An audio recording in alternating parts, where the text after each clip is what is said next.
and share. So as you come, please like, share the program so everybody may see it. Also, subscribe on We Be Afraid and like the program. It is very, very imperative. Once again, no time to waste. We must go into Bingos here this morning. You can see the headline under international law, what they ask us to do.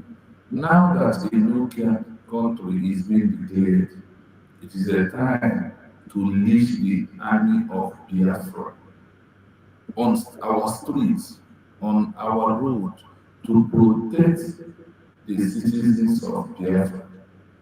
It is a right under international law, UN Charter 2 on bracket 4, that we must protect our land, our citizens, our border with Biafra army. With what?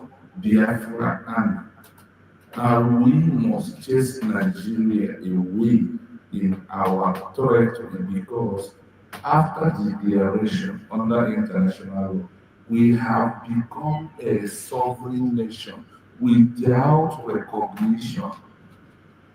We will not wait for recognition. We are not going to wait for recognition before we can start chasing our enemies away from our land. No. Once a country is being declared, next thing is to what?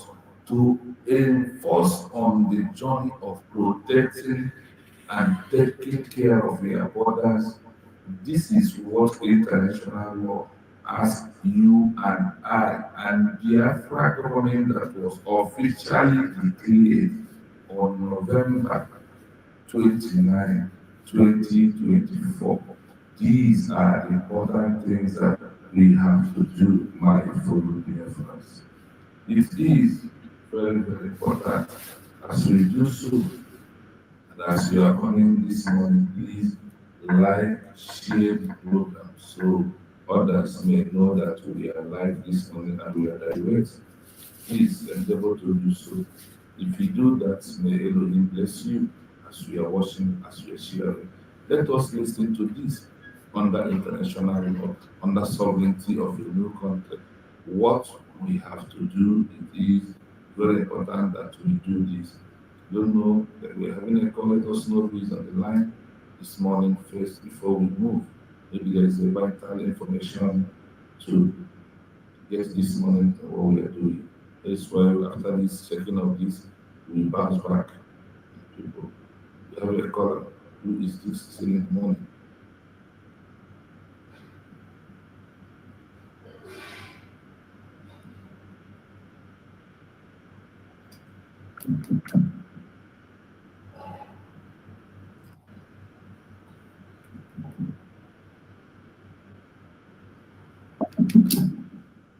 Caller, hold on, please. Yeah, hello. Good morning. Good morning. Yeah. Yeah. Please, is this Chino, your brother? Yes. Okay, it's Nikiba, his girlfriend. Okay. Actually, I called to tell you that your brother.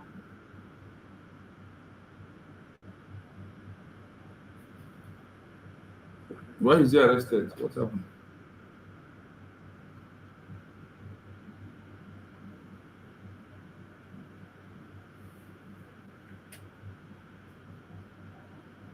I think he's been sent to jail.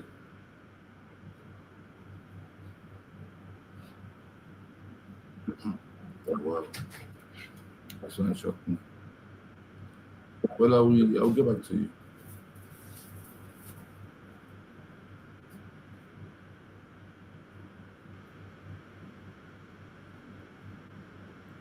Let us continue what we're doing. Please, sorry, this is a personal call, but we are here to do the needful. So we must continue what we're doing. We must continue.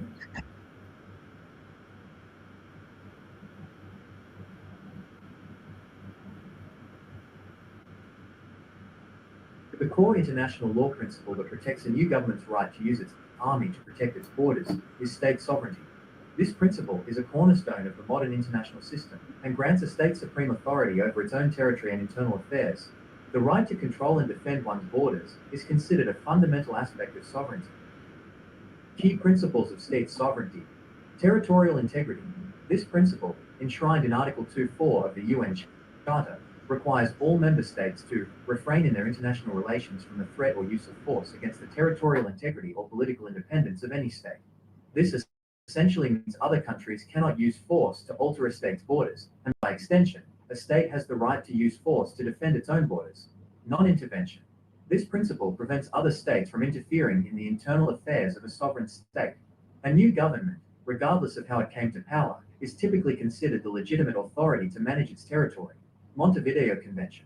While not universally ratified, this convention is widely recognized as reflecting customary international law. It outlines the criteria for statehood, a permanent population, a defined territory, a government, and the capacity to enter into relations with other states.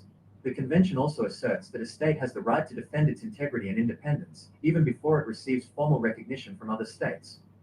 Reconciliation and recognition. A government's lack of reconciliation doesn't strip it of its sovereign rights under international law. While international recognition from other states can strengthen a new country's position and facilitate diplomatic relations, it's generally considered to be a declaratory act, not a constitutive one.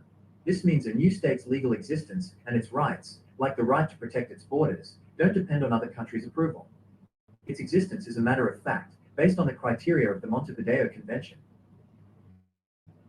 I hope you are listening and you are hearing this. I hope you are listening. We are going to be playing it like what we normally do, stopping it, trying to explain it to every layman understanding this morning.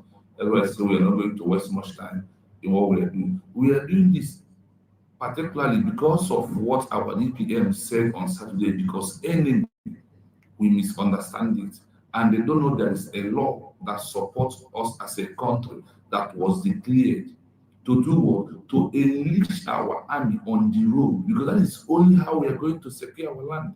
We are not going to secure the land by the army being inside bush. No, it's a time for them to come. That is why it is very, very important for every state to prepare their army and their police.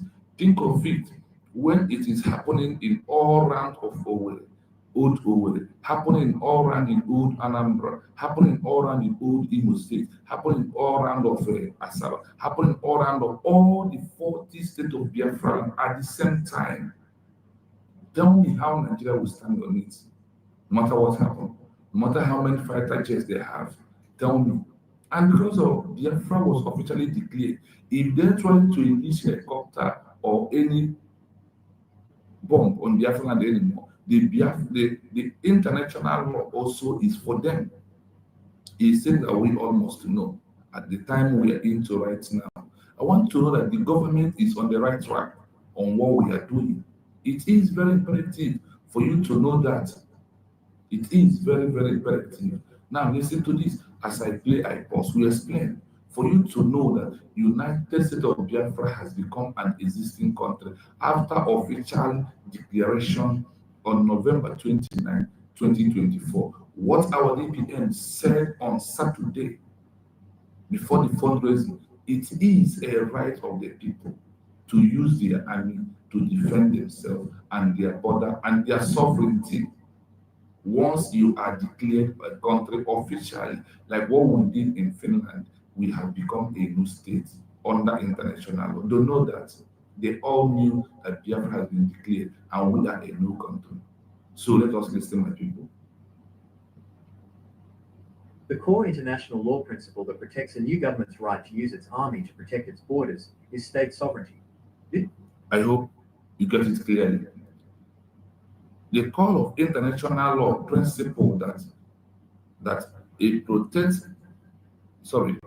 the call international law principle that protects a new government right to use its army to protect its borders is a state sovereignty. Now, international law supports us. Why do they support us? Because Biafra has been officially declared. Not even declare. We are declared is our own case here. They understand the predicament that we are into and what we are passing through. Because of the do understand it, that is why the law protects us. They say that the code of international law principle that protects a new government right to use its army to protect its borders is a state sovereignty. It's our right that we are government protect our land by any possible means. It is a right. It is justified. What he said on Saturday is what I want you to know this morning. What he said on Saturday is under international law. As we move, you hear it all. Let us continue listening. This principle is a cornerstone of the modern international system and grants a state supreme authority over its own territory and internal affairs. The right to control and defend one's borders is considered a fundamental aspect of sovereignty. Key principle. Let's hold it here. This principle, as said in all international system, and grant a state supreme authority over its own territory and internal affairs. The law. Forget that the people that put this law for you and I, because of their evil agenda in Africa, in Biafra land, they are shying away from the law. But it doesn't matter. What matters most is that we are on this right track. For those who are calling for Zongozo arrest and doing all those illegal jobs, please, before you back on that your journey, check what he's doing. If international law support, she has the rights right now, more than Simon Weber, because in her own time, she is the one that declared Biafra. Not that she's the one that declared Biafra. The issue is this, that Biafra has been officially declared. After you officially declared as a country, what next is to seek for international recognition. As you are seeking for this international recognition, you must protect your citizens. You must protect your territory. A state's border is, armed to protect its border is a state sovereignty. The Biafra army that those asked to come outside, it is a time to come outside. And they are not going to just come to only one state. No. They need to come out from every state one day to showcase their right of protecting the sovereignty of United States of Biafra border and the citizens. They are not going to be inside bush and be doing that anymore. That is why it is a call for them to come outside. And I want them to know, if anything happens to any of those army who comes outside, international law protect them. Even though we might not get in there today because of the time we have, and want to make this program as quickly as just 45 minutes, so others who will listen may pay deep attention to understand why we are doing what we are doing. It is very, very imperative that you understand the level where we are right now. Do not just, when you listen to something from Dr. Nozo, try to shape it very well under international law. You will find out. That's why I am making it open for the doubting Thomas, for them to go and check. Now, is a fundamental right accepted of sovereignty. Is our fundamental right to protect our border, our internal affair. The right is to control and defend one border is concerned fundamental right of a new government to protect its border. Ichekwa ala Biafra na ịchụpụ ndị uwe ojii ndị Nigeria n'ime all our rights international law nke a nọ na America wee mebe under UN support ya. That's one thing that we must tell you. I told you, we have to reason, we have to stop reasoning the way we are reasoning before. We need to change some things upstairs for us to adhere and also help the government to make things easy for them. That is why she told you, The level where we are right now is for the army to come outside and stay on the road of Biafra land to chase enemy away, to protect our border, to chase Nigerian government and their instruments away in our land. Now, what is the work of the government? The governments are there to, once anything go against the contrary of the order of the government, they will alert international body. Now we have every power, every right to seek for international support if anything goes wrong in Biafra land. Look at key principle of state sovereignty. Listen, you will hear what I am saying this, so you know that our DPM are following everything under international law and state by state, one step at a time. Listen. Principles of state sovereignty. Territorial integrity. This principle, enshrined in Article 2.4 of the UN Charter, requires all member states to refrain in their international relations from the threat or use of force against the territorial integrity or political independence of any state. This essentially means other countries cannot use force to alter a state's borders, and by extension, a state has the right to use force to defend its own borders. Non-intervention. This principle prevents other states from interfering in the internal affairs of a sovereign state. A new government, regardless of how it came to power, is typically considered the legitimate authority to manage its territory. Montevideo Convention. While not universally ratified, this convention is widely recognized as reflecting customary international law. It outlines the criteria for statehood: a permanent population, a defined territory, a government, and the capacity to enter into relations with other states. The convention also asserts that a state has the right to defend its integrity and independence, even before it receives formal recognition from other states. Are you following me? Are you listening very well, my people? Territorial integrity, this principle enshrined in Article 2 and 4 of UN Charter, require all member states to refine into their international relationship from the threat or use of force against the territorial integrity or political independence of any state. This is not we Biafran people are saying this. This law has been there before us, before we declare Biafra as a new country. It is our right to use force to protect Biafra land this time that we are into, that Biafra has been officially declared. Continue listening. This means other country cannot use force to alert a state border, and by extension, a state has the right to use force to defend its own borders.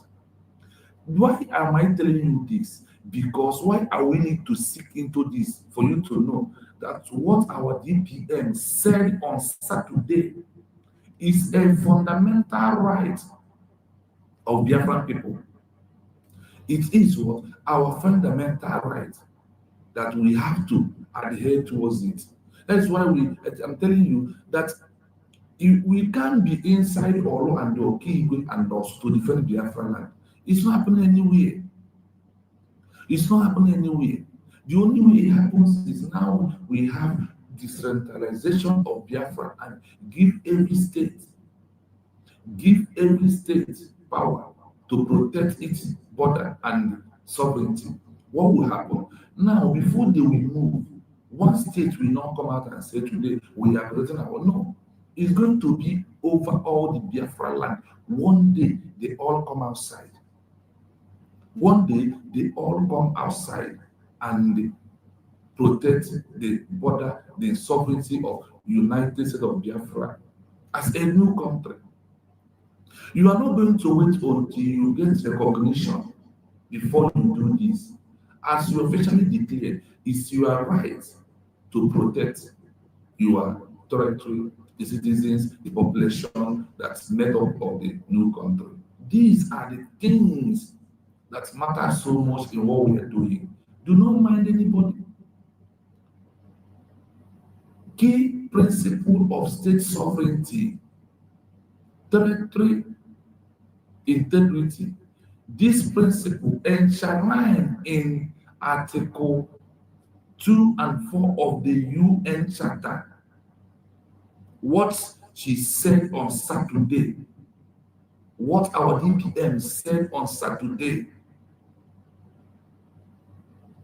This principle enshrined in Article 2 and 4 of the UN Charter require all member states to refrain in their international relations from the threat of use of force against the territorial integrity or political independence of a new state. Now Biafra has become a new state. I want you to understand the level of where we are. This UN Charter, Montevideo Convention, Geneva Convention, all these are in support of what we are doing.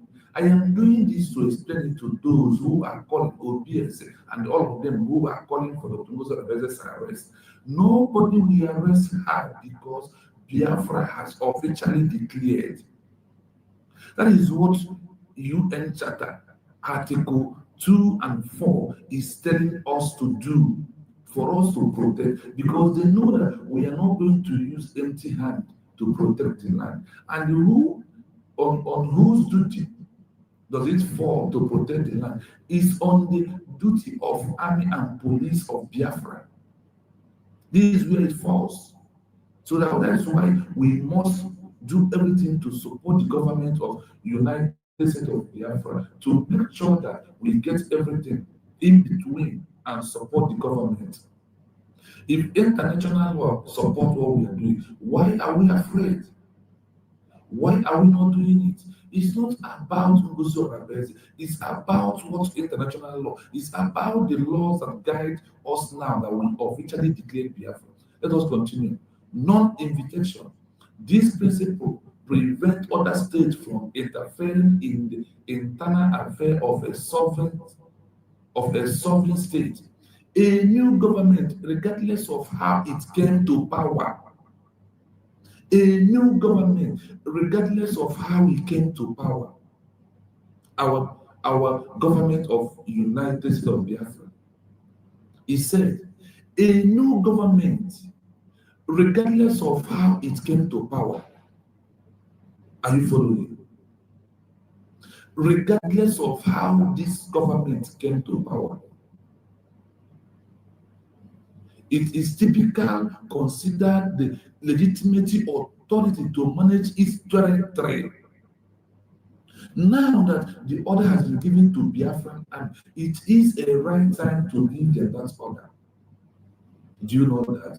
That it is a right time to give them the order to protect and come outside, because you are not going to be inside bush and protecting your integrity, your sovereignty as a new country. Remember this place very well. Sorry, my people. Ekene m Chineke, kelee mmụọ jupụtara m onye mere ka m ihe nke taa. Ọ bụghị n'ike ma ọ bụghị na m ka mara ihe, but ọ na-ebe eburu gị na ịhụnanya nwere n'ebe m nọ. O mere ka m ihe nke taa. Papa, ana m asị gị na na-ekele, ana m asị gị na na-ekele tuto. Ana m ekele gị na arụpụta nke na-arụpụtara m nna. Isi na m ga-eji ọba wee rịọ, isi na m ga-arịọ bifo merie, na ị ga na-eprovide na ọgụ nwa bụ my great provider. Ana m ekele gị, ana m asị gị na na-ekele. Tadị nke eluigwe nna, ana m asị gị na eze ndị eze nna, bịa ba ndị ọnụ ebube n'ime ndụ m, na onye ebube n'ime gọọmenti anyị, na onye ebube n'ime nwaanyị ka nwaanyị afọ mụrụ Biafra, na onye ebube n'ime ndị mụ na ha na-anọ ka every morning na-atụ ndị okwu, na onye ebube n'isi ụmụ Jenu Biafrans at large, na onye ebube n'ime Maazị Nnamdi Kanu, na onye ebube n'ime our Prime Minister Simon Ekpa. Papa nke eluigwe, ana m asị begosi ihe ibu uche, oge akara aka erugo, abịago m ọzọ Chukwu nna. Ihe nke anyị ga-ekwu tuide ntị ọbụla nọ ya nọ n'ime ka ha nwee mgbanwe. Ọ ya ka m na-arịọ n'isi ụmụ Biafra niile. Adị nke eluigwe na ana m akpọkụ gị, ana m asị gị mmụọ ka mmụọ, begosi ihe iji bụrụ chi, begosi ihe iji dị ebube, begosi ihe pụrụ ọkara ome, na ana m arịọ gị nna. Echiche ndị iro na-eche n'isi anyị nọ n'ime eluigwe, ọ ga-emezi ebe ọbụla ha ji anyị gaa ife anyị gaa, onye ime eluigwe were mmiri tipịa ha nna, ka ha na-aṅụ mmiri, ka ha ji mmiri na-eri nri, ka ha ji ọbụla ha ji mmiri ime, mmiri ga-adị against them. Mmụọ ka mmụọ, begosi ihe iji ebube, begosi iji bụrụ chi, ọka ya ma ana m akpọkụ gị n'oge awa. Ana m arịọ n'isi Maazị Nnamdi Kanu ogologo ndụ na-arụsi ike. Ana m arịọ n'isi Prime Minister Simon Ekpa ogologo ndụ na-arụsi ike. Ana m arịọ n'isi nwaanyị ka nwaanyị, more wisdom and understanding, ya ka m na-arịọ n'isi ya. Tadibe nọ na-ekete all the Biafra army and masị gị na chebe ha nọ n'ime all the Biafra na chebe ha nọ n'ime ebe aha Chukwu kabịa ma ise. Good morning, my great Maazị Okwu Nnamdi Kanu. Good morning, my Prime Minister Simon Ekpa. Good morning, Afomunu Biafra, Nwanyị ka Nwanyị. Good morning, all the Biafran army. Good morning, all the Biafrans at large. Ụtụtụ ọma ụmụ Chineke nna. O nwere mere mkpa ole unu abọọla chi. Olee otu unu mere? Taa wụ Monday. Ndị nọ n'ala Biafra ha ga-anọ n'ụlọ today. Ndị nọ n'ala Biafra ga-anọ n'ụlọ today. 1 minute.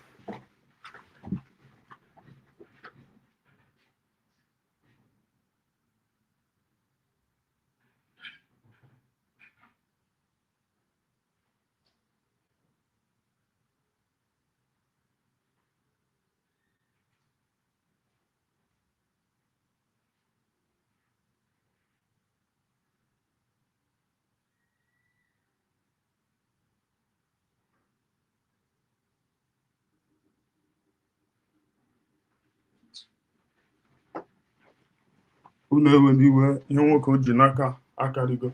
Biko onye ọbụla fụrụ this thing now. Biko ebe ọbụla unu hụrụ onye a nọ n'ihu ya, ebe ọbụla unu fụrụ onye a, m ga-adrọpụ nọmba. Ebe ọbụla unu fụrụ onye a, unu ga-akọntaktị the number. Ọ nọ wanted now. This person. Akwụ na afụ ya, akwụrụ ya na-apụta. Unu afụ this thing now nọ n'ihu screen. Ebe ọbụla unu fụrụ, m ga-adrọpụ nọmba. Ebe ọbụla unu fụrụ ya, ọ nọ wanted now. Ebe ọbụla unu fụrụ ya, m ga-adrọpụ nọmba Biafra Army, United States of Biafra Army. Ebe ọbụla unu fụrụ ya, unu contact ya the number ka be pick ya up. He have question to answer for trespassing. This thing now nọ n'ihu this screen a. This thing na ama m ụtọ m ga-esi eme ya eme. Ebe ọbụla unu fụrụ ya, biko unu kpọwa m ga-adrọpụrụ unu nọmba unu ga-akpọ. M ga-adrọpụrụ unu nọmba unu ga-akpọ so that ka amị ndị Biafra be pick ya up. Ọ nọ under wanted now. Biko unu ebe ọbụla unu fụrụ onye a. Okay, thank you, easy way. Ebe ọbụla unu fụrụ this person, ọ nọ under wanted. Achọghị achọga na Biafra na amị chọghị achọga. Ebe ọbụla unu fụrụ ya, make enu sure m ga-drop the number. Then unu akpọ the number si dekwa ebe ọ na-abịa pick ya up. He have a question to answer for ndetu m ga-esi eti ya. Character of gịnị dị ka m ga-esi eti ya. Ebe ọbụla unu hụrụ ya, m ga-drop the number. That idiot he have question to answer. We move. That idiot have question and rub minds together.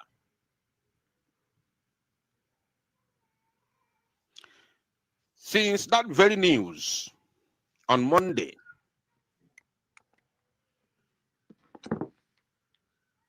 I have been away and finding it very, very difficult to even open my computer.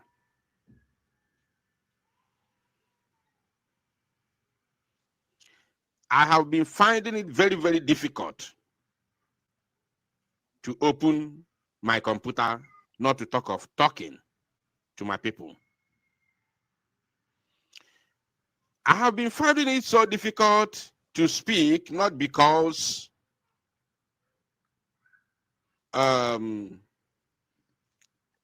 of the shock or because of what happened exactly. It is simply because of the sabotage. The sabotage that we are facing. John, this animal now, this udele na-eri ozu, onye sabotage gịnị. Akwụọ ya nwa were ihe na-attack ga ndị Finland. Ihe ọbụla gbasara our prime minister na-attack ga ndị Finland. But thank God today for Biafran army today. Then ha declare ya na wanted because ebe ọbụla unu fụrụ that useless person should unu make some ga drop the number. Ebe ọ bụ unu fu na akpọwa the number ka be pick it up. He have question to answer. In the struggle and in our land generally. As in Igbo. The time has come for us to talk to ourselves and tell ourselves the honest truth. Without missing word, we'll talk to us and tell us the because of sabotage.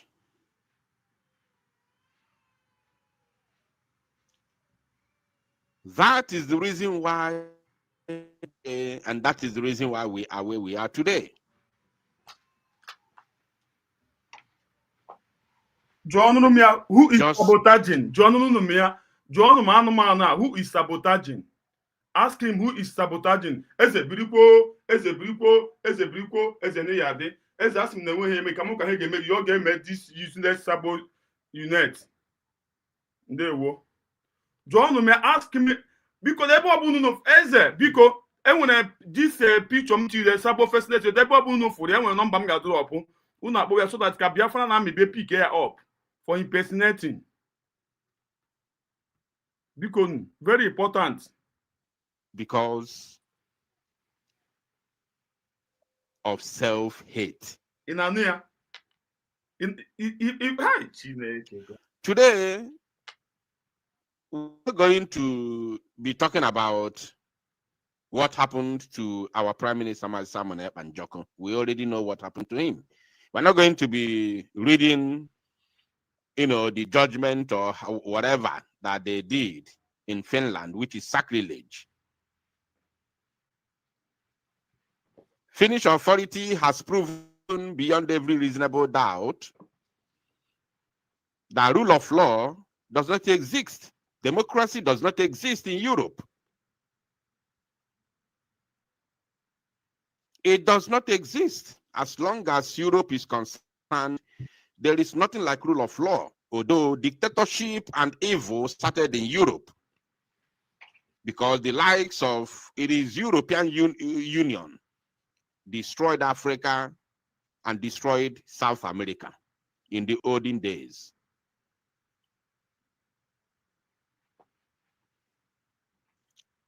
The European Union gathered in Berlin to divide Africa and enslave Africa, even without our consent. And in recent years, they have been pretending to have repented. They have been pretending to be, to follow what they call democracy, which they introduced to the world.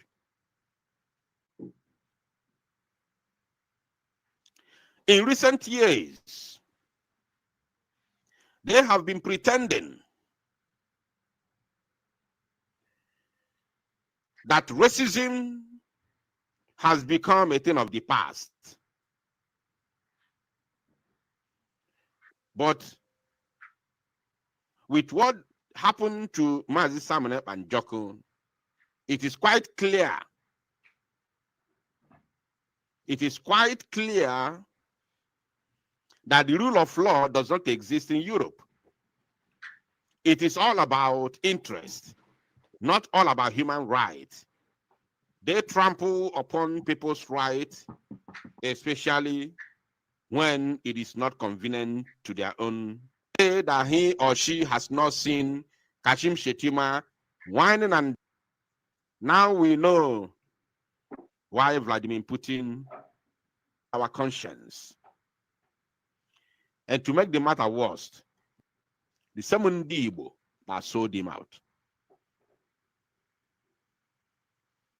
The Prime Minister. And the only people he was, Oburundibo welcome here, key job.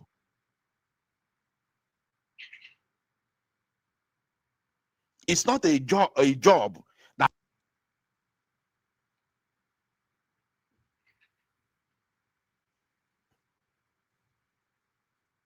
I don't know how we got here. Like, where do we go from? We called for protest in Finland. Kedafa Nwanya, Ngozi Onabueze, told his followers, pomp and plan, that government does not conduct protests. We are now a nation. She said it openly, that government does. The idiot who's not got school. Got school only have to read and write, but only common sense. John Nomo, unafuna government conduct the election and protest before. A mekota also individuals. Na just no gather together. May protest. Government can never conduct protests. Or we find the level of education this idiot. Also no one sense. Onye pụta gwa m even n'obodo zoo nke anyị si n'ime ya pụọ. Enwebeghị mgbe gọọmenti ha conduct na protest before. Can you go there for example? Una photo the zoo no has to deal against protest. Protest individuals na gather may protest. Your government can never lead a protest. But this idiot here not here. Look at him. Has nothing to do with protest. Therefore, her followers disregarded that very protest and failed to attend it. In the day of that protest, we had only but few number of people. Johnny, were you there? Were you there? Were you there? Ask him if he's there. And a faceless human being that calling for protest, but you are not in the protest. If you are really genuine, you call for a protest, you will be the leader, you will be at the front. But a faceless evil idiot like you are hiding yourself, hiding everything, hiding under the camera, putting a protest. Then why you cannot come out and lead the protest? What are you hiding? Shameless idiot. What are you hiding? Shameless fool. Very few number of people. Were you there? Ask a question. All these people that are listening to this animal, this faceless guy, ask a question. Were he there? Is he there in Finland for the protest? One of us also this useless woman, no good idea. Haga submit, I submitted. Now, our prime minister terrorist. Ask the idiot that attended it. I don't know if we were 9, 7, or 11. If we are 9, were you there? Which was even insult to our prime minister. Which was an insult. How can you be hiding your to a man at that level? How can you be hiding your face and calling people to come out for protest? Why the people don't know who is calling them for protest?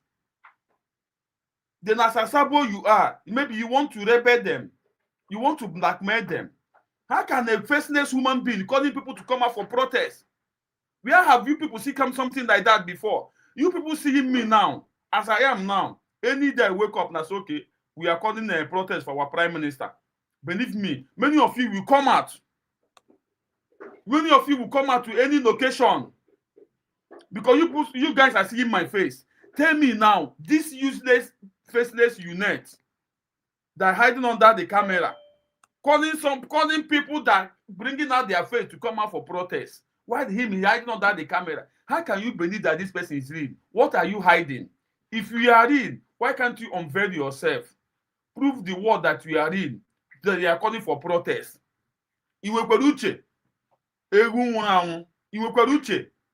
The caliber of Mazi and Joko. In the eyes of Finnish authority, you called yourself a prime minister. You said you are leading a nation. Imagine.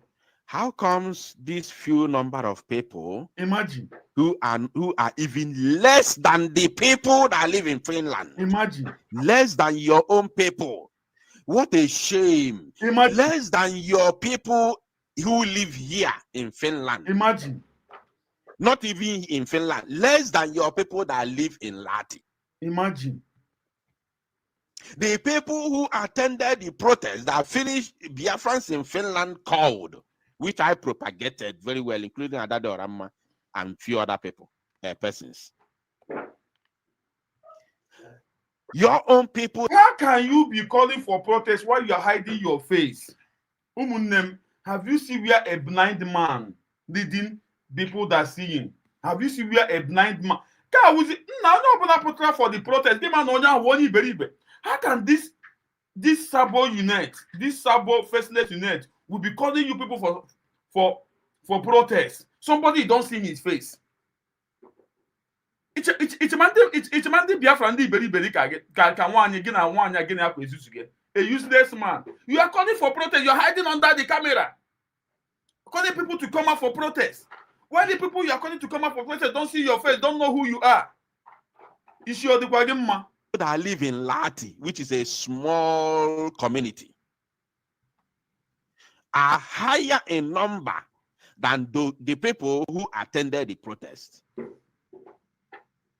So where are others? And you called yourself a prime minister. Imagine.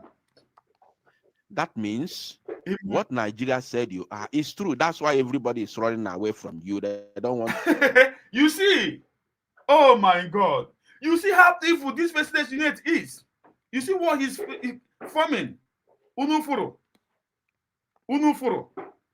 Can you bring proof where they find out the same something like that? No matter you say that they are watching you. Can you bring the evidence? Say, look at where Finland is saying all these things you are saying. Yeah? This guy, Chamandi Umu Biafra di Beribe ya or can Chamandi Biafra di Beribe ka Obieze. Freeman equal to Onye. Nandi also. How can they use their faceless unit to be coming out, calling you for protest? You come out. Somebody that you are not seeing. At least what time they now? Unu from Kamde. Mezu ka nwoke. Asi nwoke puta. Okay, come out for at least a useless somebody, an animal, na so ye. Look at look at how he look like calling for protest. Somebody you are not seeing. This guy you feel then and Umu Biafra na had the very back here. Na had the very back this useless woman not here. Imagine. Bikon, the picture ham say post through. Oh, yeah, this guy in the Kokua. A pop no for ya, drop a number. So that once you look for that man, a pop no for ya, a pop no for ya, who got fully Biafran and media, Yabe PK up. Omwana Gunia. On under 1/3 now. That guy. On under 1/3. A pop no fear. A pop no fear. If you drop the number, put on a call to attach themselves to you. That is in the mind of Finnish authority. That is the mind. If I'm the one, that is what I would think. That's exactly what I would feel.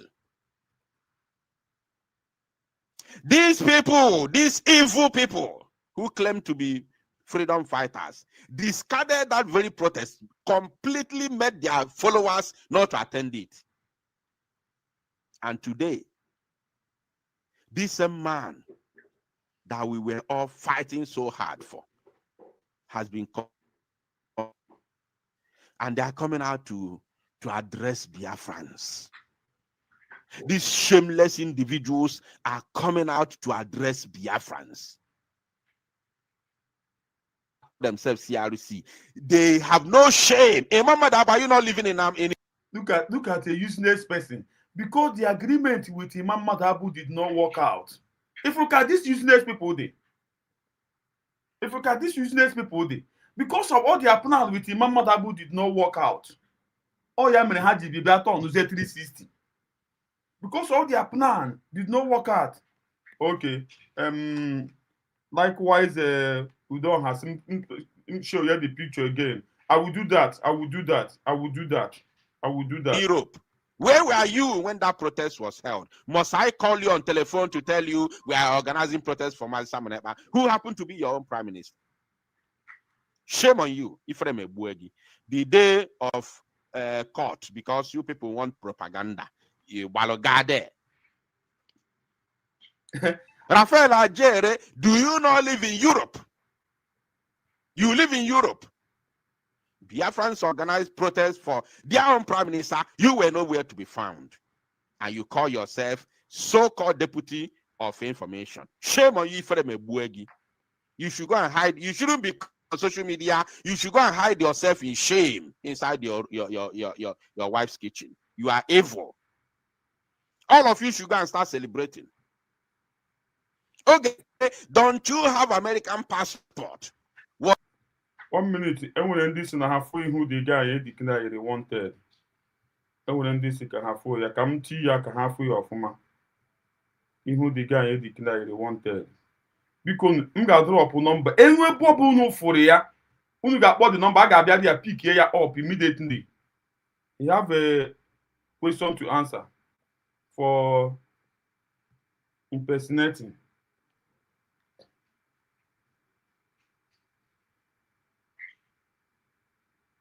Oh, yeah, what the here? All the animal the here. Ebe ọbụla unu fụrụ ya, put call. Ebe ọbụla unu fụrụ ya, just tige no call. Ka eburu ya immediately. Ebe ọbụla unu fụrụ ya, tige no call. Ka eburu ya immediately. Oh, yeah, what the here? Akwụ na afụ ya ọfụma. Then ka mmadụ dị. The animal hide under the camera. Ugenye ahụ okwu gị.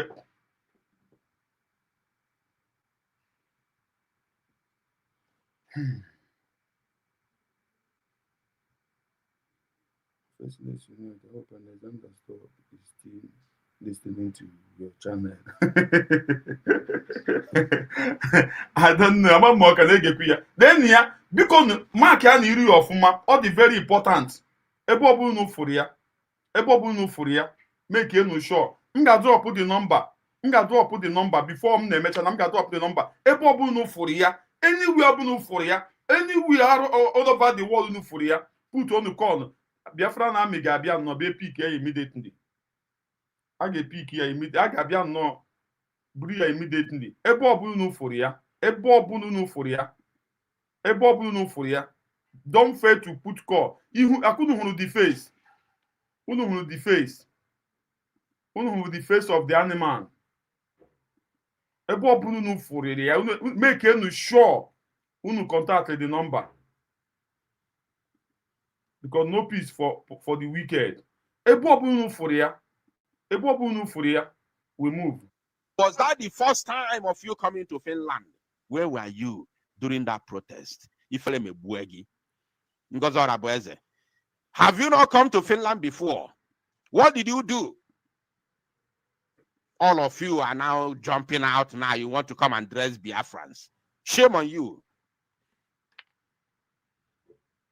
Ifrem Ebuegi, you should go and hide your faces in shame. After sabotaging Simon Ekpa, you people collectively sabotage Simon Ekpa and Joko, and you are coming out to address Biafrans. You don't have shame. You don't have any shame in you, on your face.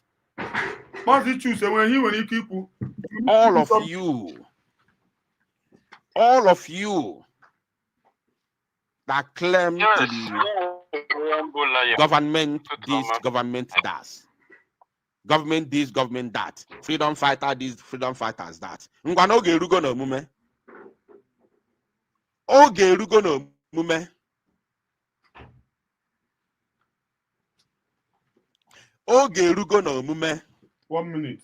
Somebody say Biafra Unite. Let CRC appeal the Finnish court ruling. Go ahead, coaches. Okay, Tutoma from my side here. Apostle Tutoma. I want Tutoma, dear friends. Am I coming out? Yes, very well. You are coming out very well. Ututoma Muchuko Kitabia, Mututobia, my dear friends. First of all, let me just come in this way. Dear friends, you all know that United States of Biafra was declared on 29th of November 2024. And the person that Finland is holding is our Prime Minister. Who do you expect to go and pay for that court case? It's not Mazi Simon Ekpa. As it is now, Mazi Simon Ekpa or Broje Mumwe or you know Kushima Diab. Anything that happened to Mazi Simon Ekpa today, it happened to Biafrans at large. It happened to Biafrans at large. Just take a look. When Buhari, the president of Obodo Manu upon Onkwa since 2017, which is every one of us is aware of that. The very day we have been announced, so now what happened to the Obodo Manu at large? I think they declare public holidays, which is every one of us is aware of that. Our prime minister that we are seeing now is the Prime Minister of United States of Biafra. Now, anything that happened to him, it happened to every one of us. And if you will remember, what Finland, that their shambolic ruling they did against our Prime Minister, after everything, they still should come and appeal. And at the same aspect, they was talking we should go and get our freedom in legal way. Which is, even in Finland, they did not get their own freedom without the same line. But as it stands now, even Finland is aware that United States of Biafra has declared. And the person that they are holding is our Prime Minister. That is the reason why they give that option. We should go and get our freedom in legal way. Who are you expecting to go and do that? To go and do that appeal if it's not United States of Biafra government? All this one they are talking, DRC, 4 back, 4 deep. Every one of them, they are nowhere to be found. You people can see the person that even talking to you people under the camera. If he call himself freedom fighter or if he call himself a media, why can't he open his face so that everybody will go to see him?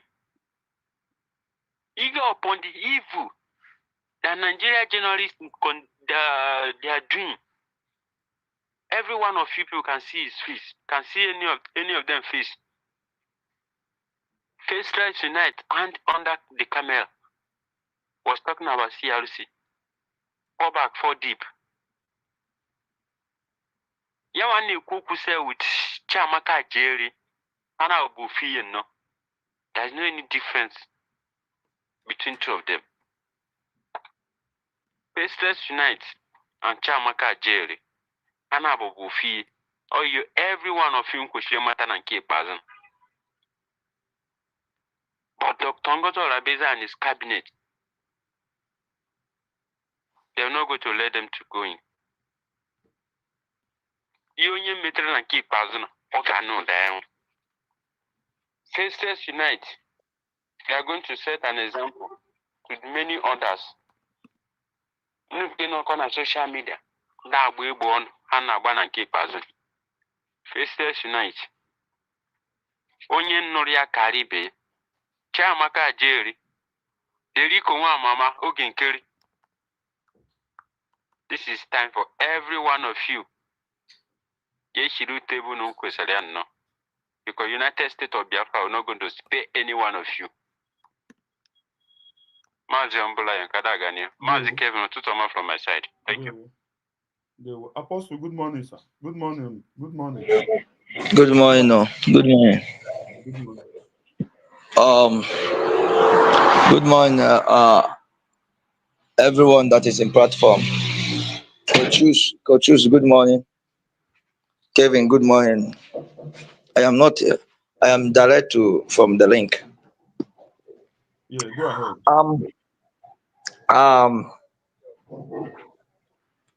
I want to ask a humble lion praise. Um, this program you are praying now, is it a new program or the old program this guy did?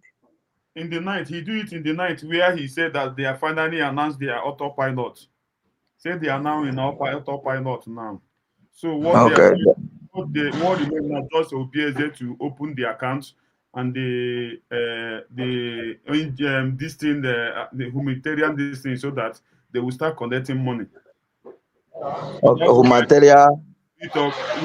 that's why the spirit of Biafra now declared the Biafra Unite, the Faceless Unite wanted to explain what the content of this thing is committing with adultery. Okay. Okay. Okay. That is a good one. That is a good one because I want to confirm whether It's it's a last new night, one. last night, in the night. It's not Wow. even up Wow. to 8 hours now, just Okay. 8 hours. Mm. So Biafrans, it is clear. As a humble I have said, this guy has been declared wanted, and this wanted issue supposed to have been done since. But I believe that Biafran and the Biafran military, Biafra government, they are working hard to put the house in order. So, but it is now clear to everyone that the Biafra government and the Biafra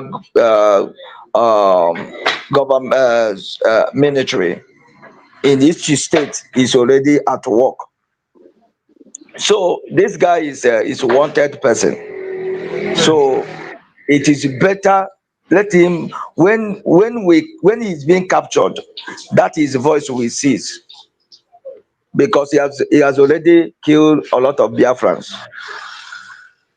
So it is as a master humble lion have said it. Anywhere you see him, have the number. Anywhere you see a person, see that picture. And so he's supposed to that he's still there for Biafra land, but nobody know where he there. We mm, can still capture him. There was a time he ran and since he did not make some program, he did not make program some months. Uh, this one is not going to run and go on the ground. We will fight him and capture him. We will fight him and capture him. That's when he's up top pilot. We will know how he will operate it.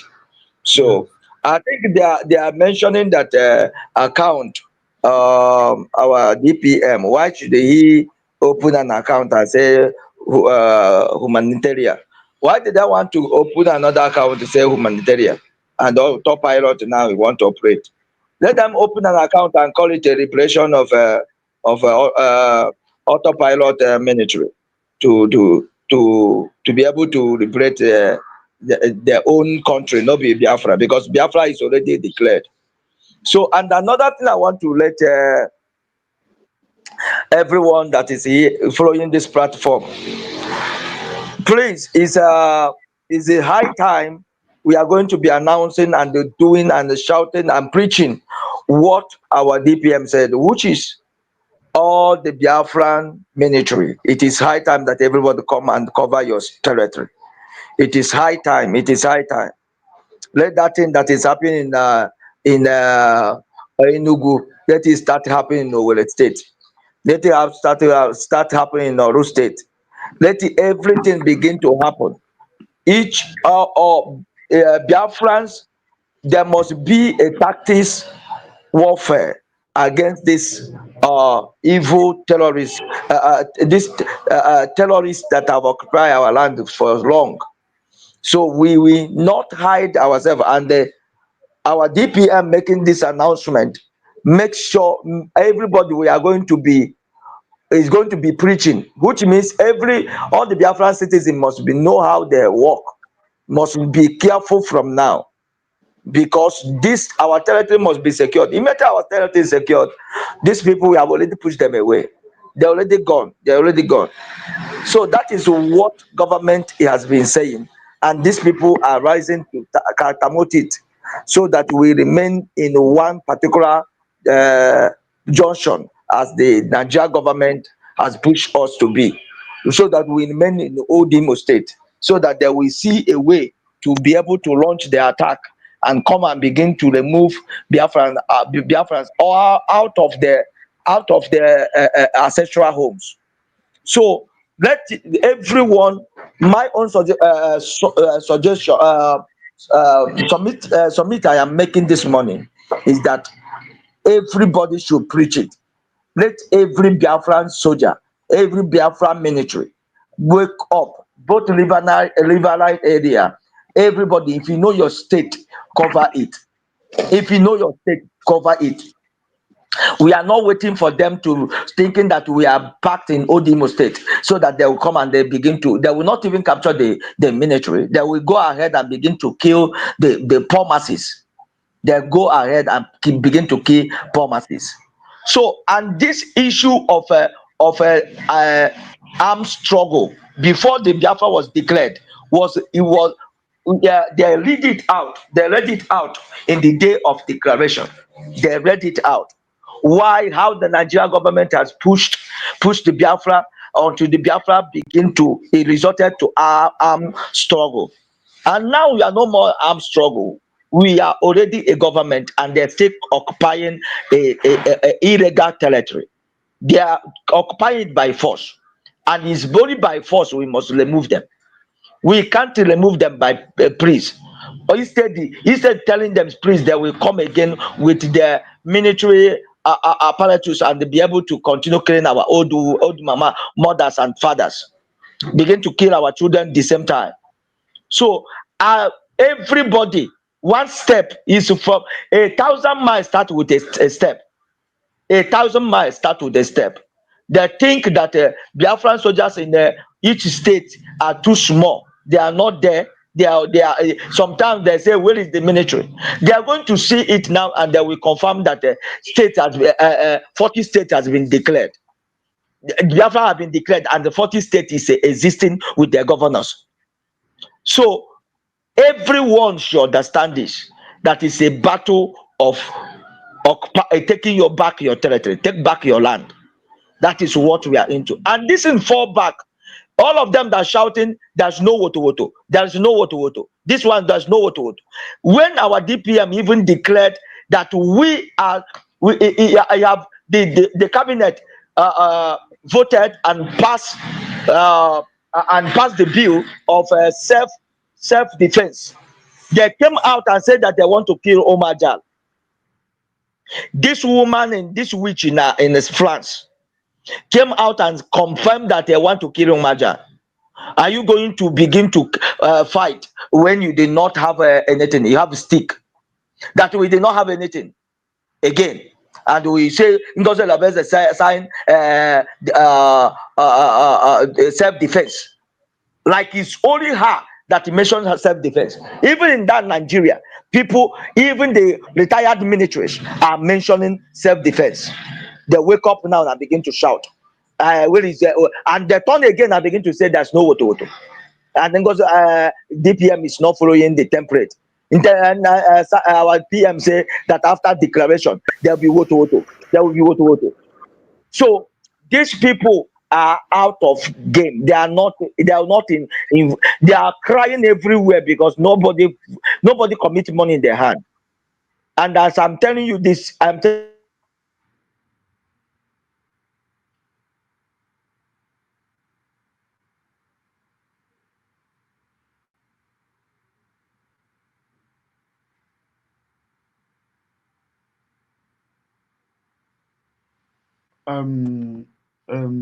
disease. Apostle here, your network, you can say, please, Ndewo, disease, Ndewo. Ndewo, brother, Ndewo. Ndewo, can you hear me? Yeah, I can hear you. Yes, okay. Greetings, my brother. You have my first time on a program. Yes, yeah. This is my first time, but I have been following you for a very long time, you know. You're welcome. More of a citizen of Biafra. You're welcome. Actually, MJ Shikambo and me to know. Yeah, this man in Biafra Unite.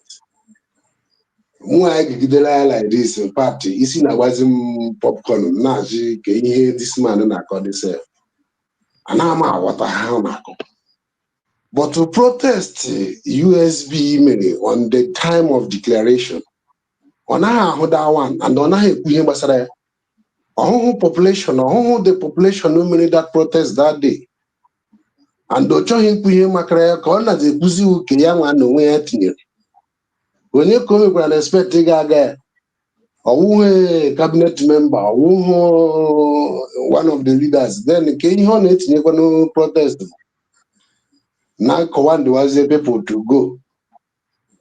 Nah, people, isi gbakwara people popcorn. I support what the DPM said because that thing is the only way of moving forward for our liberation. Because I believe our soldiers, it's time for them to come out and we have to defend our land. It's very, very necessary. Yes. All very necessary. Because I think my Ibaje go more here na here, nice more here name operate. They gotta work with. But then one of something actually through my own suggestion, what I'm just thinking on my own side, you know. But what I'm thinking is that is it possible for the whole 40 states of Biafra to come out at the same time and defend the whole land at the same time? Is it possible? It's not possible. Because what I'm thinking is that as Yabunu Chenkim, Unkwani na Ndezu na Aba, Agamasi no get from somewhere. Because Gile Wapanya na Calabar na River State, India no we have na dollar anya azu small. So I've seen Igbo, all this Anambra, Abia, Imo, Enugu, Ebonyi can be able to be, because the mind in the ditch from mind in the Calabar and River Simere. These 5 states, one kind of mind to liberate themselves more than rivers and cross rivers. And that's not really possible. Can we take these 5 states first? Then no free rivers and across rivers. Our brothers in our people on that side. And I was able to because I have my own suggestion. I'm not imposing anything to anybody or telling people what to do. I understand. So they leave these 5 states first. Then Hanya and they na Pawaziengo, na rivers, na cross rivers. All got running faith. You may touch the whole 40 states. Because I need to touch her at the same time. They got one and they cross rivers and the river state and no name. I got $1 somehow. Before you know it, so just what I'm thinking, you know. So that's what I'm just trying to think if it is possible. The government are listening. So whatever, yeah, if it is possible, yeah, I will think that it will be good. Yeah, woman. Yeah. Thank you so much. That's what I want to say for now. Mazi Kevin, and when you Mazi Kevin. Because Ben Chika, send them the picture. Let's send them the picture. No, my WhatsApp number no the am nature no. Because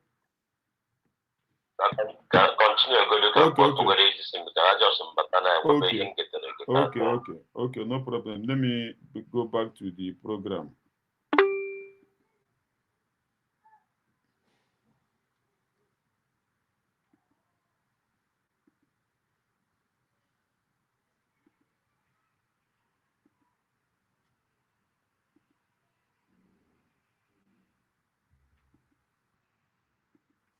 Whether be it CRC or whoever, nobody has any right to appeal for on behalf of Simon Evans. Nobody. Imagine. No single human being has the legal opportunity or legal right to appeal for our prime minister. He has his lawyer. His lawyer has already indicated interest to appeal the decision. So no. This guy, and when he know nothing. The lawyer, a prime minister used to get government lawyer, but now the United States of Biafra, they provide a personal lawyer, or government. So don't mind this person, this faceless human being. I don't blame this idiot. I wish that this idiot I'm going to watch here. How can people be this? I don't know why in the Maduji. I'm a mascara. You did Maduji useless. Somebody hide under the camera. Shame on whoever that listening to this idiot. Cause Sabo Faceless unite. Maduji Chizoba, Chibeze, Ndewo. Oh, good morning, oh. Good morning, Mazi. Ndewo. Good morning, dear friends. N'okwu juru gị ọnụ. Ike gwụrụ.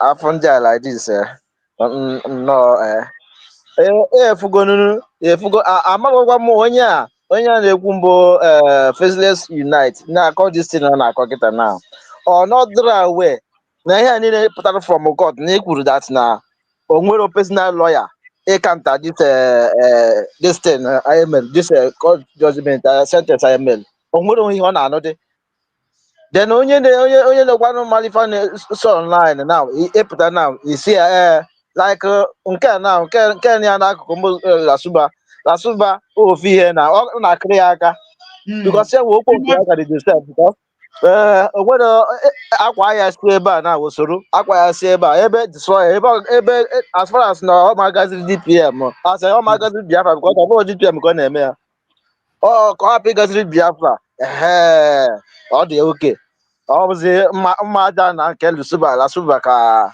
nke ọ na-eme ka o please amakwa m na ike gwụkwarụ nọ ngeche ndị ara ala dis ihe a na-agbaka m ahụ because amara m na igeche as far as na-follow up unless me dey follow up ọ bụ na ide follow up yes nwekwedu nwayọ ghọtagodi ife a na-akọ but ọ bụrụ na follow up nwere ihe kwesịrị ịkọdụ gị akọdụ iji sieve gị atọ even one single thing as far as ị na-follow up ndị dị ka akọrọ gị nke a nwere mmadụ ga-akọwụzi ndị dị ka anyị nwa na kedu ị ga-akọ ebe m nọkwa na-anọ steji na-afụ ihe na-eme ma o jee eje ma ọ na-ana amarakwa m this kind of just destroy since ụwa but efede bụrụ maka nke military ihe that my brother kwuru ọ dịkwa mma but in a way si na enidirigodo nna ndị a nidiri apụta full that 40 states everybody kwesịrị igosi all the whole Biafra military ha kwesịrị igosi yes maka na na-eme ya n'ime Old Imo steeti ka ọ na-abụ apụta asị na amụta ka 1 million n'ebe ahụ but mgbe ha chekiziri all the whole state ọ ga-agbacha ha aha so from there then United Nations na-eweze ya anya because enidiri ke push up enedihozi ka abịa na ịma na this zoo government ha nwee nidiho biko ị na-aya ha biko sef ya wasting ya time ọ mgbe ahụ ka ha na-aka what but nwanne ịmama na ịpụta like that ọwa ego ịmama na ịpụta like that ọwa ego akwụ na anụ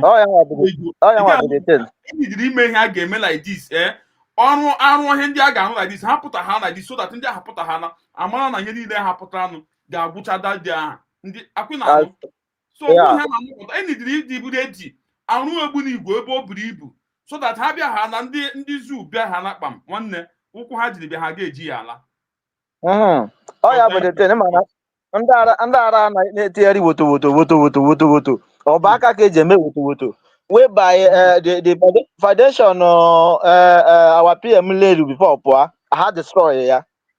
You understand? Ọ bụ na that foundation for the first time at least o nwegodi ihe dịgodo down abụkwa bido kwenye isi na-eriju ọ dịrọ easy no ndị amara ọmụ ndị adịghị eso follow up that is the problem ị na-asị ka ha bugodo nke a na mma aja na onye nwere ihe ọ bụrụ mmadụ na onye nke ndị na-atọpụrụ ya ọnụ bụ just useless ka I don't know because I don't think na ha sasa ha zuru ezu so all those things egwu Ndewo. I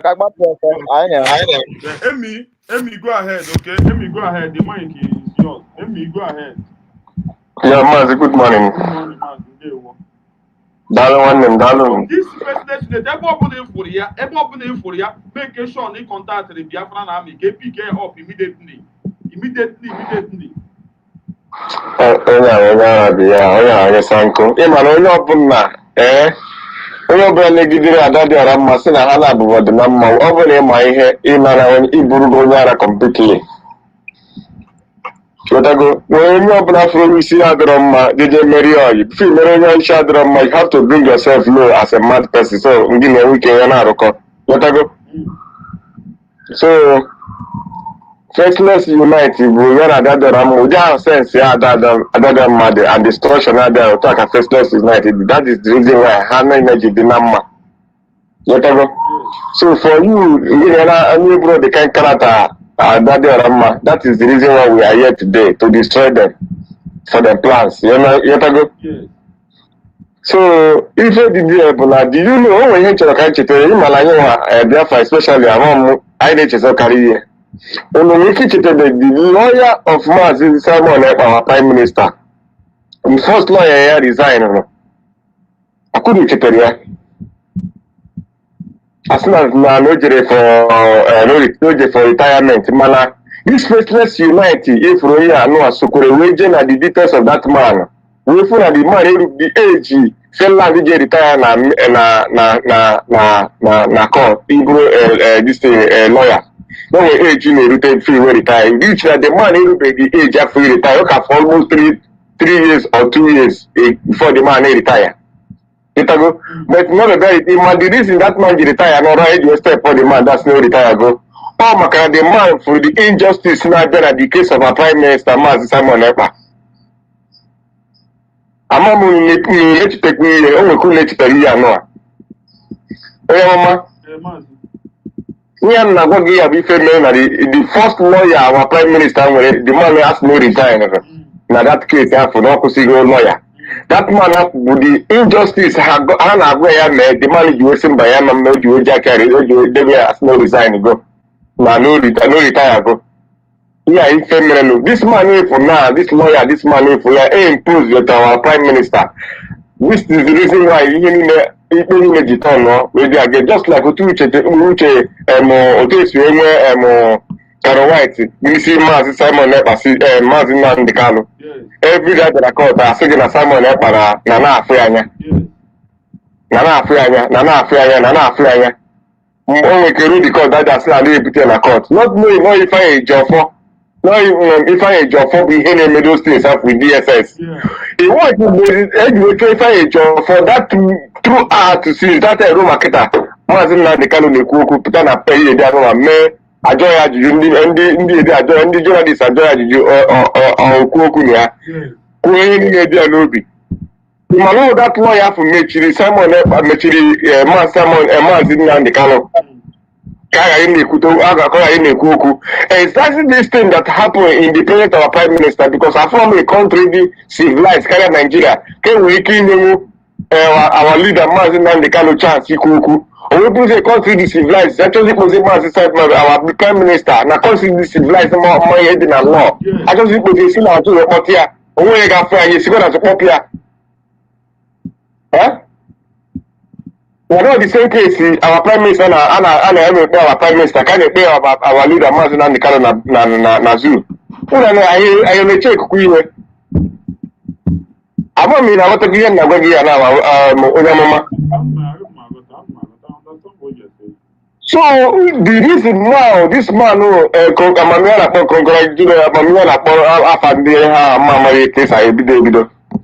man now for we to like this man now he improves that our Prime Minister and this man will our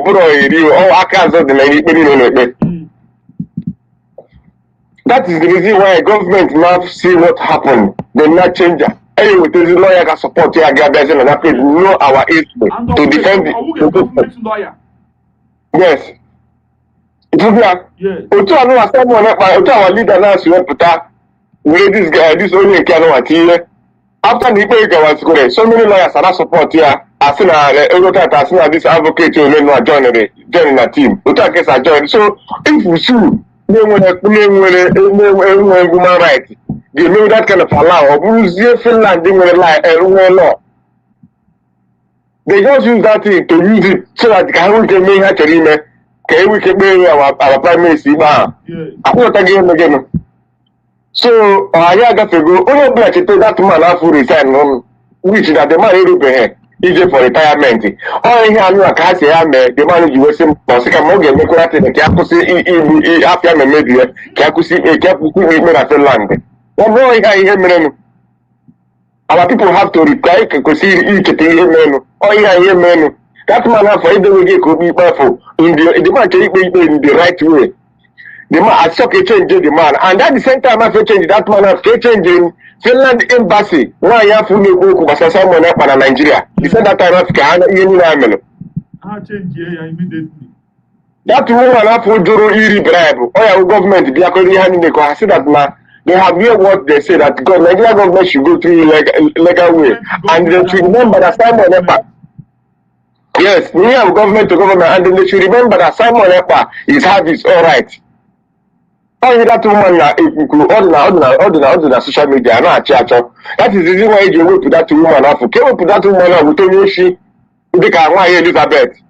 They can Caroline Elizabeth, there are no, but not someone else. Exactly that thing now, we keep possess Nigeria, we keep the highest American account, and approval, Finland, approval, Nigeria, Madam, we don't work. What you are doing. Oh, why? Yeah, because the other one refused to do that. Exactly that time I went to that woman and Nigeria embassy, Finland embassy in Nigeria. Can you send that woman a hope? As a lawyer, retire, say, and I do say, how do you do the I could see each checky in a menu.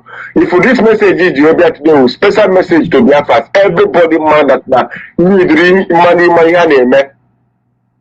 all we are now to know that now our government are going in the right way. The challenge, that is the reason why. If we make personally, no matter what we see from nowhere, to encounter that thing because Hammer and now, no again release our prime minister. Miss, you know where you know misjudgment. Deputy, I see them banning, no, but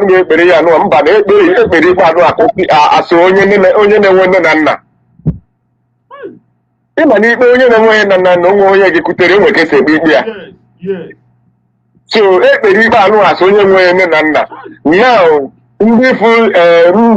friends yeah now government that go simba that this is that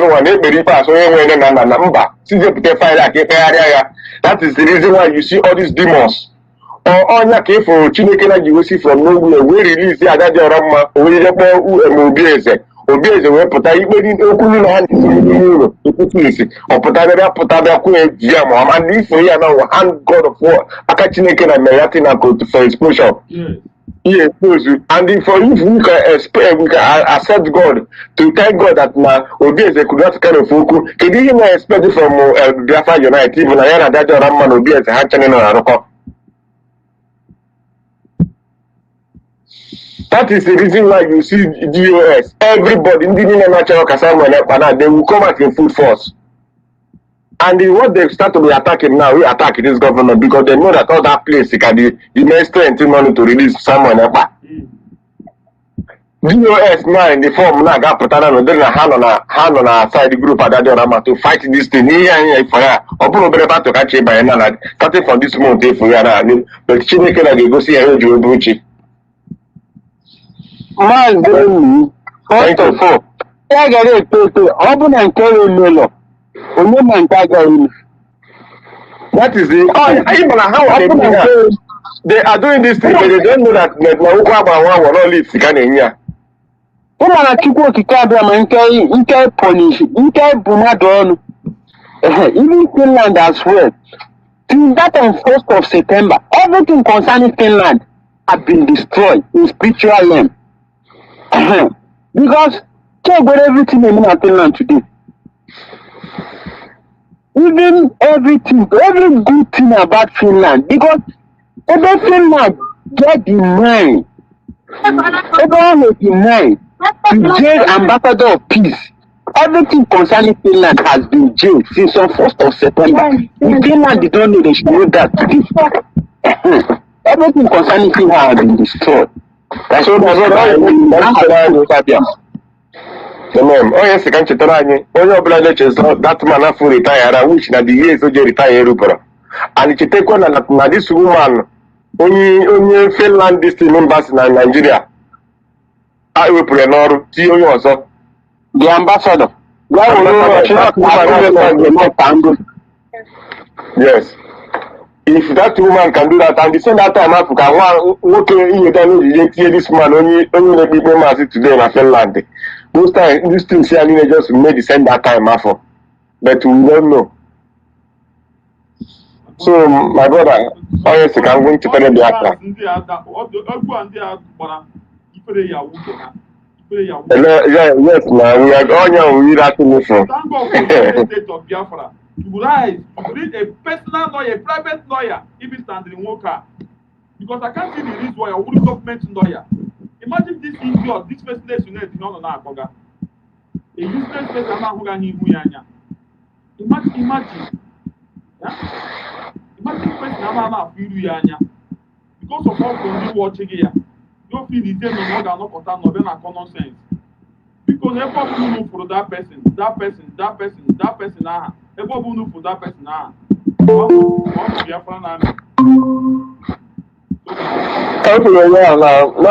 Mary so na ha na-etipụta mmiri ọkụ anwụrụ ọkụ abago n'ụpụfa o ya na-akpọ ewi anwụrụ ọkụ bara n'ụpụfa ya na-achọ ebe ihe they are killing for the whatever. Okay, nkere. Go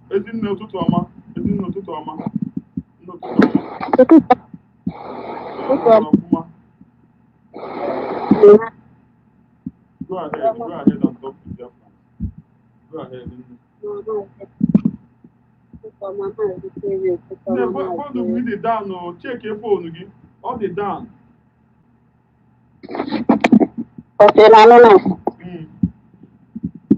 Okay. I'm one more Biafra in a comment section. I put up on Sabo Monday.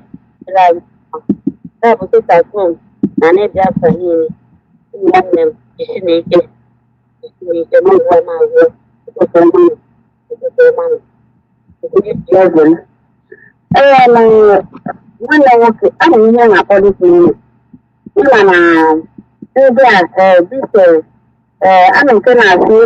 even for this man. This man basically faceless, you know. I don't alarm. Yes, also believe Mark I am na government government has the if that person misbehave, enough is enough. Enough is enough. How my better now will this useless Odan Makami Kambaton Kanese.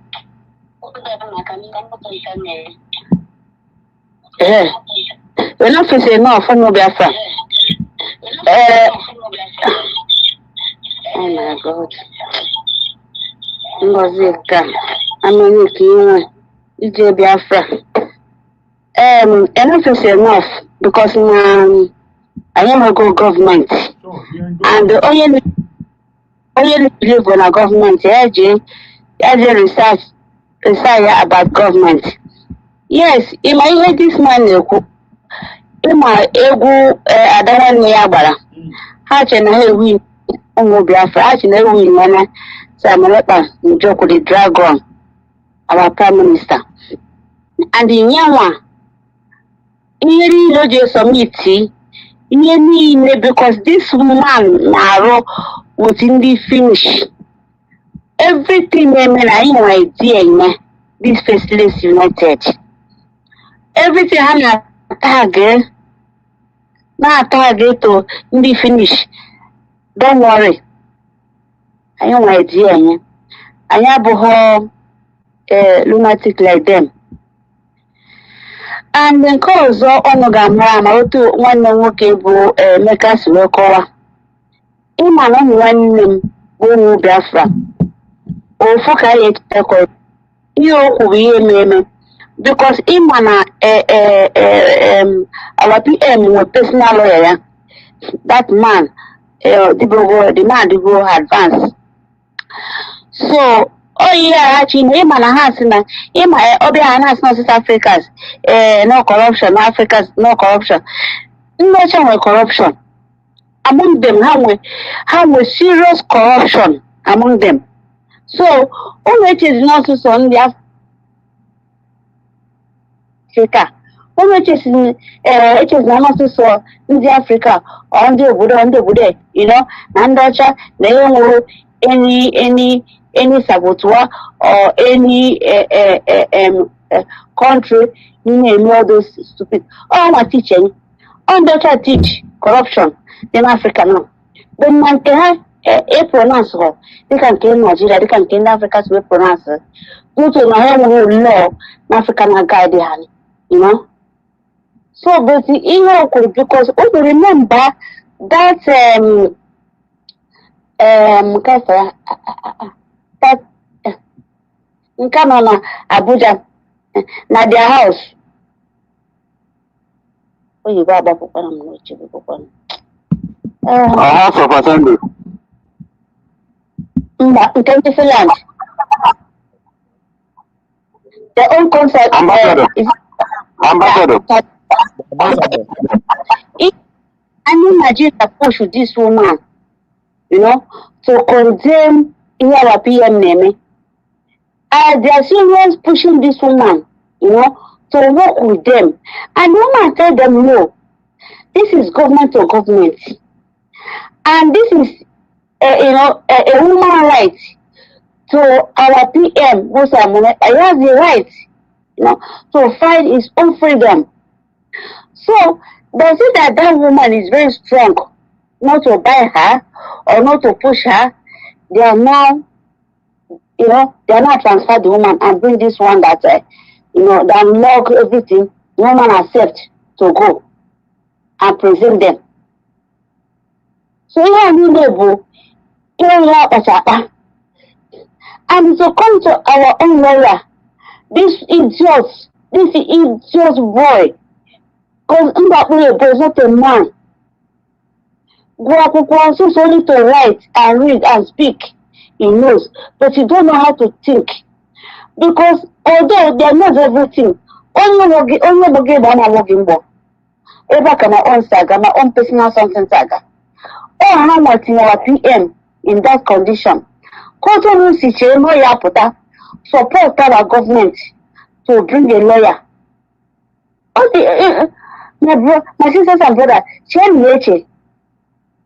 because now, both one researcher, Hancha, you know, they group themselves, you know, may enjoy, now go, you know, now more, you know, see Biafra. Because although someone can make it, I know Biafra. Some can be good. Some can put a good chi or say yes, I'm not going to fight anymore. It's okay. You know, I go on here. You know, generation now. We need to sit up. I will need to sit up. Because oh go. I'm like in a humble because my no really Biafra TV no online. You know, more by there. I don't rely on my physical and I say, you know, because it our humble, click on humble. I like it so much. Oh, Biafra, this is a law. Open my common our DPM, we will go research here. We will go here our DPM, no use the cover. That when we idiot, only good for nothing. That better not go, no put no of the law. I'm not most of us, now open a case. Even in Nigeria. But go government, a lawyer government is where defend digging. A lawyer in the government, in the government, now there, or in the hatcho, ka lawyer kwe, ka lawyer na-ekwu.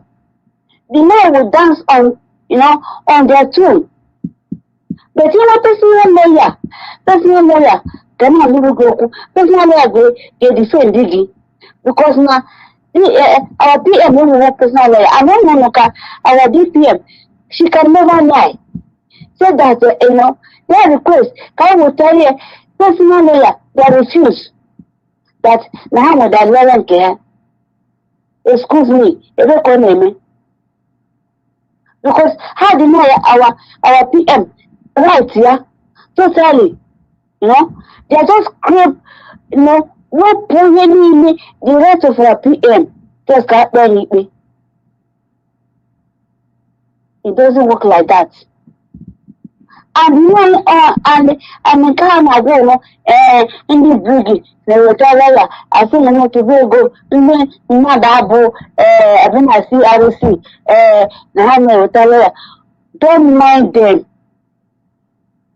The millennia gauge our battle from our government, USB, because I have a nation, I have an organization.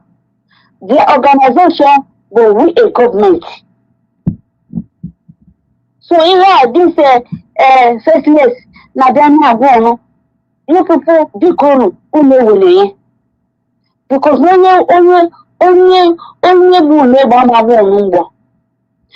I bet you hear me thinking that nobody told the ganga. That's why my such as a big. Yes, yes, but any respect. 6 years, Hatoya. Hatoya, now got your life imprisonment. I'm not life imprisonment because of one of it. Omo Biafra, I need ego. I don't know people go. Yeah, need a Belgium, because we can up.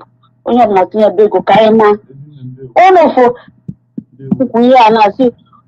The whole army, we have not put together. I was up to top with day. No. Easy way.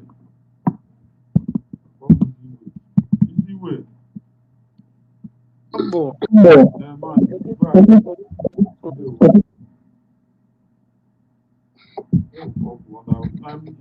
M, ụtụtụ ọma. Triple M, ụtụtụ ọma. Ụtụtụ ọma, Triple M.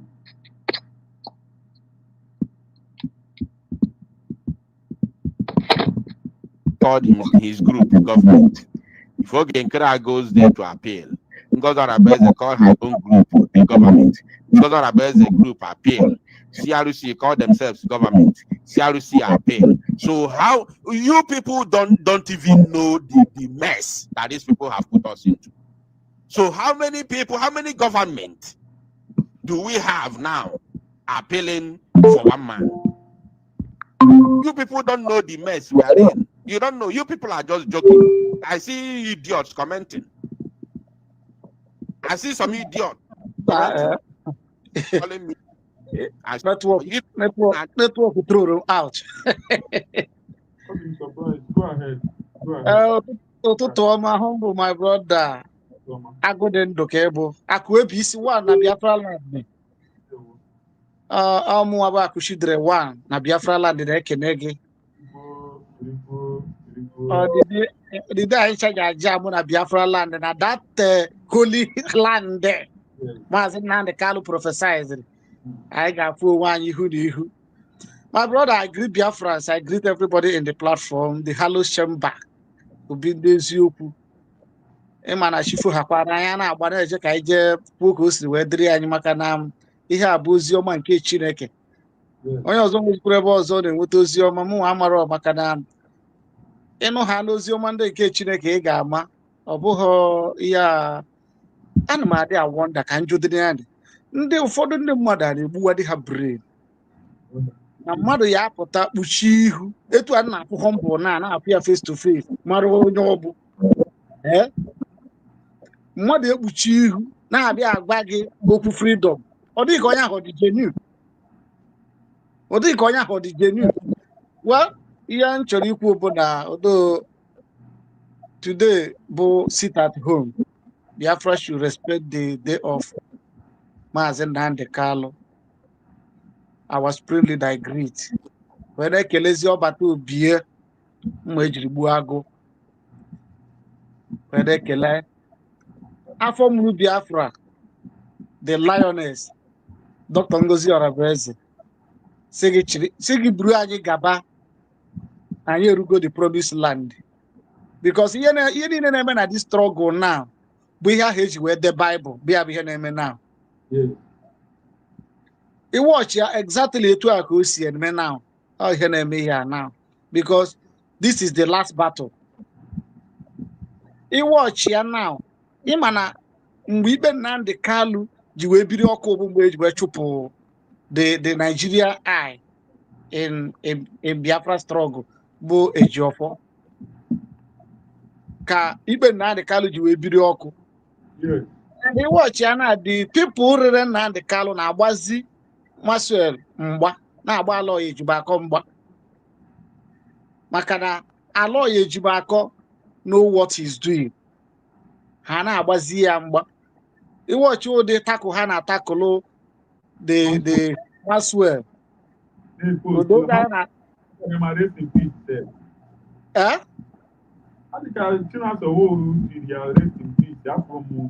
All of them by Isaiah Obas no nothing person smell. He go to ọpịakwasịkwere ha ụkwụ na aka. Ịma this thing, I wonder, like one of my friends, the money I na-ekwu ebe m nọ, ọ na-asị na IPOB na wat strong na mụfụ ya na eme na jago. So these people amabeghị na ndị a no business ka eji ha eme. Afụcha gọọmenti dị function na-ewepụta evidence na-egosi everything gọọmenti is their function. Aka na-ekwu okwu IPOB organization. Na ọ bụ IPOB as an indigene. No, IPOB as organization. Ka ha ka na-ekwu okwu ya. So what I'm saying bụ gịnị? Na njem nwere onwe a, like my sister Nwada Ngo kwuru sị na ndị gọọmenti anyị niile bụ ejemma. And all that ejemma ka gọọmenti ga-eji wee na-alụ ọrụ. Anyị eji ekwukwe anyị pụta bacha mba na social media anyị alakpusie without funding the government. We go nowhere. But thank God. Onye ọbụla lere anya na ya ama na all this ndị niile a na mosquitoes a niile na ha apịachisibegbure ha ụkwụ na aka. Because now ọkwa van na-ebezi akwa. Hapụ nwana ego rezie. Nobody, because onwe onye nwụjuru mmiri a n'afọ ga na-eji atụpụrụ ndị ọnụ. Efuchi ebe functional gọọmenti nọ, ije na-eje na ndị agha na-afụ ihu ha anya. Who does that? So Biafrans, let's support our government, because nke a bụ nke anyị. Nke a bụ nke anyị, because all this stumbling block a na-eti isi bụ gịnị ka anyị gara alarugoro ọsịsọ, mana Chukwu okike abịa ama ga-ekpughe ihu n'ala, anyị ga-alaru ọsịsọ. Maka na ihe a bụ tipụrụ m ka ọ fọrọ. Aka na-ekwukwe na-asị na every day of my life ana m ekele Dr. Ngozi Orabueze, because ọ bụ na nwaanyị a stand on her feet to declare Biafra, mụ na gaghị anọ na social media today na-ekwu okwu Biafra. Everything has been carried a collapse thing. Mana today now I document, and Dr. Ngozi Orabueze will follow the laid down rules our PM debere, because that Montevideo Convention, it was the since read Biafra TV they kuzi the thing, kuzi all these documents ka brain mepe edu na-eme the research. You got to go. That is why some things and you put to our listening ear. I am one or two things. Like Obuna humble ana abu one pusha oje wa amanoku obechabe kwugari humble je webtari ya ara agba ya. O yara dị ka nwaanyị ọ bụ ezigbo mgbe mana kemgbe humble ji ya n'ọrụ we na-apịakwasị okwu n'aka. All this confused because the woman alaga ala. Ọ bụrụ ma nwaanyị a ihe ọ na-eme na abụ egwu ụla ka ọ na-agbazi. Mana dama na America na put here to this onu no na adakpu. As na dama ọkwa ndị na abapụcha ụkwara eje harachara. Ọ ga-emecha were anya na-ebe anya ma anya were aka ya na-afụ ihe obere onwe ya. Because they are the people Chena Biafra aga abịa. Mana ike nke Chukwu okike abịa ama Biafra abịago amụgo Biafra. Ihe ọfọrọ na-abụ ka anyị merie gịrị ka anyị larụzie and ọ ga-eme very soon. Very soon na anyị take over everywhere now. Take over everywhere now. What are we saying again?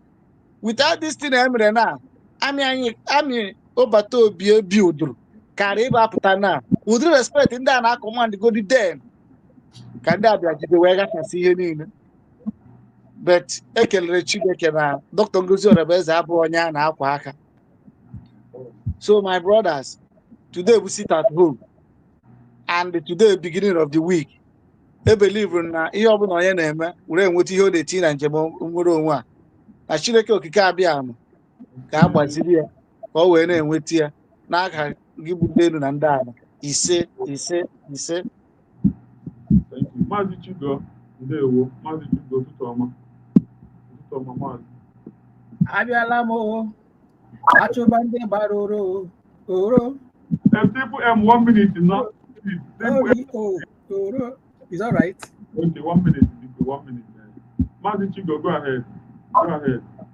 Ekele m unu ụmụ Biafra. Akụebi isi 1. Ekele m gị na ezinụlọ gị. Na-asị Chukwu okere maka ụbọchị gị na ezinụlọ gị. My brothers and sisters nọ na the platform. Ndị eziokwu bụ ndụ. Ndị enwe eziokwu. Ekelere m unu n'ụbọchị nke taa na-asị Chukwu okere maka gọzie anyị, chekwa anyị, dube anyị. Ife niile anyị tiri aka ga-abụ ngọzi dụwa ngọzi. Maji dụwa maji obere gwa anyị Igbo onwe ọ bụrụ ajọ ọgwụ. Biafra ana m ekele unu ndị eziokwu ndị gewe anyị ntị. Si Chukwu okere ma gọzie unu, chekwa unu, dube unu. Unu na-eje eje unu ga-ejedo unu na-alụ ọrụ udo n'ọnwụ. Ife ọjọọ ga-akpọ unu iru. Biafrans biko na kwesị ka mkpọwu onye ọbụla na-abata. Unu na-aka na-eklik the like button. More than like put a thumbs down. Only click the thumbs down. Because why not keep another was a war front? And from this thing before this PM bell condition this bell condition. Why I give us people now was that is as about time before preamble of starting. Okay, we see the main time now. Everybody gets in the bouncing shoe, tracker shoe, any shoe you want it, belt you want Maya Nuki. Because Kita Hina Basina that was the main battle. I put me here before. So Biafra then they came on to Bikoni. Ayana Bata. You click here the like button. Magala take on the program. You click here thumbs down. I only left for chance. Oh no. Okay, how are you? I said this. Okay, I don't know the broadcast play this morning about the Faceless Unite. First of all, you don't even know who is he. You have put an act of freedom on a meme. He cannot even. On a meme. He cannot even. I want to be with because tomorrow night when he came here, okay, can we go to this man and bite or you go this thing? Where is he going to appear? Even okay, a host will program now, they may interview. Or you didn't make interview or give me an interview without seeing your face. Somebody, it's not done. You are not a robot. You are a robot self. Social media robots get. To discover that you are not a robot, you can do many questions to find out if you are not a robot. And if you find out that the questions are you are not corresponding, they can easily lock your account. So get here, I worry. So now come to the issue of that nobody is going to protest, blah blah blah, all this bullshit, now broadcast here. I am not surprised. I didn't surprise one bit. Because why am I surprised? Because I know all this kind of things is going to happen. And number two, they don't have any document to present. All of them, tell them to bring out original document that even though it's already go for court, which document are you going to present? That is okay, oh, I am hiring lawyer on behalf of Biafra. Okay, the lawyer gives it, okay, give me the document that I will stand to use to defend. You don't have any genuine document. You don't have any official document. So what are you, the lawyer give the check and yes, I know, I cannot proceed. Now stand this strong. Would that declaration that our DPM members, the Congo Sarabes, the Mitsuko Kadama Dossier, Chequaya to be, and that document which is not with the backbone. And that document which is not with the document that Obono Bongo, it is scared of. Because that they took them unaware. Because they never expected it. And on the 2nd, and the thing took place on the 29th. They never expected it. So that was the document that broke the camel's back. And now, they know that, okay, with this document, you can move mountain. And that is the reason why we are solidly behind that. And that they're going to go into the court and reappeal. Even Finland, if they read the case, are they stupid? You have the right to reappeal. Why they told you that you have the right to reappeal? Because they know that Biafra is a sovereign nation. You have your document. Proceed, reappeal. Because it's a nation. It's a nation to a nation. Yes, you have the right to reappeal because you have your document. If you go to any place, you don't have the original document with stamp and a signature, automatically they will trash it and tell you, please, live here. That is how it works. Our DPM, Dr. Ngozora Beze, Biafra's to those people listening to this Sudanese woman and the faceless tonight on their gun. Have you people sit down for once and ask yourself a question and said, our DPM traveled to Finland before the declaration for 1 week. That 1 week, how beautiful Finland is, or how the best hotel or the rent or whatever. And people sit down to think, why did this woman go 1 week? You people have not sit down to think this thing, and the declaration about happened on the 29th, not here on the 2nd. You people have not sit down and think that, wow, this woman and PM are working together. This woman and PM, who coded word, only Hamano Pibaria, and Ile as Nuafi, Ile Matanya, you don't have what I go, Anya Ile. Oquaramani Maruparapa, when Toruka, Yan Swazo, Matomias, no. This thing, this guy, that is say something behind it, you know? So, what our PM, Dr. Ngozora Beze is doing is the right channel. It is 110% the right channel because she has the document to stand for it and proceed. And proceed. So, now is the time that everybody needs to come out and support her. Because if we don't support her with a Gemma and a J, this is the time right now. Because look, let me tell you people, all Biafras, this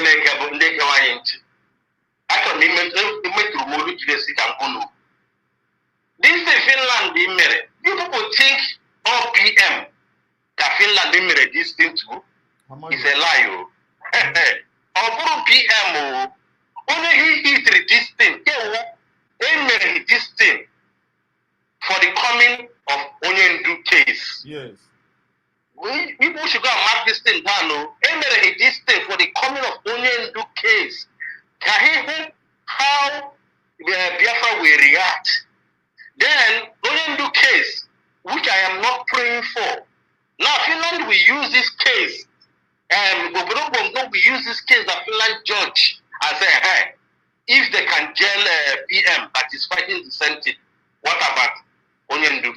So we all should, this is everybody supporting this person and support. You people just these two people, also.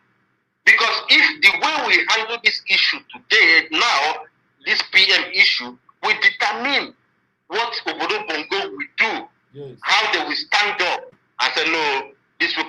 take it. They are not more easy people. We should know what we are going to do. But if we take this our PM issue lightly, we say after all we did it in PM.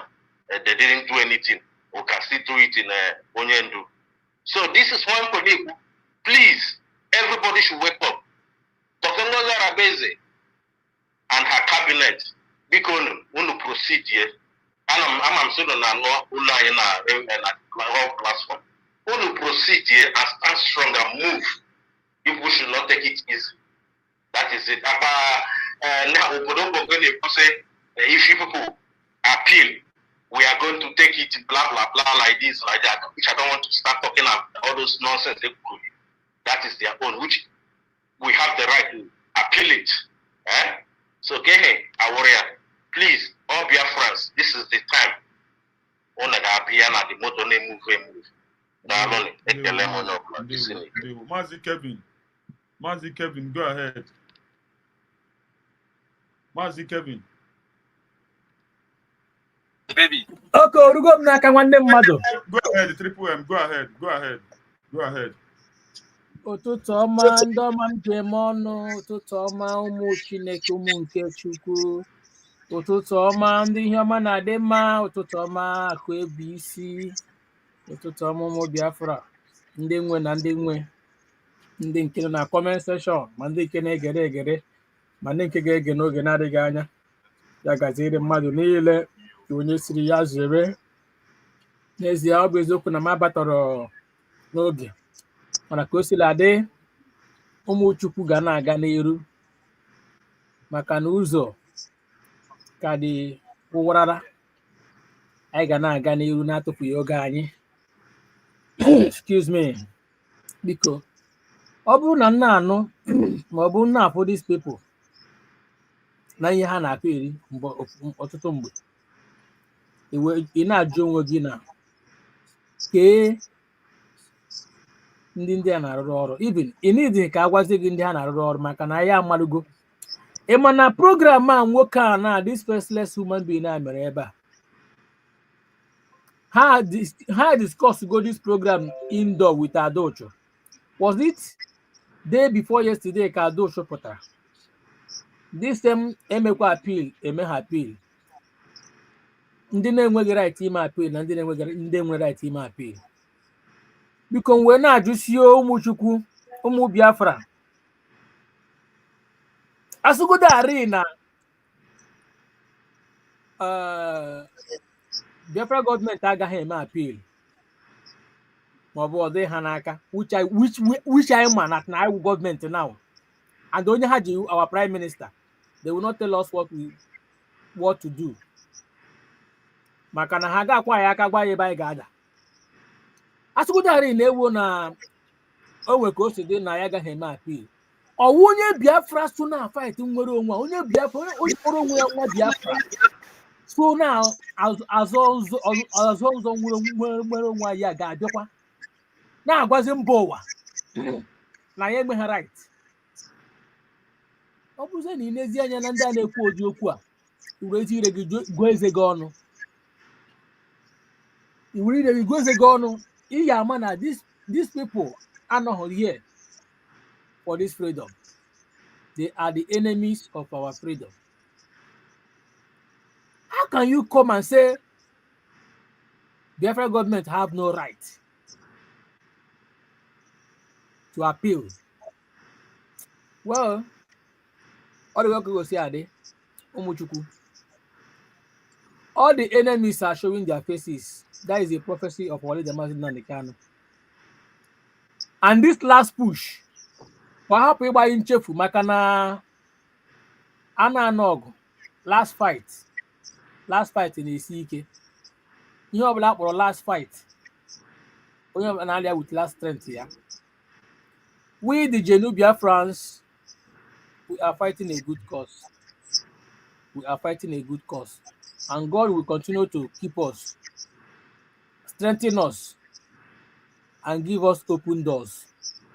Whatever thing we are doing now, you have like a man about a gemma can a cook here. And I gave with honor tears on nothing. Obu ego better soup na money killer. My genuine fellow Biafran. We have to support our government. This same narrative, if you can connect the dots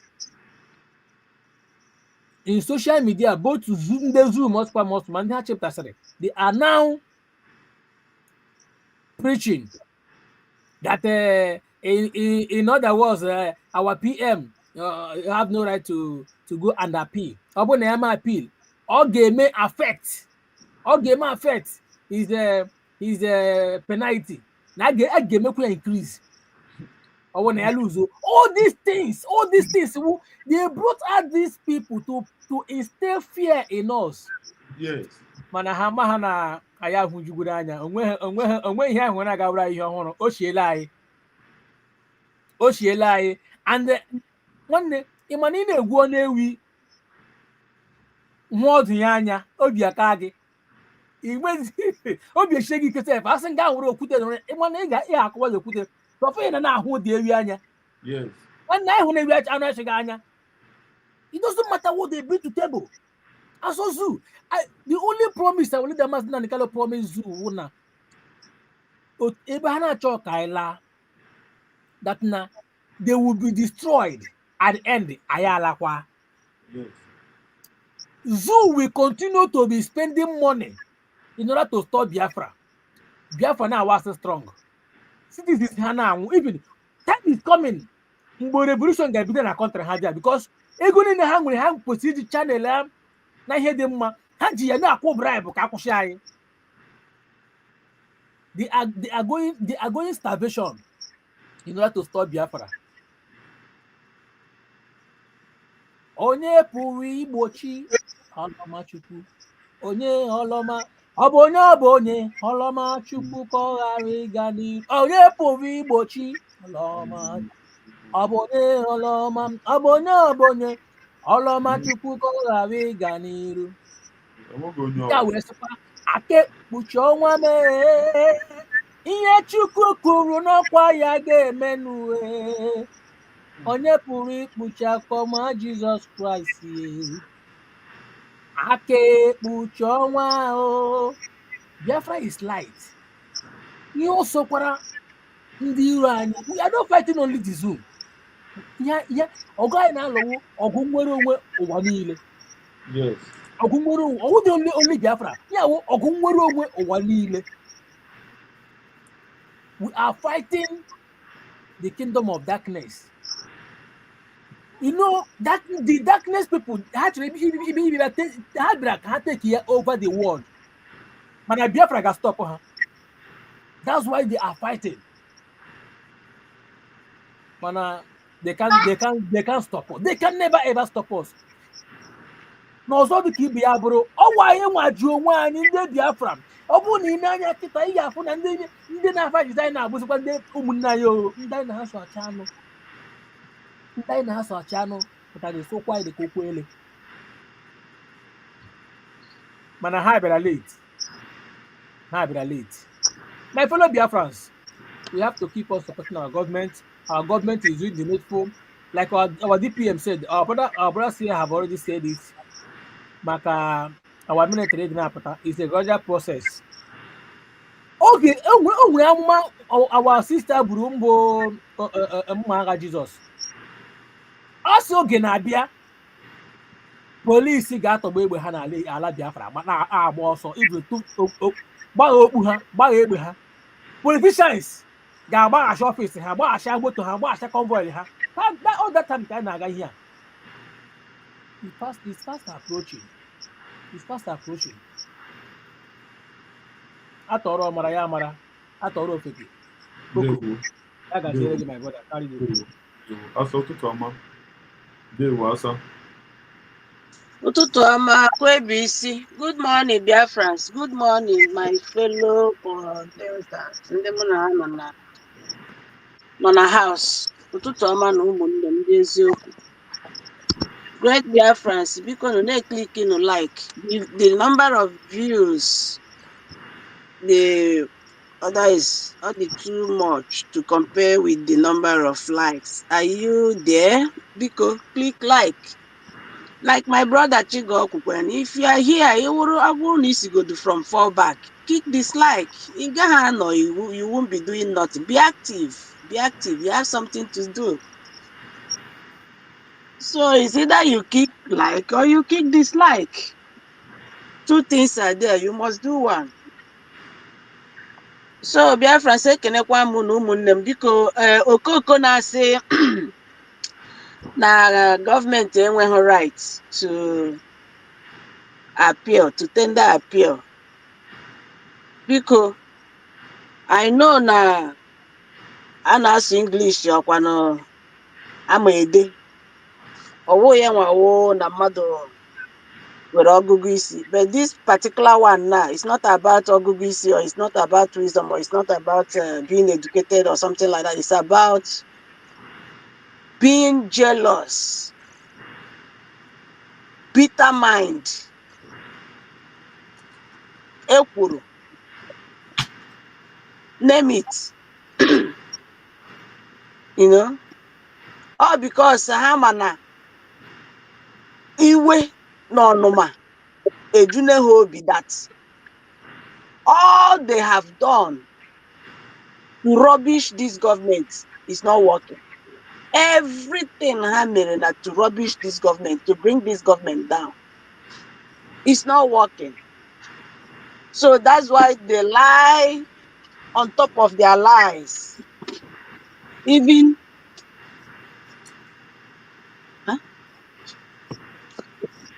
the lies, Amakwama, no way lie, typical one, they will still not be ashamed to come and say it. Now, Biafrans, do not take my words. Just take your phone, Google it. Google it. Can a government tender an appeal letter or appeal a sentence on its citizen? Just Google it. Get the information yourself. Take your phone now. Anything or whenever on it, Google it. Just Google it yourself and get the information by yourself. So a government can appeal on behalf of a citizen. Its citizen, a government can do that. And that is by the way.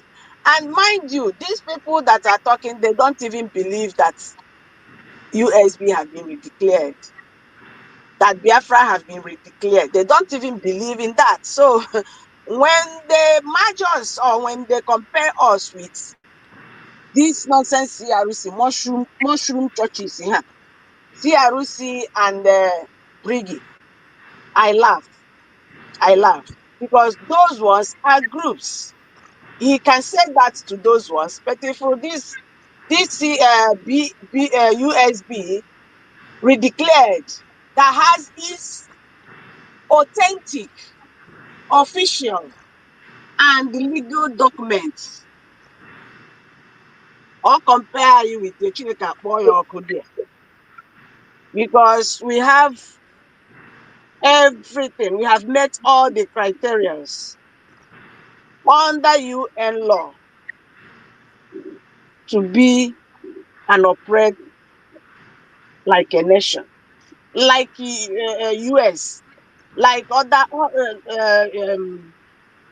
Britain, every other country. All we are waiting for is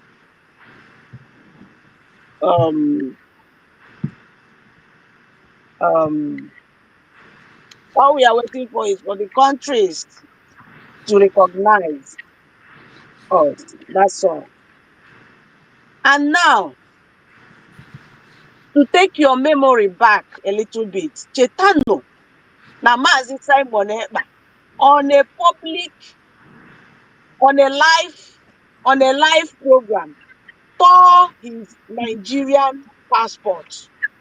In other words, Mazi Simon Ekpa have denounced being a Nigerian citizen. By rejection, Mazi Simon Ekpa was a Nigerian citizen. And God so kind. Mazi Simon Eba, G, our ID card, that is USB ID card, officially redeclared USB ID card. Ojia, you understand? So that made him a complete 100% citizen of USB. Yes. And by law, a government can appeal on behalf of its citizens. Onye who this faceless unites, ya boy aso. Ya boy aso. You can say anything, but let it be on a truth ground. Do not deceive Biafrans with lies. A government have every right, 101% right, to appeal for its citizen. And Mazi Simon Eba, by virtue of having that, obtaining that our ID card, USB ID card, is 101% USB citizen. And USB has that right to tender appeal letter on behalf of him. You know what I mean? So, thank goodness, now, that we declared USB have started its journey. Unafuna, the benefit of that thing we did on the 29th, that step, that bold step Agoma took on that 29th of November 2024. The advantage of that bold step have started. Ayebidogo Riwuru, that 29th redeclaration of USB. Now. So, Faceless Unites can talk from Jericho to anywhere. It will not stop anything. It will not stop anything. But I pity those gullible ones. Maz, I don't know if this thing is still working. I can't hear myself anymore. Okay, can I out? Mazi humble. Amakwam was also getting up at the house. Anyways, so Faceless Unites can talk from anywhere to anywhere. It doesn't hold water anymore. Biafrans knows the right thing. They already know it. Thank God, USB independent medias, they are up and doing. All of them, they are up and doing. Everybody is doing their best. Sending message, bringing out information to the public. So those gullible ones rallying around those mediocres, you have yourself to be blamed. You have yourself to be blamed because you can't say that you did not hear or you don't know. Go and Google it yourself. Do not take my words. Go and Google it and get the information by yourself. Get Faceless Unites. They are saying anything against this government redeclared. No, it's number one. They don't even believe that Biafra have been redeclared. That's number one. And secondly, out of hatred, out of jealousy, out of even that they couldn't bring this government down. They can say all manner of nonsense, and it doesn't hold water. We move, and we move with speed, high speed this time around. And I thank Agumai for not shaking, for not even listening, giving them listening ear. So, dear friends, thank you so much, and remain steadfast. Stand with USB redeclared. That's the government, the only government we have at the moment, with no other. No other. And that government is very, very legal. Legal. Do not allow anybody to tell you otherwise. We cannot redeclare again. Once redeclared, and once declared, and that is final. Even if Mazin Nnamdi Kanu comes out today, talking about going to redeclare again will sound childish, and he knows he will not do that. He is not the type that is power monger. He is not. So, Biafrans, I salute everyone. We move, regardless of their propaganda. We move. Dalo no muchuku.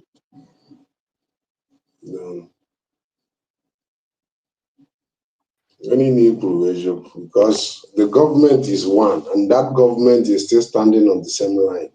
Even right from the day of Ojukwu, it is still one government. From Ojukwu, Wazirike.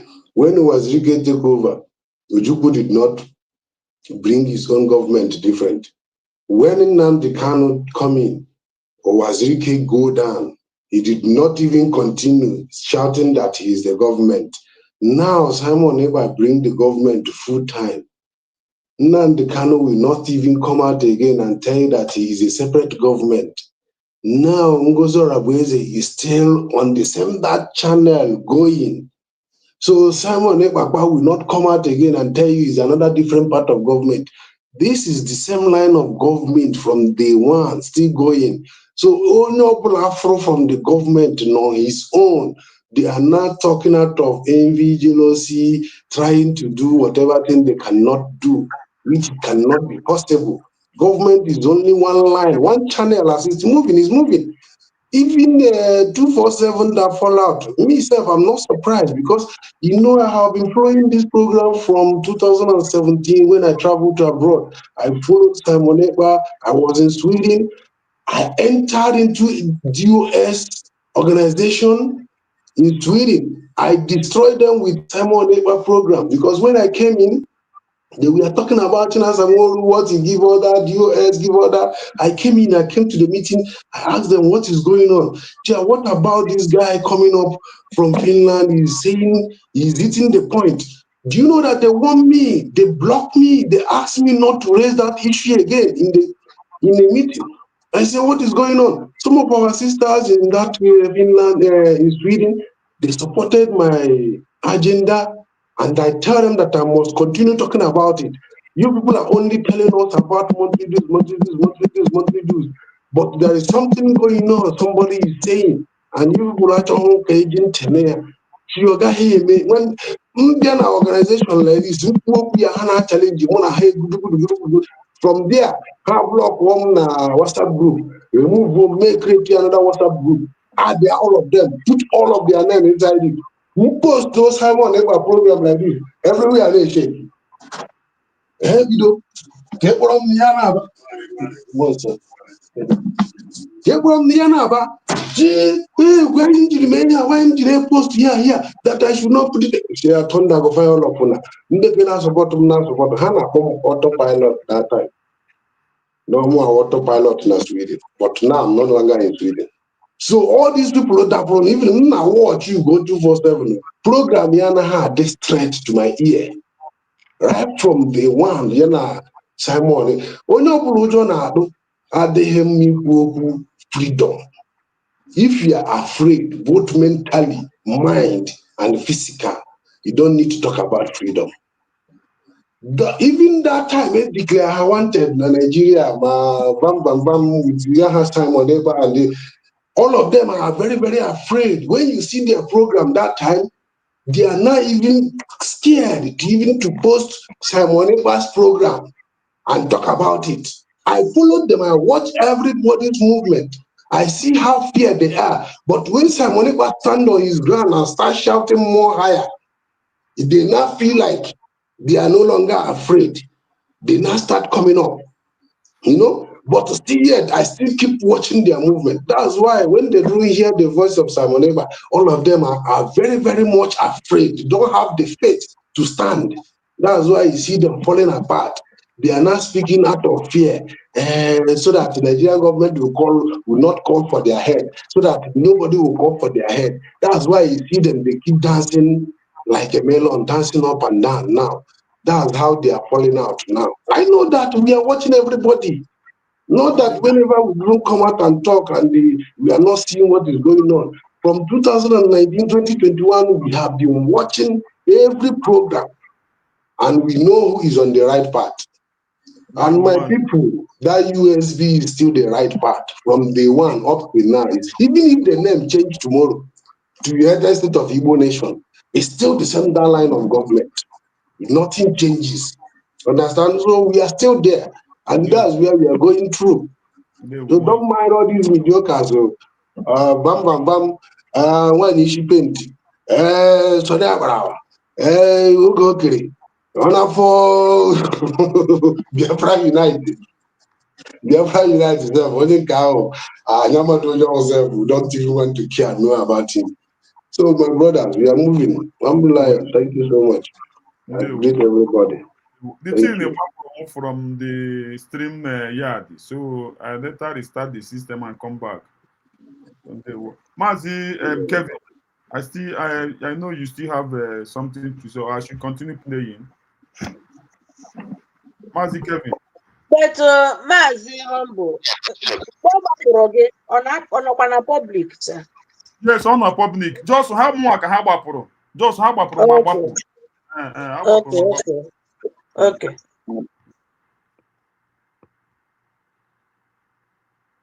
Said you are. It's true. That's why everybody is running away from you. They don't want to attach themselves to you. That is in the mind of Finnish authority.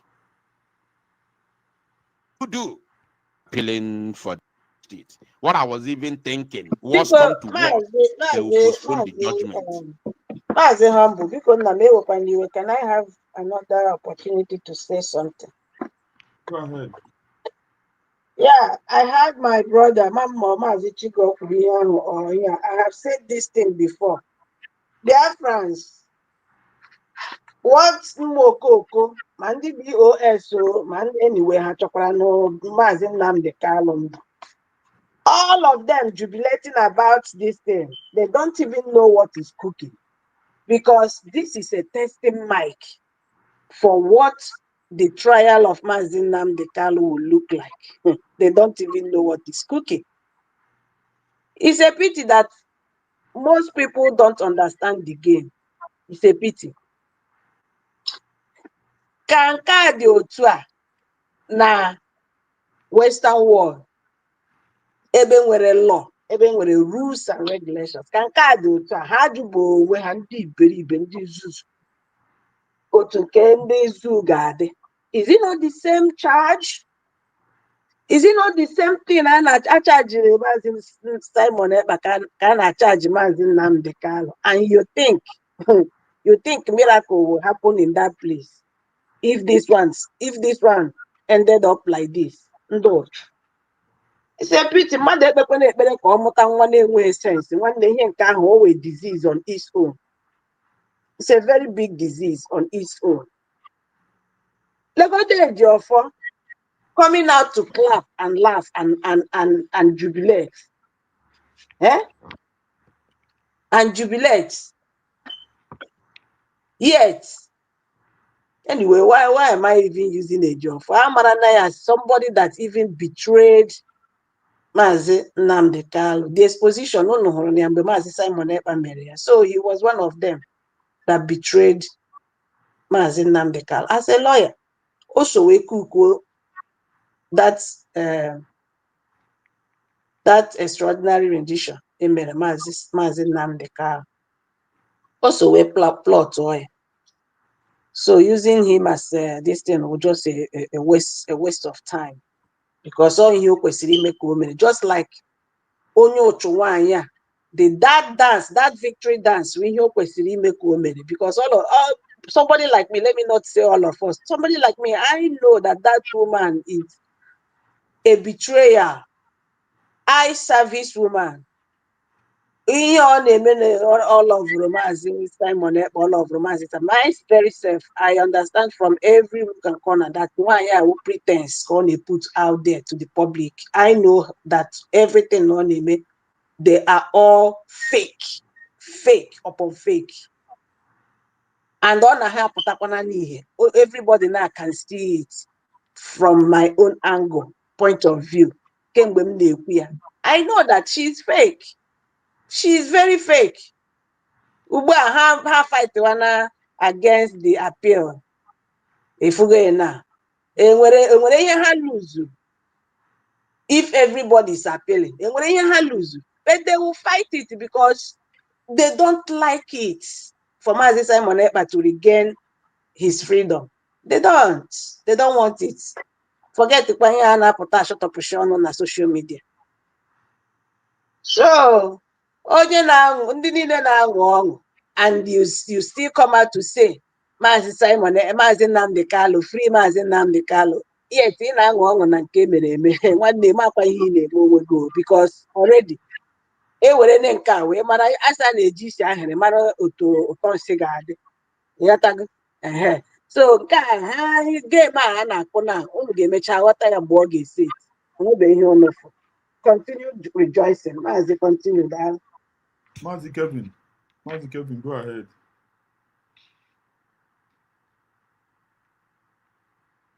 Mazi. You gonna? I greet you, humble life. I greet you. You gonna go ahead. I greet. Ekene m onye ọbụla. Ma ndị nọ na comment section, ma ndị nọ na house. Ekene m ụmụafọ Igbo.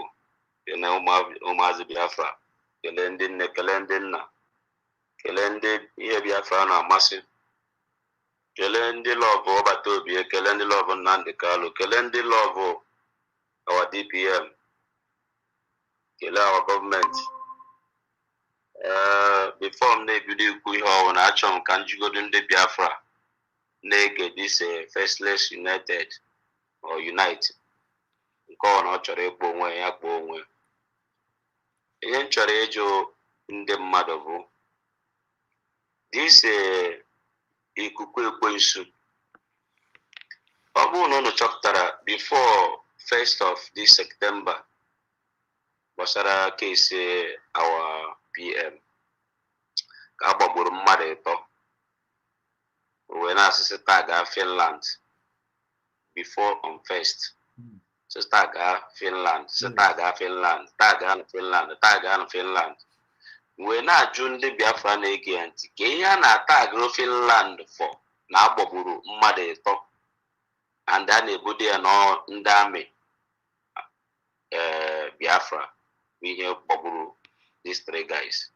Wee sizie taa gaa Finland ka Finland wee sizi na ndị amị Biafra bụzi terrorist plus onye ha ji eji. Nke ahụ gaa after ka emesịrị that on that first, this guy ada mmiri after ka enyere ọbata obi 6 years. This guy ada mmiri since alakpuo anụrụ olu ya again.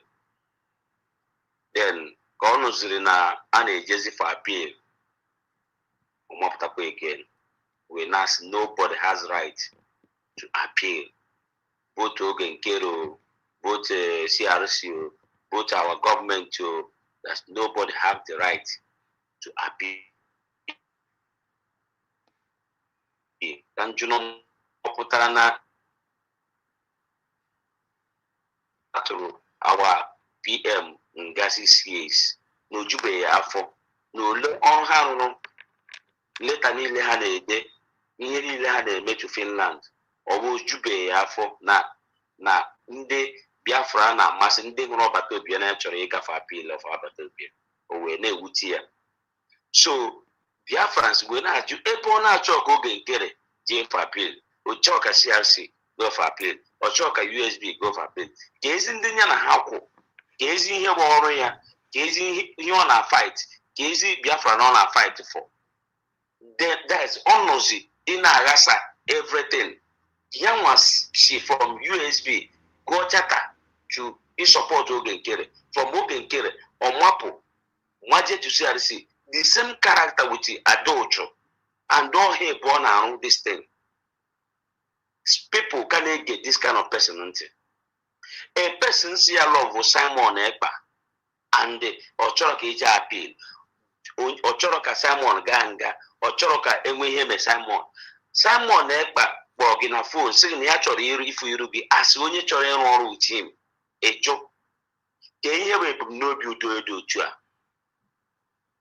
oye tichumma oye buchimma dị elu bechukwu onye aha n'akwa ndị Biafra na-ege this guy ntị amarọ m otu esi ga amam ka esi ga kwa onye ukwu gbara ọkwụkwọ anụnwa ka ihe unu na-erite n'ebe this guy nọ ka ihe unu na-amụta n'ebe onye a nọ afụrụ iru ya anya amara ebe ọ nọ nothing mana ọ na-achị igosi unu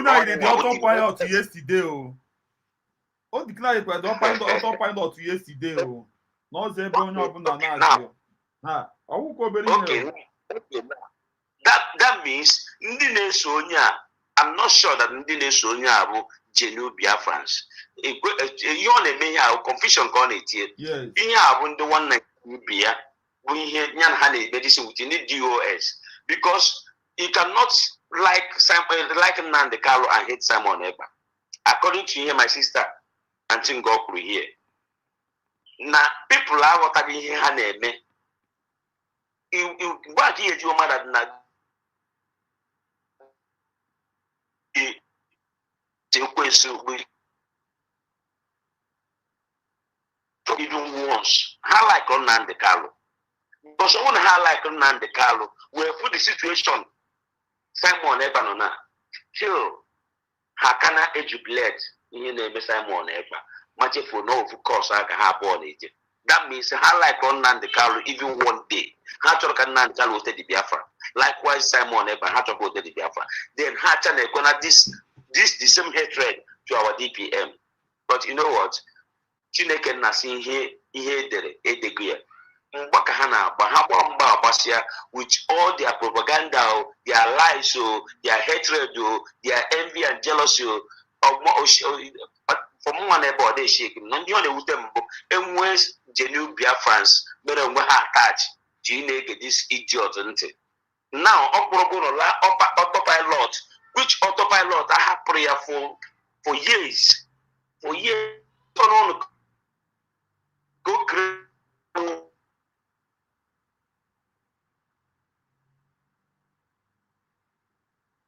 tell me ka ihe ụdị onye a chọrọ n'ebe ụnụ nọ ọ chọrọ Biafra n'eziokwu and I don't believe that guy in fact that guy na-agba mkpụrụ mmiri ọ na-aṅụ ihe ọṅụṅụ because he watch ya the body stature ịmara na onye a bụ onye aṅụrụma ọṅụsịa maybe o jetụrụ obere school ọ pụtazie na studio na-akụghịrị na-akọ rubbish na-akọ nonsense without wisdom.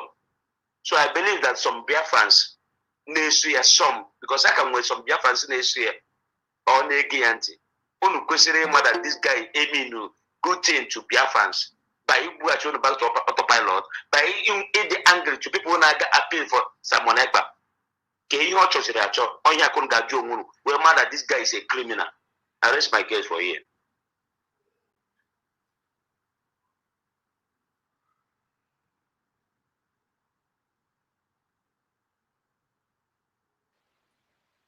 Humble. Nne m iwu na-ewe ndị iwe anọ m ya abịala ụmụ nwanne m ndị Biafra ihe unu ga-aghọta n'ebe Faceless United nọ ọbụla ọ skript ndị Naijiria nye ha ndị gobige ha nye ha ọya ka ha na-eso ihe a so bet ha succeed hozi so onye na-ege ha ntị nọ ha na ha ya asịtọ ọ na ha na asịtọ ọ bụghị for gọọmenti the whole world even ndị anyị nọ na Nigeria wey we declare family accept na they know that we have declared our Biafra but we need to follow it in the right way. So nke ha na-ekwuzi na bụ ya na ada mkpụrụ mmiri ịma ha rika ofu ego wee nwee mkpụrụ mmiri ya ịma na ọ na ha dị mma. That's why so o ji abịa so ka o wee na-ebu ihe ndị Naijiria yi so ya na-ekwuru all the time nke ọ na-ekwuru onwe ya unu anụgo for the first this thing ọgbụcha bidoro o wepụta pikchọ ya so onye ọbụla afọ ya n'ebe ọbụla onye na-efu ya rezi alarm ka ndị Biafra amị bịa buru ya any Africa country unu sachibana ya ọ na-agba mkpụrụ mmiri ọ ihe haziri ị na ha afụ na ọ bụ na nwaanyị isi ọcha bido nke ya nwaanyị Sudan o bido nke ya ọ dịka ọ na-eji feki akpọ ya na fon ọpọstụ ọ zachakwa fon efuzi ya ka o bidokwa o tinyekwa so ọ ihe a so onweghị ha chịtara nke a ndị ọ ga na-edistọbụ ọ na-edistọbụ nke a gbasara ya mụ anaghịzi ekwe ya distọbụ na onye bikozi ka mmiri news anyị wee pichiri ya wee kwube ma ndị nọ n'ụlọ ọrụ enwe brek a na-atụnye ma ndị nọ n'ụlọ ma hụ mbụ ga-hapụ ihe ọ ga-eme ha onye ọbụla na-achọ ilaiki debe ya ha debe ha but ha gbacha ọsọ agwa mile government is not going to go back to their own tone government na-amasị forward ọ ya bụ ihe nche kwenye asọmeti ndewo nne m ndewo Maazị Ewoson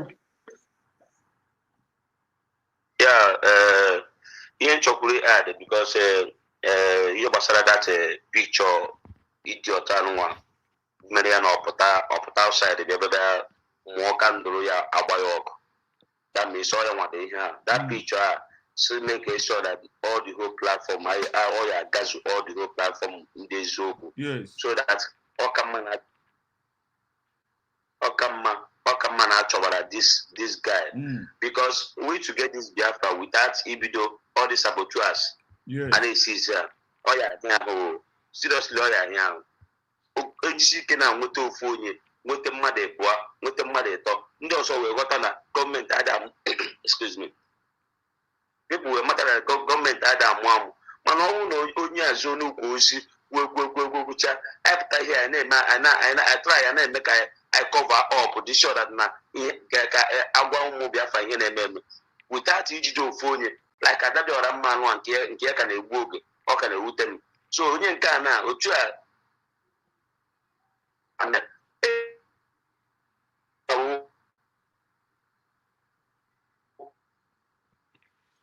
red ọkwa ndị iberibe a like all this idiot ahụ chairman local government nka enye ha ego from Abuja erie iwu na na local government na-ata afụ mana ọ bụrụ na those chairman local government enwetara ofu onye were ntụpọ ya n'isi another person ga-abata na that chairman local government ga-aghọtara na ndị ọ na-achị adachi ọchị so this kind of person now Faceless unite enidiri chọba ya ọtụrụ ọ nọ na Europe even adịdọra mma sometimes na-asị ndị nọ na France ọ na-aka ajizi ha ka ọ gịnị maka ama m ihe mere this idiot tụrụ udele mgbe ọ nọ Turkey today stand o mechara lụọ ọgụ na street and the guys ma megide edition that na ọ kọmitiri nke a ga-eji wee bula ya ebula so now otu ya na our men of ground neediri ya so try ya anyhow to make sure that na enwetere ya ka ndị ọzọ wee mada na we are serious without na Ghana clear some idiot na-eji stop ha Ghana ya dị otu ọdịna otu aka ọdịna this Biafra of a ten without na-enweta ofu na-edestroy ha even ma ndị Ghana gọọmenti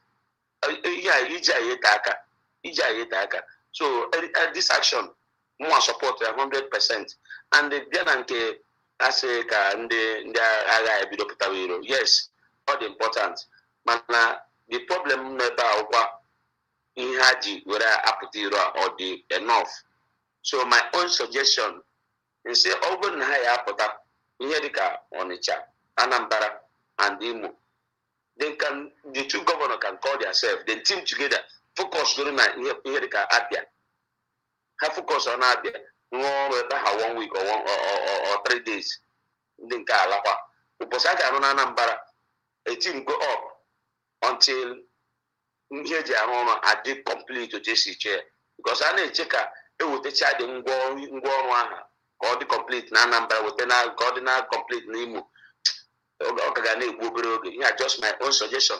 So go ahead. Maazị Kevin. Maazị Kevin, ọrụ ị na-ekwu ọwa ọrụ woto ka esi ha rụọ.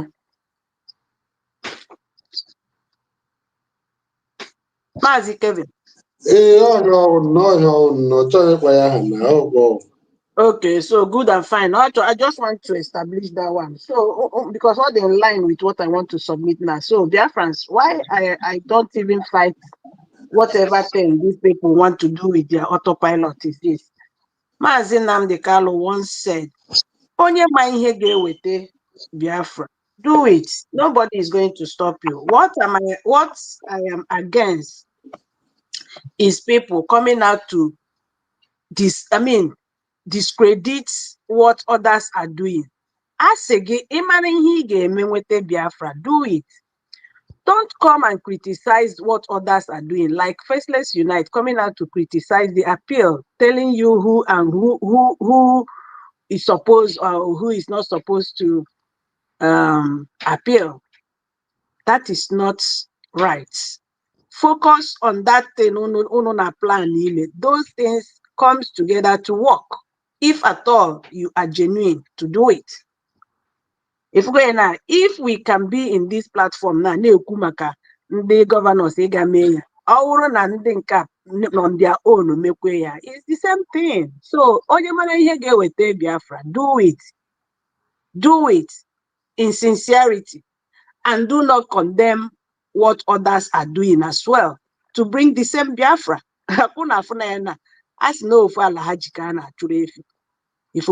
So coming out to criticize is what I am against.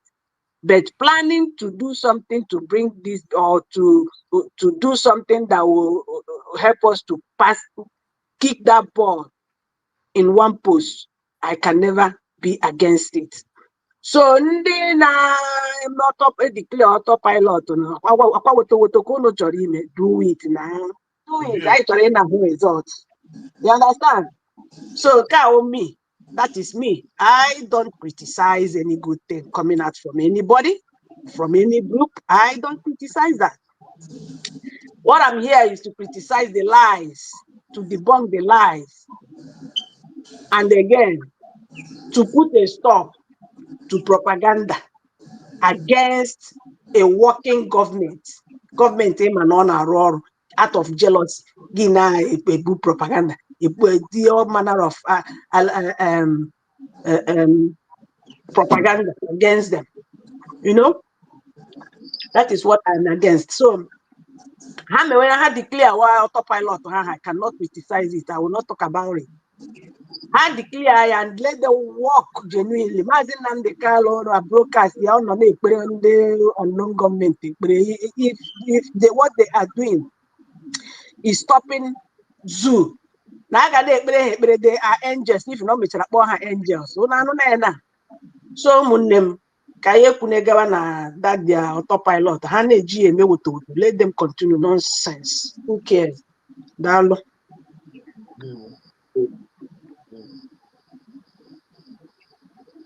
Liberation Army. Somebody is playing with this army, starving them, denying them funds to conduct their liberation activities. And ndị Igbo na-akụrụ onye ahụ aka si ara ịdọ. Army ndị ka pụtara n'obi ekwu osi ha na-arụ ndị a. Ndị onye Mike ya dị ọnụ ka kwe mutuola m dịtị.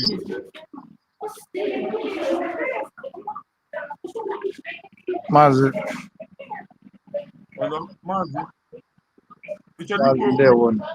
Ndewo. Because just 1 second. Go ahead. Maazị Humble, they want to greet all Biafra because I'm going to enjoy na media now. And I pray let it be true. Yatago beza na PM na Christopher Musa. Anum na Finland labeled Christopher Musa a terrorist. Akwa kata for the news so. And then And I interview. And then a platform for you. Huh? And then a platform for the platform. And then Tell Ejum number I'm gonna share. Let's just share my brother. Nah, about the illegal case I judge on Simon. Nah, watch the better joy Kalema. Keka mmejiesi forward all of the thing. The platform for you matters in force. Exactly, man. Yes, thank you so I'll much. come back. Platform. I'll come back. I'll come back for it. Okay, Imana this green light concern here again and so many of them. The news that I like you because all they have views.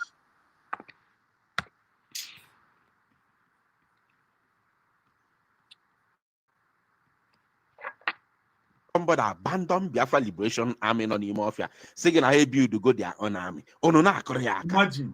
Ekenekwa m unu. Ekenekwa m unu. Jisienu nnọọ ike. Ọ bụ na eziokwu na unu bụ ndị Igbo. Jisienu ike.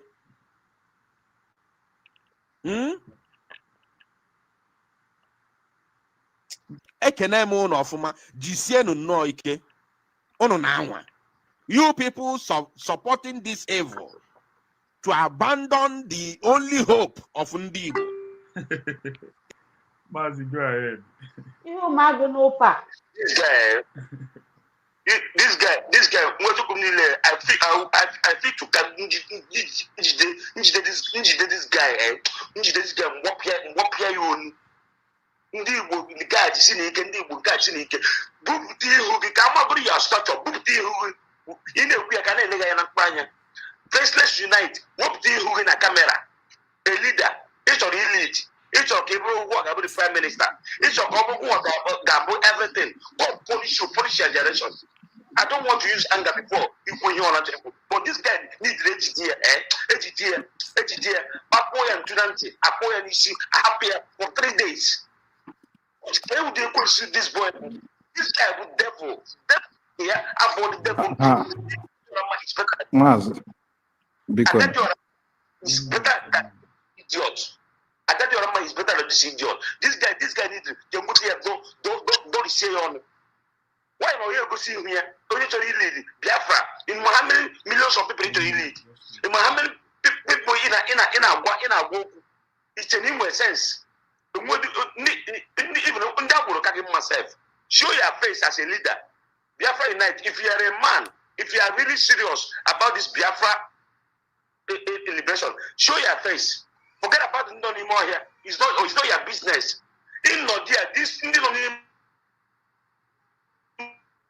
Onye amụma ichetere that video Adotu mere ebe ahụ ọ sị na onye ọwụna ga-elid Maazị Simon Ekpa na onye ọwụna ga-elid o weta face ya.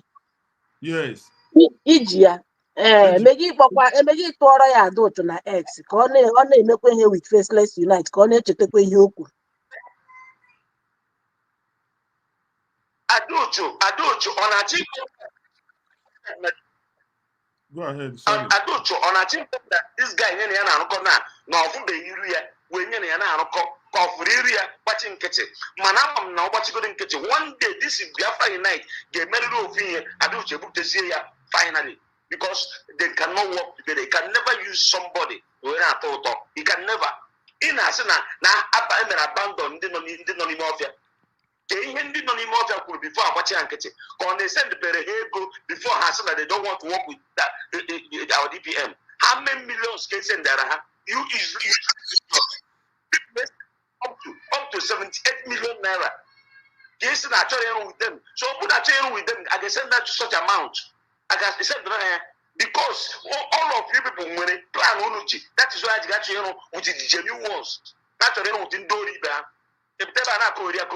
How much have you donated? Well, God punish your generation. Show your face if you are a man. If you are serious about this Biafra, show your face. Biafra Unite. Show yourself, idiot. Maazị Chibuzo asị na news ga ahụ na ọwụghị confirm news.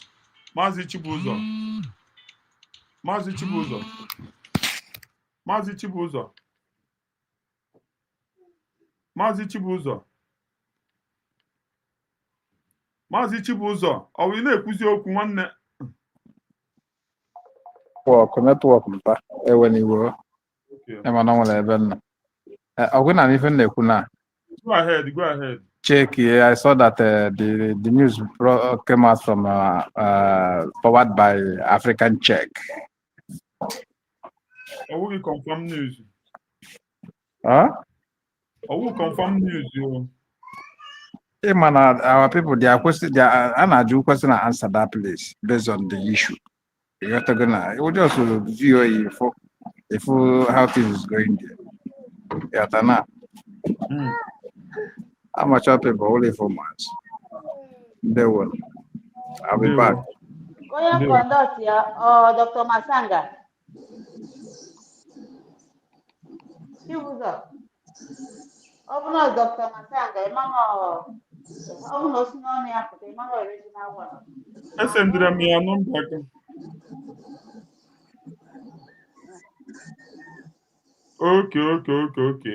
Okay. Esendere ha m ya, but I will do it. Ndị ya minister. That will be the confirm. I have to know how to confirm it. And the names ndị ya nọchi, ndị ya minister. And the names everything. And the names ndị ya nọchi, ndị ya ministers, the new ministers they announced for one day.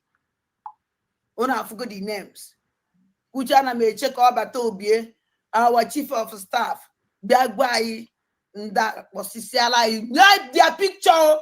Hey yo, I needed their photo. Hey, I'm on a Nkana they go see a photo. I am on the Nalo.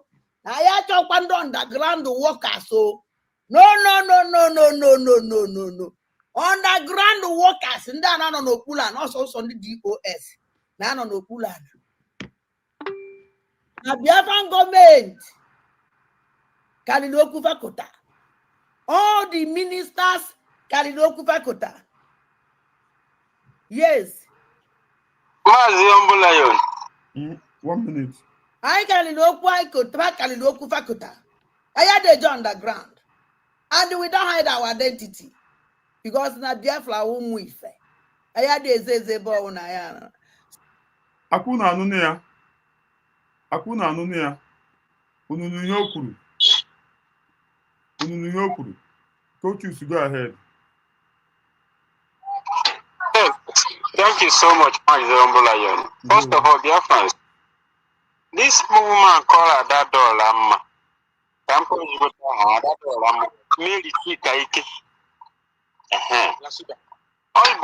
Ogwalu unu bụ majari ono majenu na ada akpọ ha ada kundu na law Biafra solo tade wotekwe their pictures. What is going on now? Faceless unite grand na bon na loko nsho no ta parrot because no auto bed ogochikol face you. He show his face. Makwana man did the same Faceless unite. Come back to Biangwaria. Because of the evil agenda, this our struggle. No. Complete. No man go show back to the and did the same Faceless unite. Mbemazin nam the canon no. Came Mbemazin nam the canon can. This stupid man called himself Faceless Unite. Because I leave here well.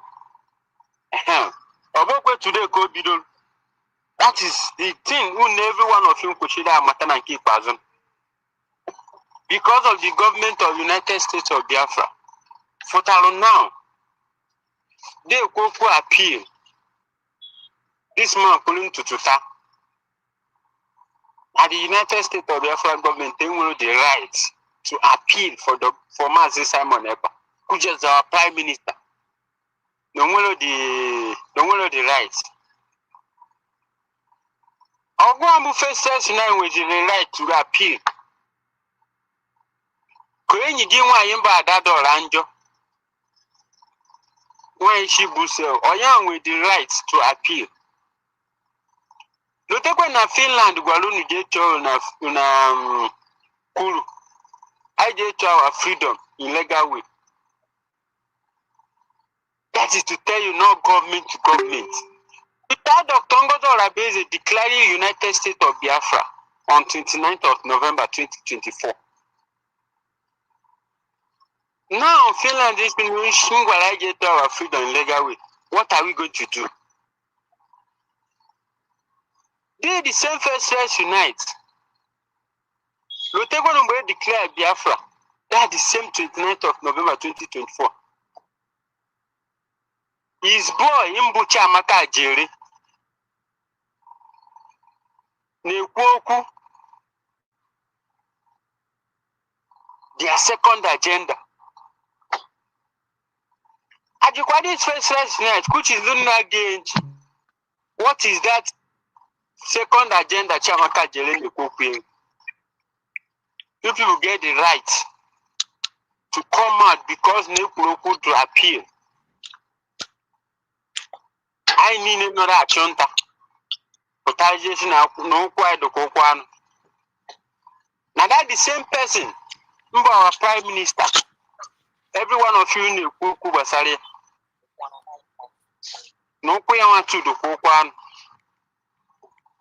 And every one of you, not on social media today, dang on because of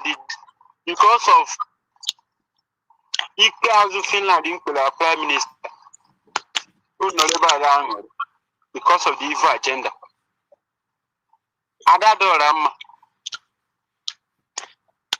Man doesn't surprise him. I will not be surprised.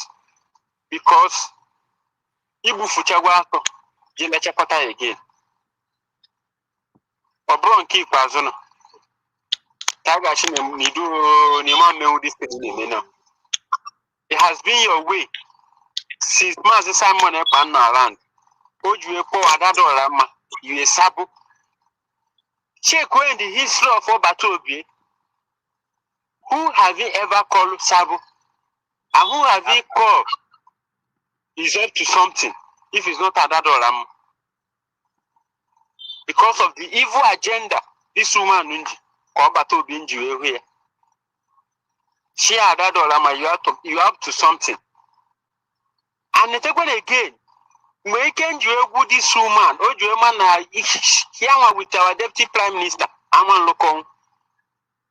That conversation, our deputy prime minister, on his platform. But deputy prime minister Ngwaria, Adadolama, Boya Adadolama, Oblogu Abu Mary Ojo, not a Piapagia. Boko again, he haven't even started using his connection. That connection in Kik was I ever known with Telu now. Because all my guru from beginning to the end. All my Alabunani tuning in from A to Z. Everyone opinion on social media that they chimpun chino. Because all doctor now wonder once the whole again, all my go the kind of what you in what Mazombla and Kadagani. Ndewo, Mazi Kevin, aka gị nọ n'elu. Mazi Kevin. Yeah, you've not usually add a small bo asime adadiora mma ihere megbuo gị. Ise. Ihere megbuo gị adekwe isu. Sorry, go ahead. Ihere megbuo adadiora ekwensu. Ihere megbuo gị. Ebe ọ bụla ị na-anọ na-egede si na na-ekwu asụpụ ụchụ gbụba gị ebe i mepere ọnụ wee kwuo na ndị ọ na-arụ gọọmenti ọrụ ga-egosi iru ha na ị chọrọ ndị na-ezu ezo, ị chọrọ ndị nọ underground, ị chọrọ ndị na-enwere iru. Iwe nọrọ agadi nwaanyị dịka gị nụ ekwensu agadi nwaanyị dịka gị nụ wee nọdị nwa ịtọrọ atọ nwa mụtara amụta wee haide ihu ya na kọntrolu gị because ịchọ ka gị na ya team up wee megide onye Chineke na-emegidero. Adadịọra mma jụọ onwe gị ajụjụ ka planet isi wepụta jụọ onwe gị sị ndụ a na-ebi mbisie ya ka ihe afọ ụmụ m ga-ata n'isi ihe ọjọọ niile a na-eme ka anọ because ihe na-eme ihe ọjọọ niile ahụ more than 70 or 50 million Biafrans tụrụ vote ka ị na-emegide ofu onye n'ime ha ọ mmadụ abụọ n'ime ha sọsọ akwa ha na-ebe ga-ata ezinụlọ gị niile afọ ebe nwa that na onye ga-arụ with gọọmenti ga-egosirịrị iru ya nwe nwụrụ anwụ a na-akọntrolu gị na-agwa ụlọ ihe ya eme kpụrọ gị from autopilot from brigi from USB to brigi from brigi to CRC shebe a nyarakwa ka moto ewu akpụ aga ahịa dịka gị nyarakwa nyage gị na autopilot again ịma na-esu ya in the name of chọrọ iso ya wee na-agbọ onye Chineke na-agbara mgbamgba ịmana unu niile ewu idiot Remigius na onwe na ya na-egosi iru ya Remigius is better than all of you because Muhammad na nyenwa chọrọ Biafra but because of that hunger dị n'ime Remigius because of ọmụazị what to do unu na onye brain onye chọrọ Biafra because mụọ feel na ọ chọrọ Biafra bụ Remigius that is why oge bụ n'ụzọ apụta gbapụta na ihe ọjọọ niile unu na-eme obuzo kwubi ya but Omazi what to do Omazi go ya ga-atiwe back to USB again go ya kwụsịzie ihe gbasara Biafra atọl ọ kwụsị ya agụrụ anyụọ ya anya ọ kwụsị ya YouTube anya na-enyezi ego so ihe abịa ji Remigius na but Remigius is better than all of you because ya nwe ya chọrọ Biafra but ị hụrụ gị na this useless man no America and this ikuku ekwensu with you adajọra mma afọ unu ga-ata n'ụwa na unu ga-atagide afọ jụ onwe na ajụ adajọra mma ọ bụrụ na ịbụ a human being na-eburo evil spirit na ejugharị gị gwa ikuku na si ya na ya wepụtara gị piche ya ọ ya wepụtara ya ka gị na ya mee program ka afọ iru ya anya because onye anyị demand from our government Chineke na-ekpọ gị ọkụ adịghị continue. Okay.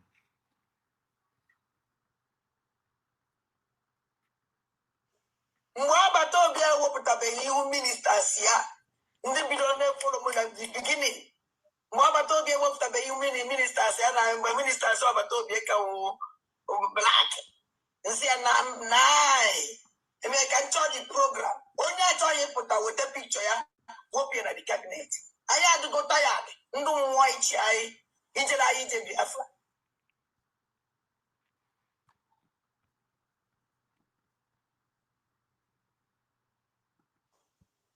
mgbe agbata obi a wepụtabeghị ihu ministers ya ndị bidoro na-efolo m na beginning mgbe agbata obi ewepụtabeghị ihu ministers ya na mgbe ministers agbata obi ka black nsị ya na eme ka nchọji program onye achọghị ịpụta weta pikchọ ya wopie na the cabinet anyị adịgo tired ndị mmụọ ichi anyị ijere anyị ije Biafra Juzie na anụ mpa ma onye ya na ya na-emekọ ihe dị a onye ka ọ wụrụ onye mmụọ wụrụ onye mmadụ ọma nwaanyị a sorokwu ọnụ m eso n'omume ma ihe nwaanyị a na-edisplay all her activities sorokwu ọnụ m eso n'omume m from beginning to the end up to date sorokwu ọnụ m eso n'omume m Faceless Unite kọwaa ya na ịmaghị ya yet ọ ya nwa na-ejere gị ije Biafra ọ ya nwa Biafra Unite si agbata obi ka koto o si dị shatọ ya Biafra Unite si agbata obi as in what as in your leader yet ịchọkwa ndị mmụọ iche gị maazị continue. Chidubem go ahead gbapụ ya ọsọ nnọọ ka m kpọọ ha esendịra m. Okay, ụtụtụ ọma na ụmụnne m ndị Biafra ụtụtụ ọma na maazị Chigozie Ochukse akụ ebe isi one of USB ekene emume mọmi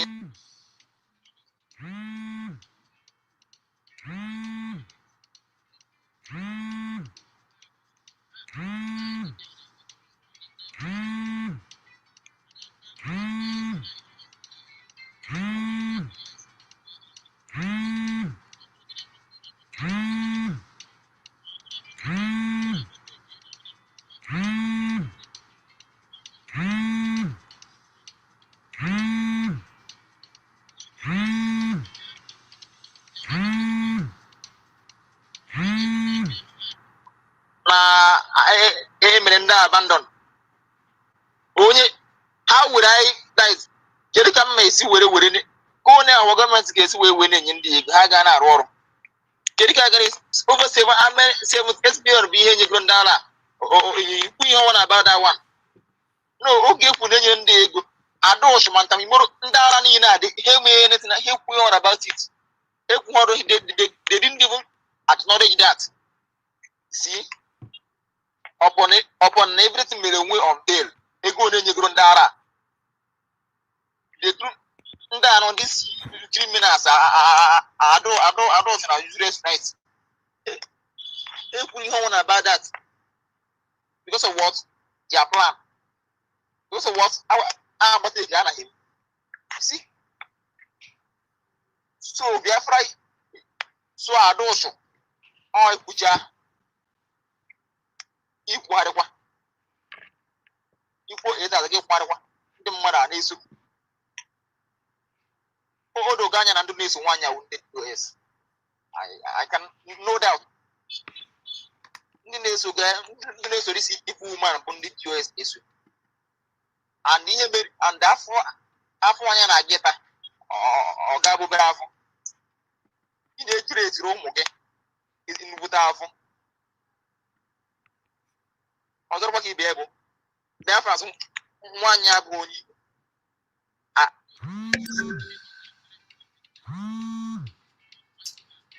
Mama ya kpọga m na phone a.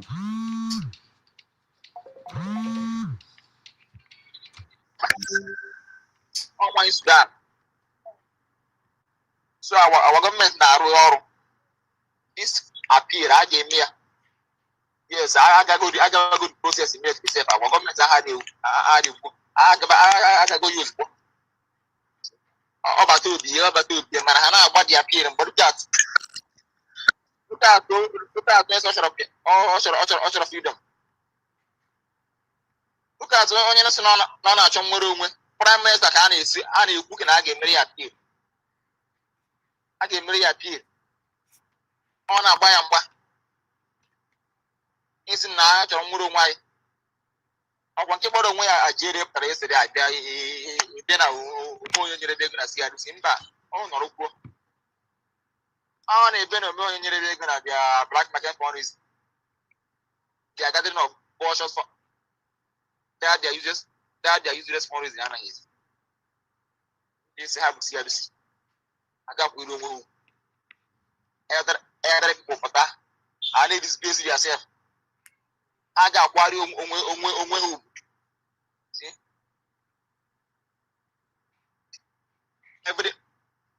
Every one of them now know the truth. No one can tell me anything.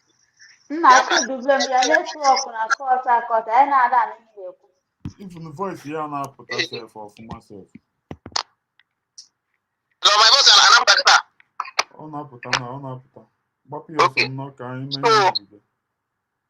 Okay. So in conclusion of what I'm submitting, dear friends, let's be resolute. As our DPM usually say, our government now is borrow. How on this abonnement we na class na propaganda. Ado so adade wala amusu. Isi ndị mmụọ ga achị ga na ndị mmụọ ga achị. Mana obere ma agbata eke, gị na ndị mmụọ ga eme agbata eke. Ọkwụ na arụ, gị na ndị mmụọ ga eme agbata eke. Ewu, daasị m ndị mmụọ sị ndị ara ego bụ owere. Ọ bụrụ na mmadụ egosi ihe iru sị ndị ara ego ọ nara. Evil woman. Okay, humble ga kwani ihu. Ndewo, thank you. Ndewo. Continent's leading fact-checking organization. Today, we examine a viral claim that the government of Finland has labeled Nigeria's Chief of Defense Staff, General Christopher Musa, a terrorist. But how true is it? So let's cut through the noise and uncover the truth. I'm your host, Darshan Usman, and you're watching The Proof. Stay with us.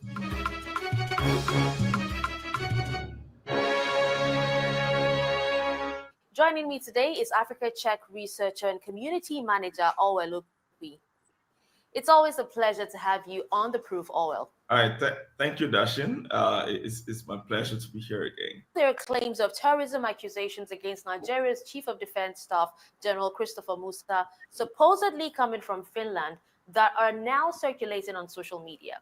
Can you tell us more about the claim in the video? Yeah, of course, Dashin. The video alleges that the government of Finland has sort of officially branded the Nigeria's Chief of Defense Staff as a terrorist, and went on to say that is sort of a vindication of Simon Ekpa, who is a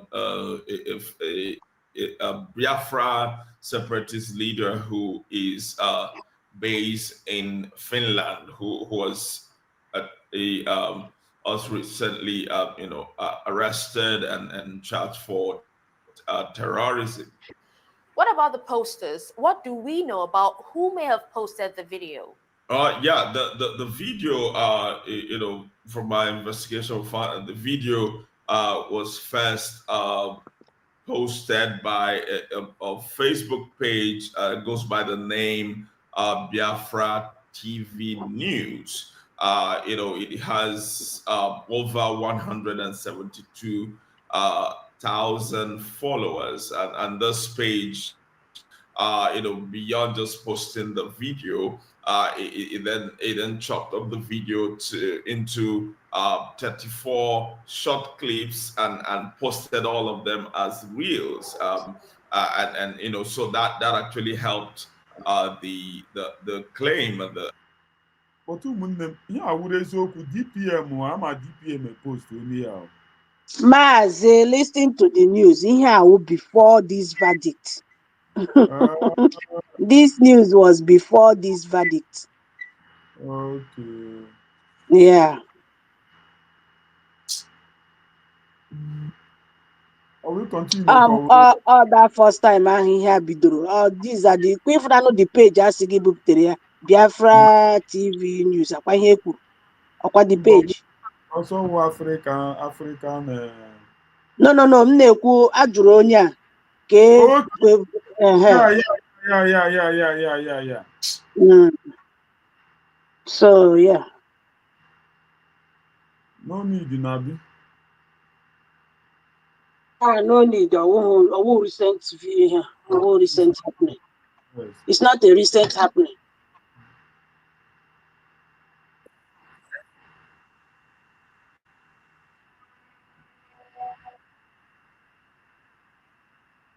Before you play this thing,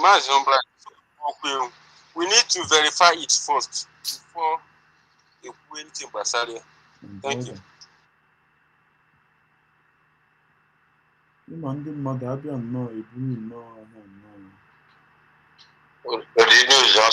news also happened to be here. I go Guilo. I took the word a man who terrorists, or Haman and Nigeria terrorists, or because he could be in the Finland. I'm sorry for that president of Finland, because he made a man, he game in a bear, game in a bear soon. About Maria, he can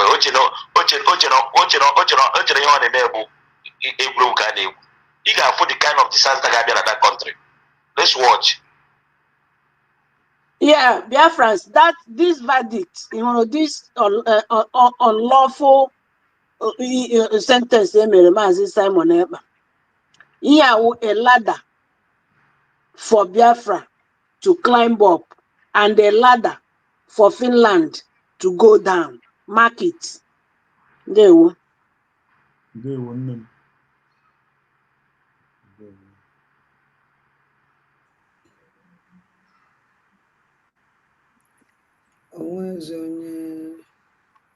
Oh.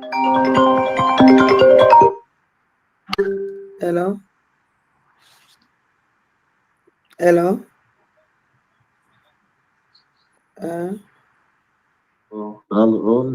There. Eso na ụmụaka nwere na-akpọ. Na biko keke ọnụ si na. Because now iPhone I'm Apple on to wipe out. Oh, no, no. Ihe mere na bụ na gọọmenti asịkwa gọọmenti asị ndị a nọ n'Europe ha mahụ na ha na-aba na-eji 2 days before 2 weeks ha nụbaghị ụta egbe mana ihe m chọrọ ka ụmụ Biafra si gara ntị na ahụ na ihe niile okwu na kwuru taa o gosi na ọ na-efolu ọ bụ o nwere infọmeshọn akwe na ụta icheke kịta ndị niile na-agbagharị na Amerịka sị na ha na-agara okwu recognition Amerịka na Finland so ha na Naịjirịa so ọ bụrụ na Amerịka bụ obodo chọrọ ọganihu Biafra ha lekwa ọjị ụzọ Kanụ bata Amerịka ka wufu nke ọzọ dịka ibe ya bụrụ na agaghị echebezi ka oge nkere ha CRC ma ọ bụrụ ndị nke ọzọ mee netin ọ ga-aka mma bikos ihe niile a na-ekwu ọkwa anyị ma nọ n'ụlọ mana nwa nkịta awa anyị nwa ga-anwụ na ugodai ihe niile na-eme na we are in the present with the here and with the seer akwe na ọta so ọ bụrụ ihe ọhụrụ unu ga-emenwu bikos agbacha ekecha na ama eburula n'obi ndị ajụrụ ajụ agaghị ajụ onwe ha anyị nwa nọ n'ụlọ anyị gaghị ajụ onwe anyị so ọ bụrụ na ikuku na biko enwe nso ihe o nwere ike imenwu ka anyị nwa na onwe anyị nọ ya bido chụwa ewu ojii mgbe chi na-ejibeghị si biko emedo. Imagine dị ikpa nwoke useless person. Imagine a useless person onye ọ na-afụ ihu ya anya somebody hide under camera they go to mmadụ si dị iberibe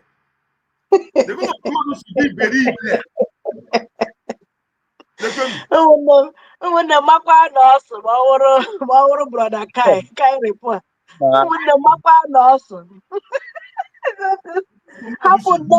hapụ gọọmenti ị ga na-ekwu agwa ụdị ihe a gị ga na-ayọ individual onye mmụọ ị na-ana ahụ ihu ya anya ụmụnne makwa nọọsụ ọ dị egwu onye mere ụnụ ihe a some people because I was Umu Biafra. I can't be generalizing it anymore because I'm not among. My Akwebis is not among. We are not among. Onye mere some people here. Ikegwuru.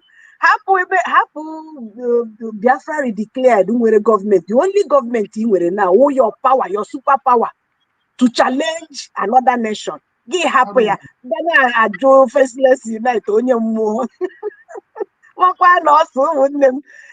Because to comment on this useless woman here. The caller, I think the caller is from Homeland, from Ihiononeku here. Yes. I see as if she cares. As if she cares. We put anything now to protect these people. Here we voice on Rebana plan how to fight against the Fulani. So long as we see her from Ikukunaya Pota, she will fight against it. She will fight against it. Yet, Apotaya claim no love Roma Jana that you want Ajala now to be protected. How? With a kureku. When you hear that some people are gathering themselves in a community to do one or two to protect from their community, this person, Ajala Iberiba, no neighbor, onye Sudana, Wanya, we carry that voice, make it public, criticize it, just like that. Because we see you from territory, she will criticize it. Yes, I may follow. Onye ndu say, Imana here he gave me to bring Biafra. Imana here he gave me to channel this our course to one goal. Mebeya, do not wait for me to give instruction. Do not. But what do we have here? People that will criticize anything. So long as we see from them, Nabia, they will criticize it.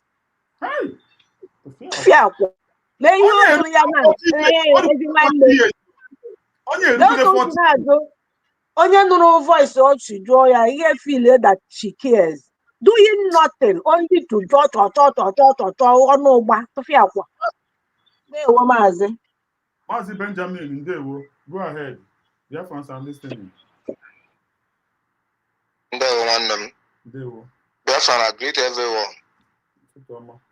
Ụmụnne m biko, since ụtụtụ, ana m na Badgan na Egela. Ana m ege ihe niile na-aga. Ihe njiwe chọ ka m batara kịta na ka m kwuo okwu. If this anumpama, this old for nothing human being na kwuo okwu a. Nwanne, ihe niile a na-alụ ya alụ. Onye enwe ụmụaka osi. Ihe a bụ ndị na Europe. Ihe a bụ ndị na Europe na sponsor amusu anọ na France. Na nfe na-ekwu na ihe a ndị na Europe onwe ụmụaka osi. Ụmụaka ukwe ya da place ọnụ. Ihe a bụ ndị na Europe. Ihe a bụ ihe alụla alụ ka ha wee ha gbaa ya ọkpọ adadiola mma. Denu ndị mmadụ a na-egere che na ọtụtụ na ozi ụmụaka ka ha before ha wee megini wee present that their account. Even agenda. Yeah. Oh, even Yes. agenda. Even agenda. So before I went one day okwu. Yeah. Yeah, life. Yeah, but life. Before he presented that account. Yes. Only can you buy this boss? Yes. Yes. Thank you very much. I can marry you. Thank you. That was them 100 mile. Thank you. Mazi, here again, Akaraki. But go ahead. Mazi Kevin. My brother Benjamin, thank you so much. Oya Bumpa on your own at this platform. The Biafrans will not go the reason I did not hear. Yes. As na it is Ujoy Nokata na onyo one and a quota brand and Kia, when I wound is so Ian MM. Namaro, Benjamin Maya, Benjamin Namaro, Chicosia Maya, Chusu Maya, or Antingo or Asatina. So that is why this platform platform Chineke Jakia will put it. And Adabaya draw. This platform, Oya Nogide, if you say, this platform where we say the maintain at last. I believe so. So what am I trying to say? Benjamin, my brother, he knew good truth. But that idiot, in the name of Kachomu, Ajala Hagai Konoko, also Yano Europe, also Yano Kafanchan, also Yano China, also Yano Bossoriano. As far as no my Yedema, so no your joke, Yamma. I tell me my young Chariku no yoke with the as far as the Badu Jua. Dendo, we have done a platform at the Rama, whether we are without him one faceless unitable. With not talk a promote to therefore. If la, all them were near on a league. Now that all my call the Mono when you mark, or one of you mark a poor honest than a league. This evil object of the great Siena through this other Rama. Ndi beer.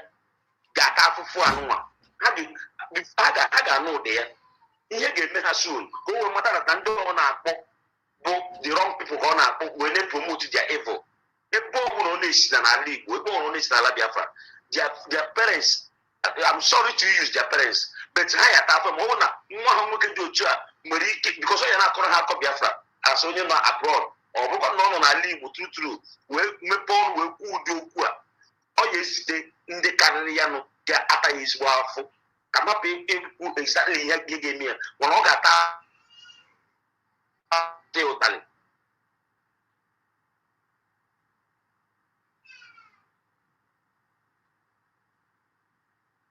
mgbe ekwensu juru ebe niile.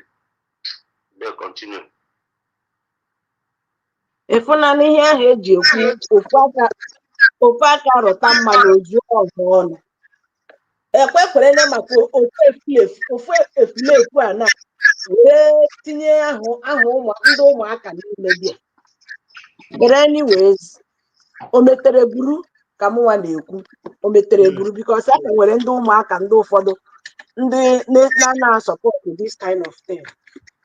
mana dịka a sị na ofu aka rụta mmanụ ya ezuo ọha ọnụ ọwụ n'otu ahụ ka o si wee na-emezi na so onye ọbụla dụọ ikwu ya ọdụ dụọ nwanne gị ọdụ dụọ enyi gị ọdụ dụọ onye ọbụla ọdụ onye metena ihe a ga-eji wee bulara ya ndị kọmuniti gị ọ bulara ya ndị ụmụnna gị ndị ikwu gị ndị you understand so ofu aka rụta mana ya na-ezu ọha ọnụ mana chukwu chukwa onye butere o metere buru alụ maazị Maazị Chigozie, go ahead, Maazị Chigozie.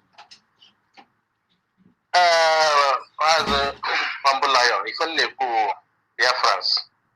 This man ekwuru ụka kịta now na-akpọ Faceless Unite. Ọ makwa si ihe setie kịta now nke a na-afọ front to Faceless Unite. Ihe setie kịta a ga-agbapụtakwa this Faceless Unite n'ọba stand ya wepụta ihe ya na media ọba defend ya ọ ga for interview ọ ga for parliament judgment ebe a ga-ebido ikpewe because a nation, a country, Biafra is not a country, sovereign nation, which Finland recognizes it. Why Finland equally recognize it? Because of the document they are each now, which we can enter any parliament and stand as a nation and say yes. Ana aluna alibo na libo. Ana yana koto na libo. Yana koto na international country. This is what our PM has been saying. And Onyen do as well. And to be honest, Onyen do this. A nation has never fought two-faced war. And what our government is they are planning, what they are cooking, which I am thinking that is same way everywhere. So that this you cannot fight you cannot fight two-faced war.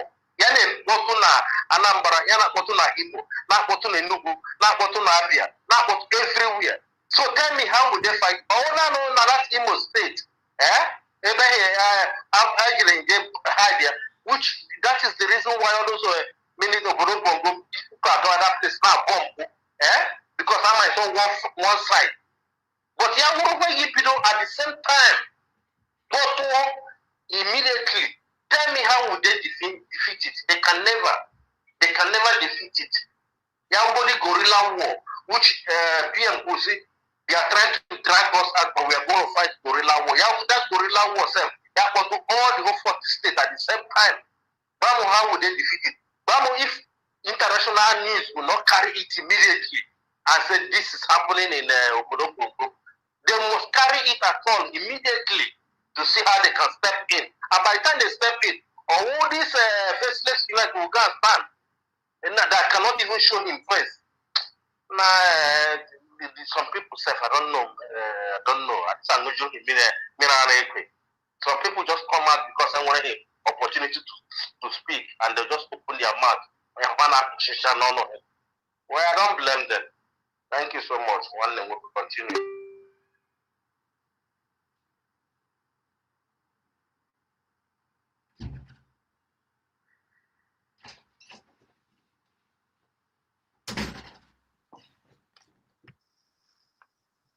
Now, now Finland, now Nigeria, so they can someone has any hope.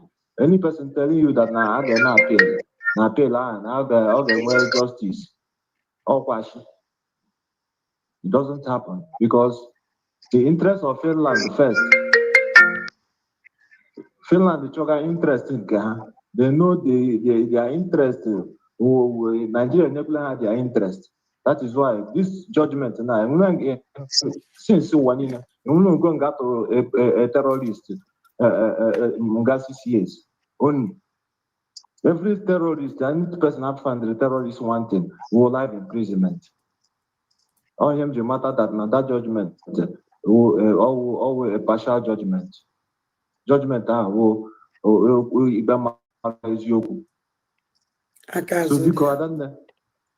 biko gbanụ afọ na hope anya n'ihu hope adịla anya n'azụ hope adị ndị amị anyị na anyị jikwa n'onwe hope.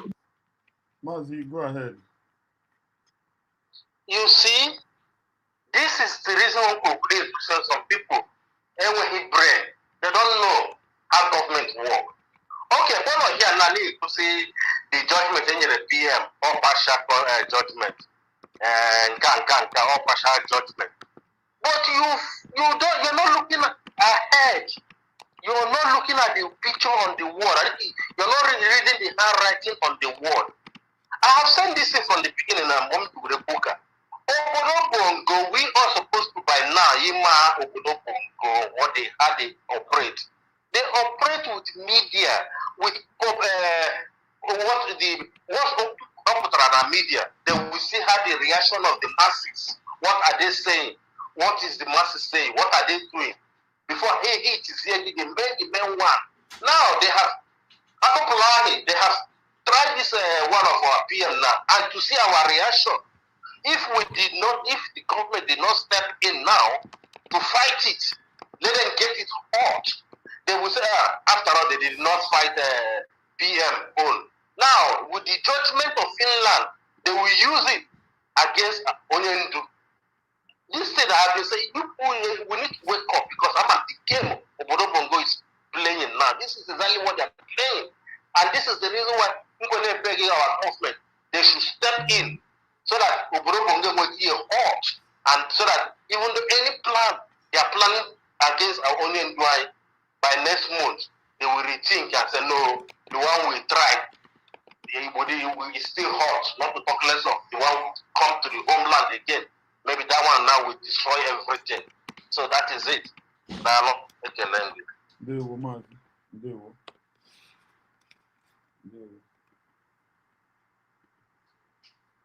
Biko, how much ka ọ ga-esi wee dị ma ahụ makwa n'ihe a ga-eme.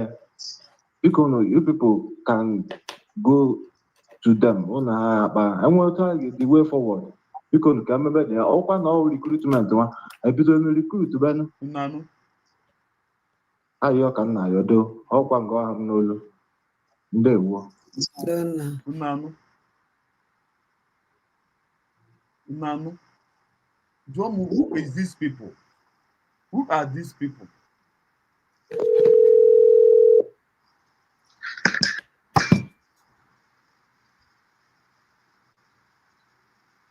Oh, yeah, cool, guys. Hello.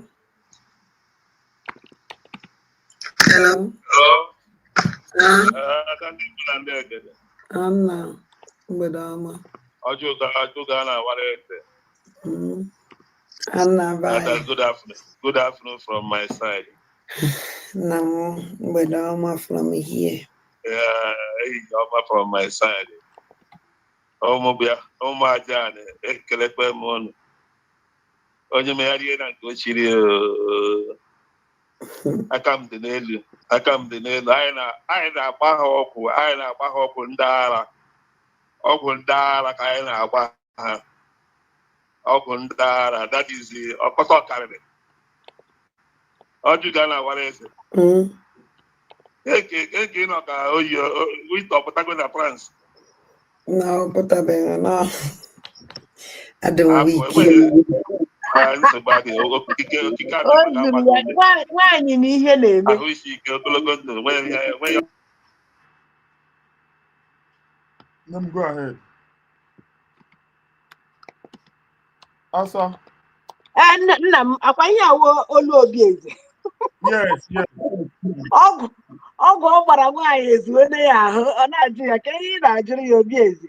Nwaanyị na ihe na-eme. When you look at her, you will understand that nwaanyị na ihe na-eme. Hapụkwa no camouflage a na-apụta na public abịa emere ọnụ. She and something is doing. She and something is doing. Eziokwu ka m na-agụ ụnụ. Ụmụnne m a na-agba grace mgba. Honestly, you cannot fight grace. You can only pretend to yourself, not to public. We are seeing everything. It's written all over your body, Adocho. And your intermediary or whoever, he's seeing it as well, and he's confessing. Mana ihe a their plan. Ha ga-apịgide gị pịgbuo gị there until gị mata na you and them are not together. They are DOS. From their words, Igama, they are DOS that doesn't want Mazi Simon Ekpa to succeed. They said it. No, Mazi Nnamdi Kanu, no, ya ga-ewetere Biafra, no, Mazi Simon Ekpa. And they are working towards that, to destroy, just like Adoto is working towards destroying Ngozi Oravez and the USB, thinking that no Ngozi, Oma no onwe ya ka ọ na-eme. You are holding USB ID card, yet you are fighting yourself. You don't know. Nah, it's a disease on its own. Ekwesịrị ị diagnose and na-enye with chopped up pills for those for itiboribo o kwesịrị inwe ọgwụ. It's a disease on itself. Mmadụ ji ID card na criticize the same ID card, thinking that you are doing somebody when you na neuro ọdụ gị ka ị na-anyure a na-ajụ gị oyi ọ na-atụ gị. Oyi gị na-atụ ya. Oyi gị na-atụ ya onye nọ n'ime ụlọ ya yiri efe. Oyi gị na-atụ ya she and something is doing.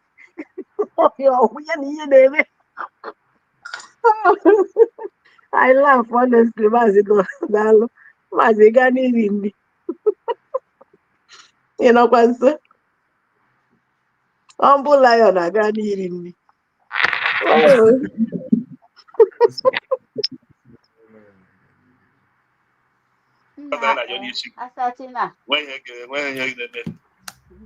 Ekwesịghị nkịta ka ịkwesịrị ịnọ n'ọṅụ ịma ikpe ịkwesịrị ịnọ na nnukwu ọṅụ. Anyị na-agba ha ọgwụ ndị agha. Efu ihe na-eme na soshal midia.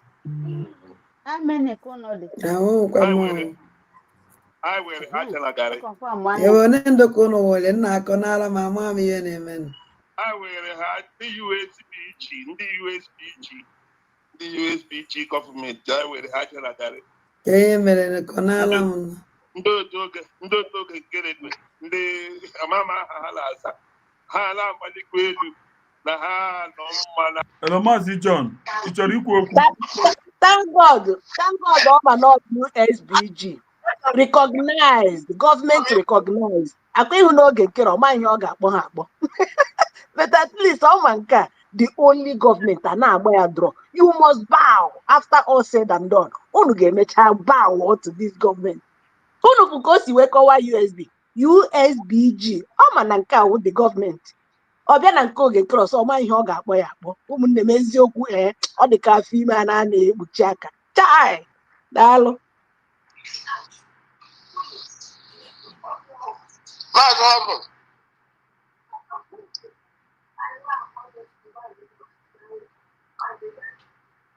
Maazị Ọbụ.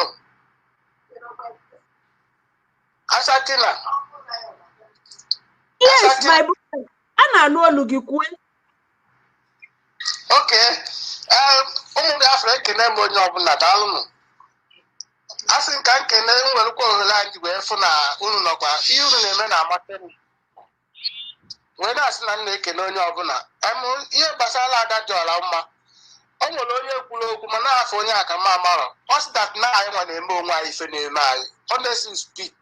Ọ bụrụ na Chineke nye m grace stand ka Maazị Simon Ekpa ọ Maazị Nnamdi Kanu, m nwere nye anybody bụ saba anya n'iru onye ọbụla meru na wepụta na akpọ ya ntụ n'isi biko ọsọ nkịta a na-agbachi fanwa na-eme na onye ọbụla pụta o mee ihe onye nke ọzọ mere o nwere onye na-enefe anya. Kedu ebe guy a na-akpọ Okechukwu Ugwoke nọ nke a na-agbabụ Simon Ekpa mgba before? Kedu ebe ọ nọ? Simon Ekpa bara ime nwezi onye na-anụ onye mgbe eji declare Biafra ka ebe that man nọ. Bantari na-esochara ndị nọ underground na-ewo mmadụ iwopụ iwo. Then Biafra Unite ndị nọ na be anyị mama African country that man ọ bụrụ na ọ nọ na Nigeria si chọbịa ebe ọ bụla ọ nọ si mee ka picture pụta ọ bụghị an invisible human being. Si chọba ebe picture Biafra Unite apụtago. Mgbasị wepụta ya anya picture everywhere na onye nwe anụ Humble lion, they make it fly out the pictures. Oh no. I believe that man is a when I quite a well friend. So among the any neighbor Biafra on the whole world, oh, you million at Nama, you put that picture, at least proof Tia Bakam. I will not be everywhere. Now. Off Taba. Let you go off Taba force. You get it by force. About by it because he had a man on a set. Honestly speaking, here in the Madame Ramane, social media, now in our ballon book or here, Triana through Biafra, through social media, that's now a trollist. And that the same trollist, get them as a Namo the Canada, Nigeria court honor. The same thing with the Simon Epa. Go on and work for Simon Epa, Nanya, Stallion Yobuna. N'esienu iputakwa wele ọnụ na-akwa na-ekwu na terrorist ka ọ bụ na-akpọkwu the whole Biafra terrorist ndị Biafra agbachi nkịta nwere onye na-ekwu okwu onye mede ofu ihe dị sefu edigbe ya ada ọ bụ na otu anọ ndị otu a ka ndị Ghana si eme nke babụ amelu Ghana ya ada otu a Ghana ihe na-aba Ghana aba na amara dị mapụta holu ntutu eta ọ ka nwoke ka o ji ise nke example jide ihe niile fụọ ha akwụ onye ọbụla nwere onwe onye ọbụla nọrọ mma mana abịa na-eme anyị na-ehu onwe anyị aka n'ahụ too much obi ebele anyị na-eme anyị ọ bụ ndị Israel achịsa ụta ahụ efolo ndị Hamas fanye na-eriteghadị ihe na-emenụ ma ọgbachi nkịtị ndị Hamas egbuo ofe overnight na kedu ndị ka Israel dị close to God Baịbụl ahụ i nwere fa nwere ihe na ọ bụrụ na ha na-ekpe Baịbụl ịghọtago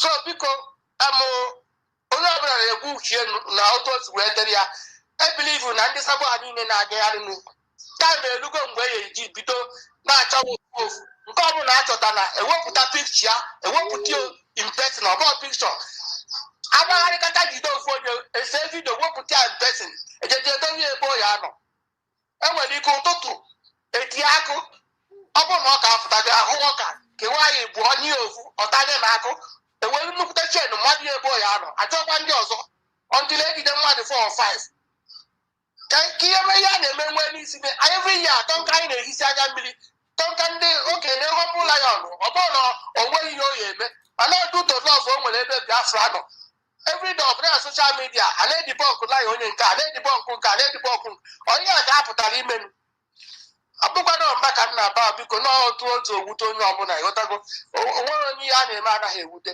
mana ọ na I don't have power of my own to decide a sị ma ọ bụrụ na Chineke nye that mantle otu Simon Ekpa nọ ma ọ bụ Maazị Nnamdi Kanu even our DPM self nwa na onwe ma ife mmemme joke apart because ọgba mbọ ọtụ n'ogwe agba egbu atụ n'ogwe ọ bụ ọsọ nsọ ogwe a ka apịla akụ ndị amụmụ eme ife a na-eme ka a na-decide attention ndị na-eme ihe a na-eme ka ọ ghara ịga n'ihu they know what they are doing so no ihe si ka ntinye ị na-ada dị ọla mma na n'ebe ahụ nọ n'ebe grand bịa pikchọ nọ Biafra flag na-eke o si dobe Biafra flag iji gosi na ihe ọ na-fight ọ baghị obi nenere pikcha na-edi background na Biafra flag o dobe n'azụ ya na-eke o si gbapebe ihe otu aka onye na-fight Biafra si eme flag na platfọm ndị ọzọ o gosi na ihe ọ na-eme na ọ dị ya n'obi ngwadụ biko nwanne m nna eziokwu ka i kwuru ịkpọrụkwa n'uche anyị to that place is true. Enwekwa ihe gosiri na nwaanyị a na fight for Biafra. If other people you will see Biafra flag na their destiny, let alone onye nke a na-eme na ọ na-anwụ ebe Maazị Simon Ekpa nwụrụ na ọla ọfụ ka ụmụ aja na ọla ọfụ ka freedom a bete nwa ebe ahụrụ flag ya ọ dịka ọchịchịrị ebe ọchịchịrị gbara darkness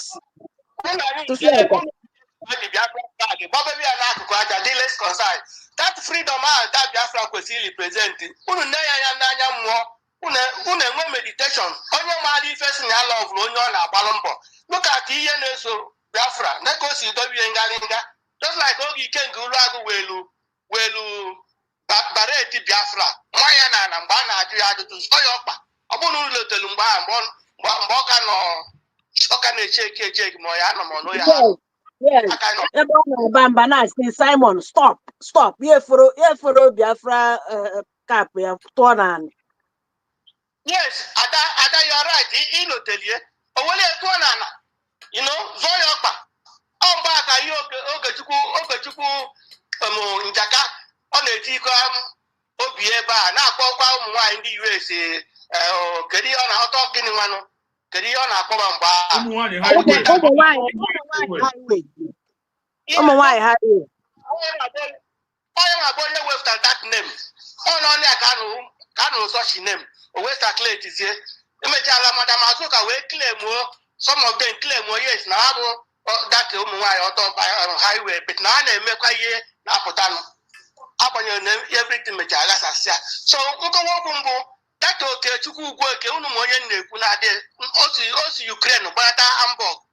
Whatever I name broadcast, and when one challenge is Simon Epa. Biafran child. About Biafran child. Okay, to go work. About Biafran child. Biafran child in Germany. No Germany, man city born of since. Man, only I know Ukraine where Ghana. Unumoyan Nebuna, Nemekari Yot Nana. Unumoyan Nebu, on a Bukayo Unite, I can be unite, ya, came along one, on your Nubu state. On your Suka side. So, so, when I since after the declaration, okay, Obi-Wan.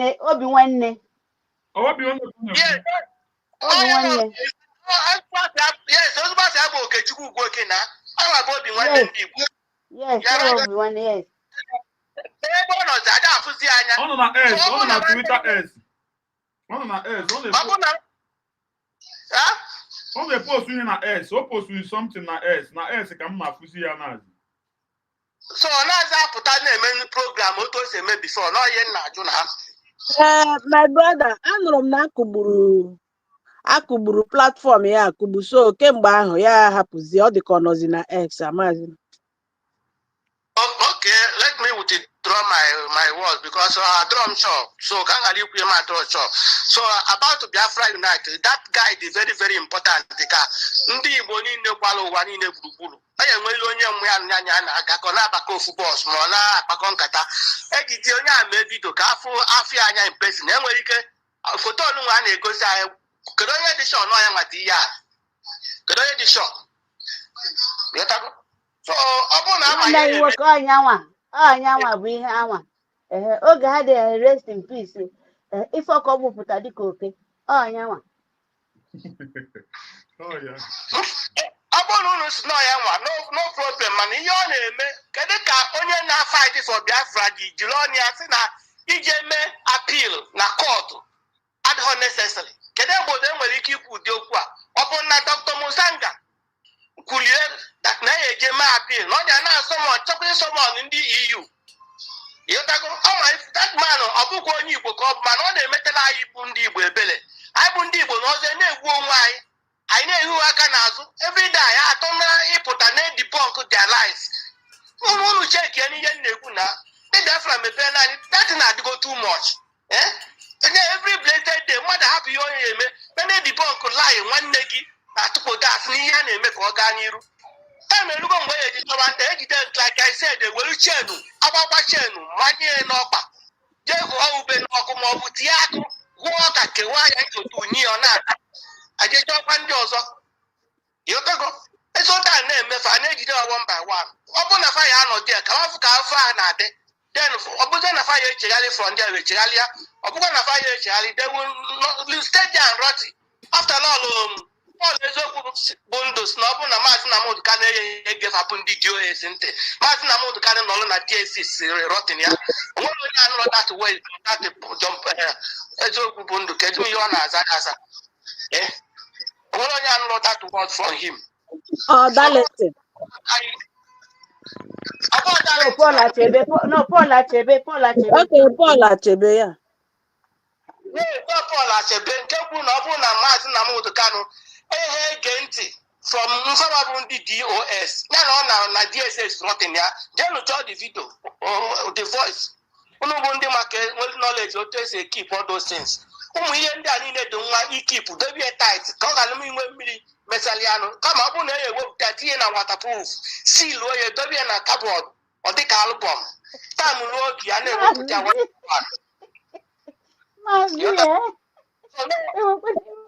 Maazị na-ekwu okwu ọ Maazị Amma ka olu gị yichara Maazị ụwa Matthew. Oh, Matthew. Oh, yeah, okay, na-ekwu na.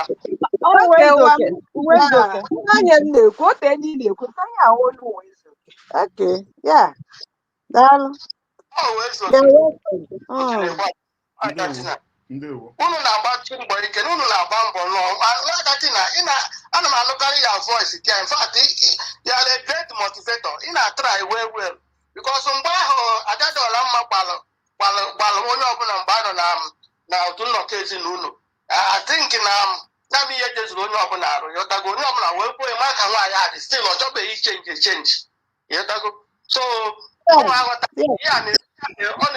onye ọbụla because ọ na-enwe kịta ịhapụrụ ezinụlọ ogbu bịa kịta na chanel fọmbụla ya n'ọkwa na-atrakwa ka ndị Biafra ghọtakwa na ihe ndị a niile na-eme basị ịhapụ ihe iyi eme so ọ na ihe ka ihe na-alụzi ka Biafra ihe na-alụzi anyị nọzi ọrụ ị na-edibọnkụ lies ndị enemi anyị ndị ikpọrọ onwe fa ndị Igbo suru na strọgụl a na-eme ịhapụta Maazị ndewo Maazị ndewo ka anyị gbapụ ya ọtọ iwe n'iwe ndewo a sị na ha nwezi gọọmenti haus ndị Biafra na Maryland akwa ihe m fụrụ na Twitter this afternoon ha sị na ha nwe gọọmenti obi eze sị na ha nwe gọọmenti haus dị na Maryland yeah, they will laugh at everything. Illiterate. You will laugh at everything. Once you are a government, everything pertaining Biafra, all government property call, no matter how you take it, you will laugh at everything. But at the end of the day, if for that bow, what to eat. Immediately declare USB, automatically bring a collapse so completely into USB. And what be you know what? It's a body boss. As they continue, they will laugh. They will laugh at everything. Even the woman was forced to laugh. Woman was forced to laugh so that to be happy for the body.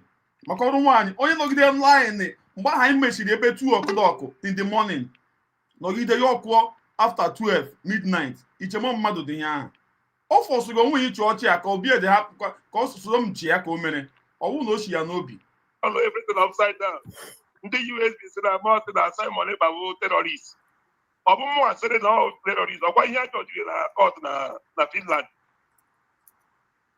echebasị ihe eji ya nke a bụ terrorism here at the incitement na Offer him on a watch program. Yes. Oh, the message. Yes. Now. Oh, God, made damage control. Oh, yeah, yes. On Omega. On Omega.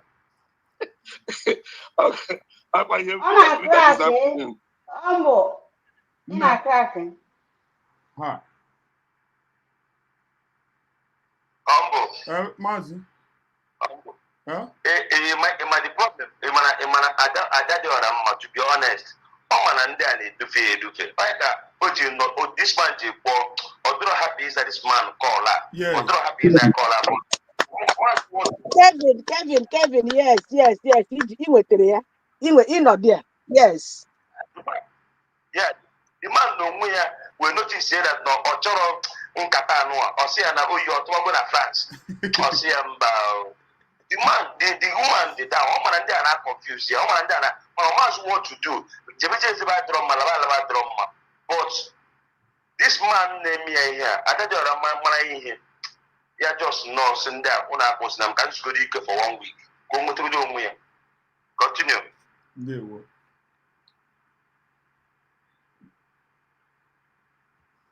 Has it all hand with government or be as said all hand with government house that made it land. You make a bit of money.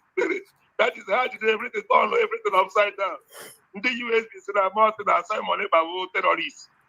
Obumu said no terrorists. Or why here to na Finland? HMRC here you do and have terrorism here at the incitement na money. Ọkwa gwalanga nda ikwu ha na atọ no ya upside down burubunye. Oyo wa na-eme.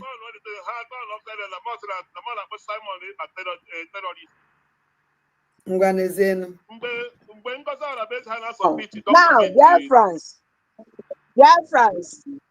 onye iro gị tagịrị gị terrorist, gị nwa apụtazie kwerezie na ihe ahụ onye iro gị kwuru, were na-asịzi onye iro gị na ya ga-atọkwuo ndị ahụ ya na ya so na-arụ ọrụ, ga-ajidekwuo ndị ahụ na ndị ahụ sokwe. Ama m na-aghọta onye iro gị nna lenu okoko onye ji kpọọ ụlọ illiterate ahụ ọhịa ọnụwụ ọ sị na ya nwakpọrọ na akpa Finland kpọrọ ya tagịrị ya terọ den onye iro gị mmadụ ọ na-ele otu esi ekwu ya mmadụ ịdị ka ọnụ akọrọ ya akwa ihe a na-ekwu ọwa arụ mmadụ ịdị ka ọnụ akọrọ ya.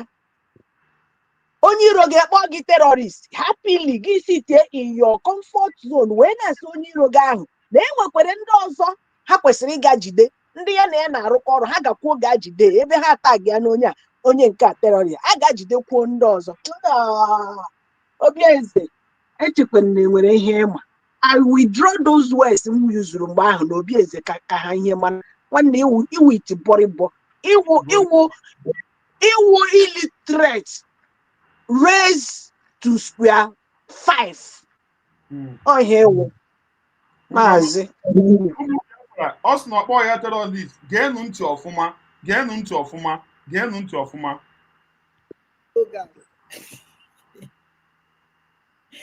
Net we have a canna so that the Kai TV where we program. Adam Promiri. And Navai. And Navai. I go one. I see the pendant, the sweetest. Hey, you. How when I get there, I'm having your because when you're like yogi, you're so like yogi. Here, I got it again. I saw the maze. I think. I shall link. Let me say, you when you're like yogi, when you're like in there. When you're like yogi.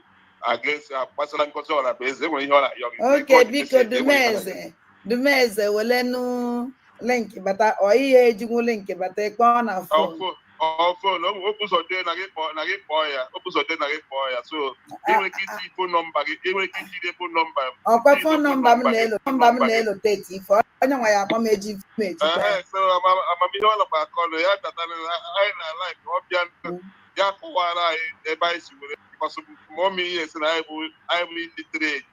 The mess because na Twitter page yes and I will illiterate. Umu illiterate. I so ya.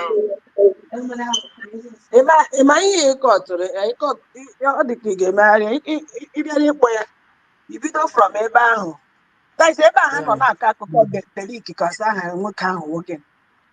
Yes, wepụsịa ya bi. Wepụsịa ya so that otu ị chọrọ igosi anyị ihe a na egosi anyị exactly ihe ahụ o kwuru anyị agaghachikwa connect kwa the program yọtakụ all these side nonsense ha mere na platform ha enweghị ihe anyị ji eme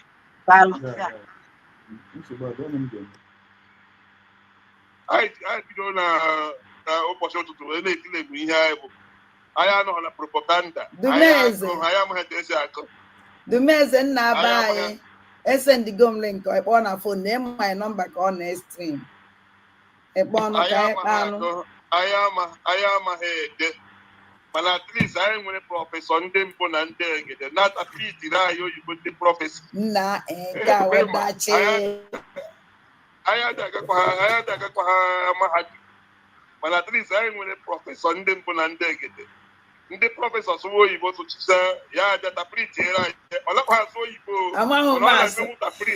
mana ọ na-emegwuta print oyibo ndị prọfesọ na-asụ a na-akpọkwa anyị literate ha ji okwu ahụ enye ogo nwere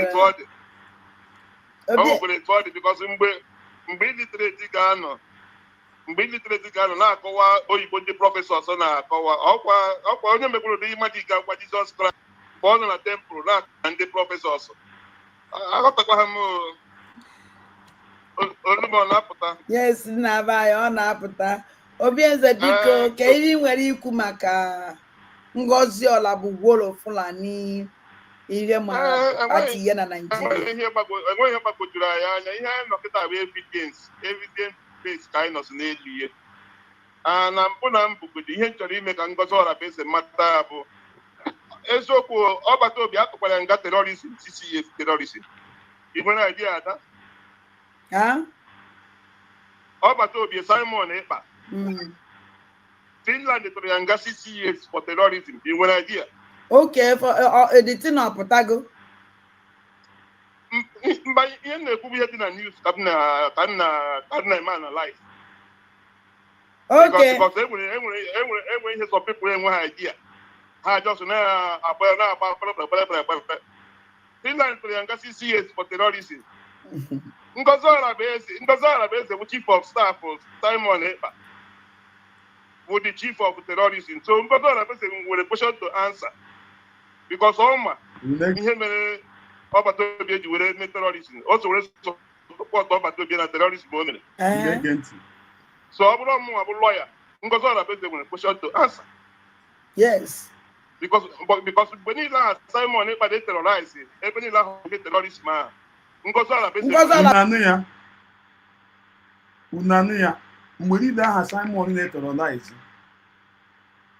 so gbanụ m na ọ pụta na-abịa na-edibọnk ya na-enwe mgbe ọ kpọrọ na ọhịa ọhụrụ na soshal midia ọsọ ọhịa ọhụrụ online otu o siri kwuo ya na owoto ndị tiri ya na online siri kwuo ọkụ unu wee fuo ọ fụrụ the tin ya ọbaa ya n'ahụ o ji bịazie n'abalị bịa bibi dibọnk ya nọkwa di akwa chefuo na the tin ka nọkwa damage control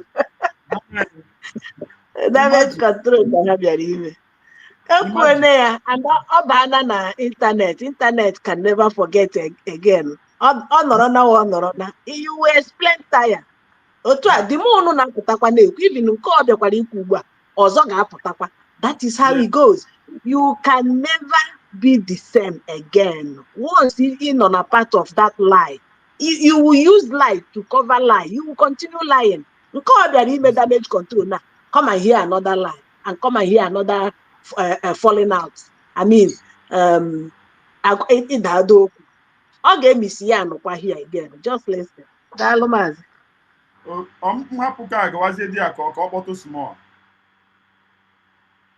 maazị kpọchanụ hitie point ahụ ị chọrọ igosi ụmụ Biafra and onye nwe Ngozi Olagbeze na-negotiate ihe that place maka chief of staff chief of staff to Simon Ekpa bụ the terrorist atụrụ nga 6 years ịnanụ ya bụ the terrorist atụrụ nga 6 years enweghị unu hụrụ then Okechukwu Nkere alias Isaiah Anyaọkụ bụ the finance minister na-eweta ego Simon Ekpa ji terrorize ndị ọ na-terrorize so which means I been a terrorism case one person and her terrorism thing like that maazị lenu anụ na-anyụrụ ọdụ ya che na ọ na-eme onye nwe ya ọsọ Ogechukwu Nkere wụ ya wụ finance minister na-eweta ego Simon then ka onye na-atụta ego ahụ Ogechukwu Nkere na-enye Simon kedu onye na-atụta ya nke ikwu n'ebe ahụ na-esi ya yes anụ mpamichi bọrịbọ la suba nọrọ ebe ahụ na-eti yes akwa iso atụta ego ahụ a na-enye Oge Nkere ọ na-enye maazị lenu ndị iberibe na-ekwekọsi onwe ha were ụdọ na-eke onwe ha cheda ha na-eke mmadụ Obieze come and listen to today's analysis again akwa ụlọ you must bow unu ga-emeka explain ya ndị iberibe Chineke gọzie asa ka imagine onye gị tụtagazi dị egozi ịghọtara nke one person na-eme terrorism nke one person na-eme ewu ịnọ ọbụ gị nọchi etu anyị nọbụ gị iwe ike buru egbe pụọ na street gbagbuchiwe ndị mmadụ ịghọtara aha dị kwadoro onwe ya iche epeti plan terrorist dị etu a ekpere ikpe na court nwetacha evidence from everywhere. The chief of staff will result in ọma anyị agba ịghọtara. Yes. So the court kwesịrị ime invite. O kwesịrị ime invite. Sure. Ọ bụrụ na eme invite ekwesịrị etresi phone number ya a ga-afụ communication nyanwa na ọbata obi edere planụ gbasara the terrorist na ọbata obi edembe ma ọ bụrụ ọzọ na ndị ọbata obi. Ị na-anụ ya? Unu na-anụ ya? The terrorist na ọbata obi na-eme. N'enu ya n'ọkwa onye bịakwara ịdị debunk onwe ya. Very direct. Okwu ya wụ direct. Ya nwa ji ọnụ ya kwuo ya. Wụ na ọ na-ekwu na asị. Direct. Oluku. Onye na-eme terrorist. Eziokwu. Oge nkere ya ji ego, Simon ejighị ego. Oge nkere ya na-eweta ego eji eme terrorist. So before ya je send ego ahụ eji emeta terrorist, Simon eji eme terrorist na o nwere nkata ya na Simon kpara before ya na-ese nke ndị Simon ego ji eme terrorist. Enweghị mgbe o ji abụsọ na Simon plan ihe niile. So ha na-emekwa ihe ha na-eme ha marakwa na that is what goes around comes around. Sure. Ha na-efiri na Simon Ekpa a ga-eme ya arrest. A ga-emekwa ha chejila arrest one by one. They have questions to answer. Because that is how it works.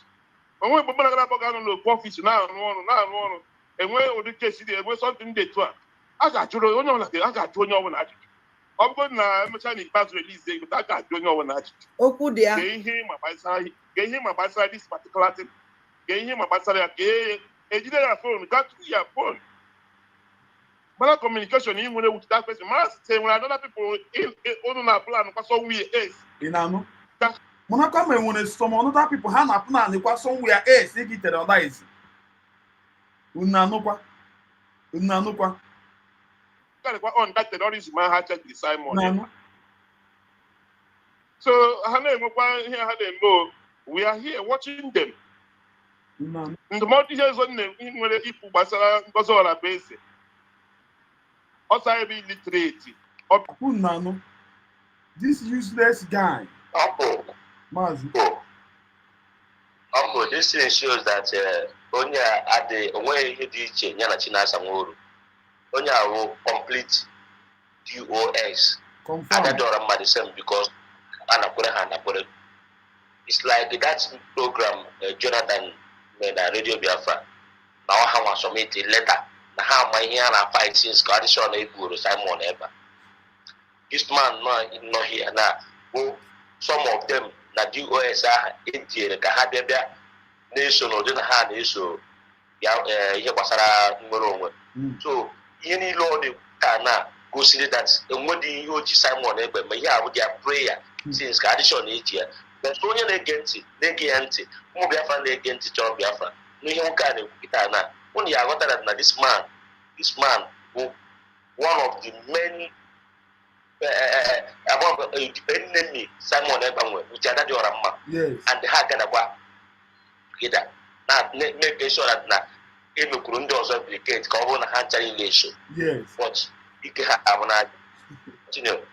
Mache for name we and anti to Aquama, the equate make the terrorism. Now I get the Mahama. So Nigeria, it will fight against Simon Eba. How much land? I just say yesterday, na more na Nangozola basically chief of staff to Simon Eba, which is Finland is an terrorist. Nangozola basically chief of staff. Nangozola basically question to answer. Exactly. Man, no one can change and they Finland they put. Yes, that day before yesterday. Open Simon who terrorist. Yes, are you? Then I don't. How's in the Finland?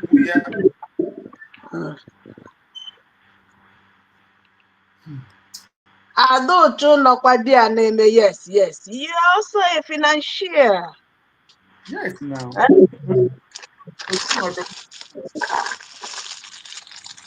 A financier, it's okay.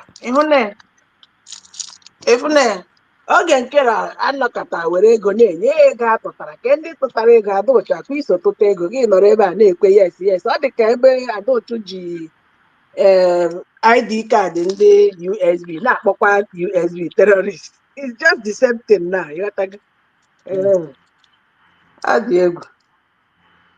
Nne m asị m na-esi m ụdị ya ụbọchị mara onye ọbụla mmasị Chukwu gozie unu ka unu kwetara today ụbọchị taa mara unu ma ndị na-ala Biafra nọ n'ụlọ ụbọchị taa ma unu ga-anọta ihe ọma ihe ọjọọ ga-agba unu iru ka unu na-apụ echi unu ga-azụta ihe ọma ndị na-arụ ọrụ ga-azụta ihe ọma ana m asị afọ ọmụnụ Biafra Chukwu gozie gị Chukwu chebe gị mgba niile ndị ajọ mmụọ na-agba n'isi gị ọ gaghị emezu ka onye ọbụla na-agbara gị mgba ka onye ahụ na-aṅụ mmiri ahụ ga-awụ ọkụ against that person onye ahụ ga-eji ala wee ziri mmiri ana m asị Chukwu oke abịa ma o goziere Maazị Nnamdi Kanu chebere m ya ihe m na-arụ ogologo ndụ narị isi ike n'isi ya ka m na-arụkwa n'isi Prime Minister Simon Ekpa ka disapin a Chukwu oke abịa ma begosi ihe jiri bụrụ iche eni jọji ọbụla ọgwụ ka ọ wụrụ jọji ma human rights ka jọji ahụ asị ya ngwa lawa na ikpe amaghị ya ka m na-akpe n'isi our Prime Minister Chukwu oke abịa ma chebere anyị ọdịgo Biafra genuine na-awụghị ndị ohi ha si ha ụzọ ọtọ pilot ndị kesa ọtọ pilot bụ ka ha na-abanye na pilot ahụ ha na-adị pilot ahụ ga-ekpugharị ha niile ga-eji anawezie m ya ka m na-arị n'aha Chukwu oke abịa ise I love you people all. I love you all. Asa eji m iwepụta today ka uche gị dịrị eji m iwepụta maka Faceless